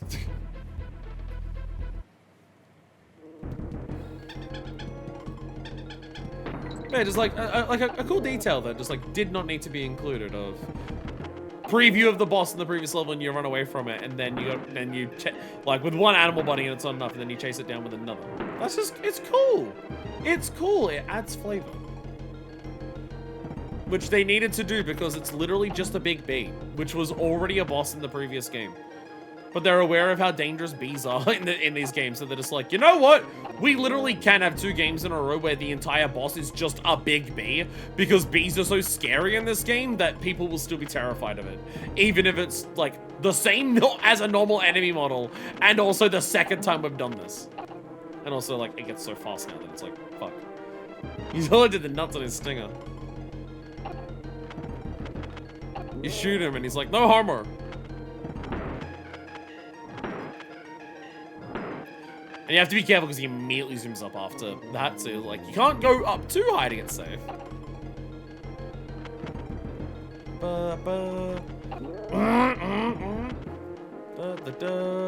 Spread your nut in the hornet hole in the Goonland. No wonder this is the first game where they introduced a female character, a playable female Kong. Until it was on their minds when they did it. Though they also did design Candy Kong for the previous game, so... There we go. King Sing Sting's about to change. Oh, he's smaller now, but now he's got an army of bees!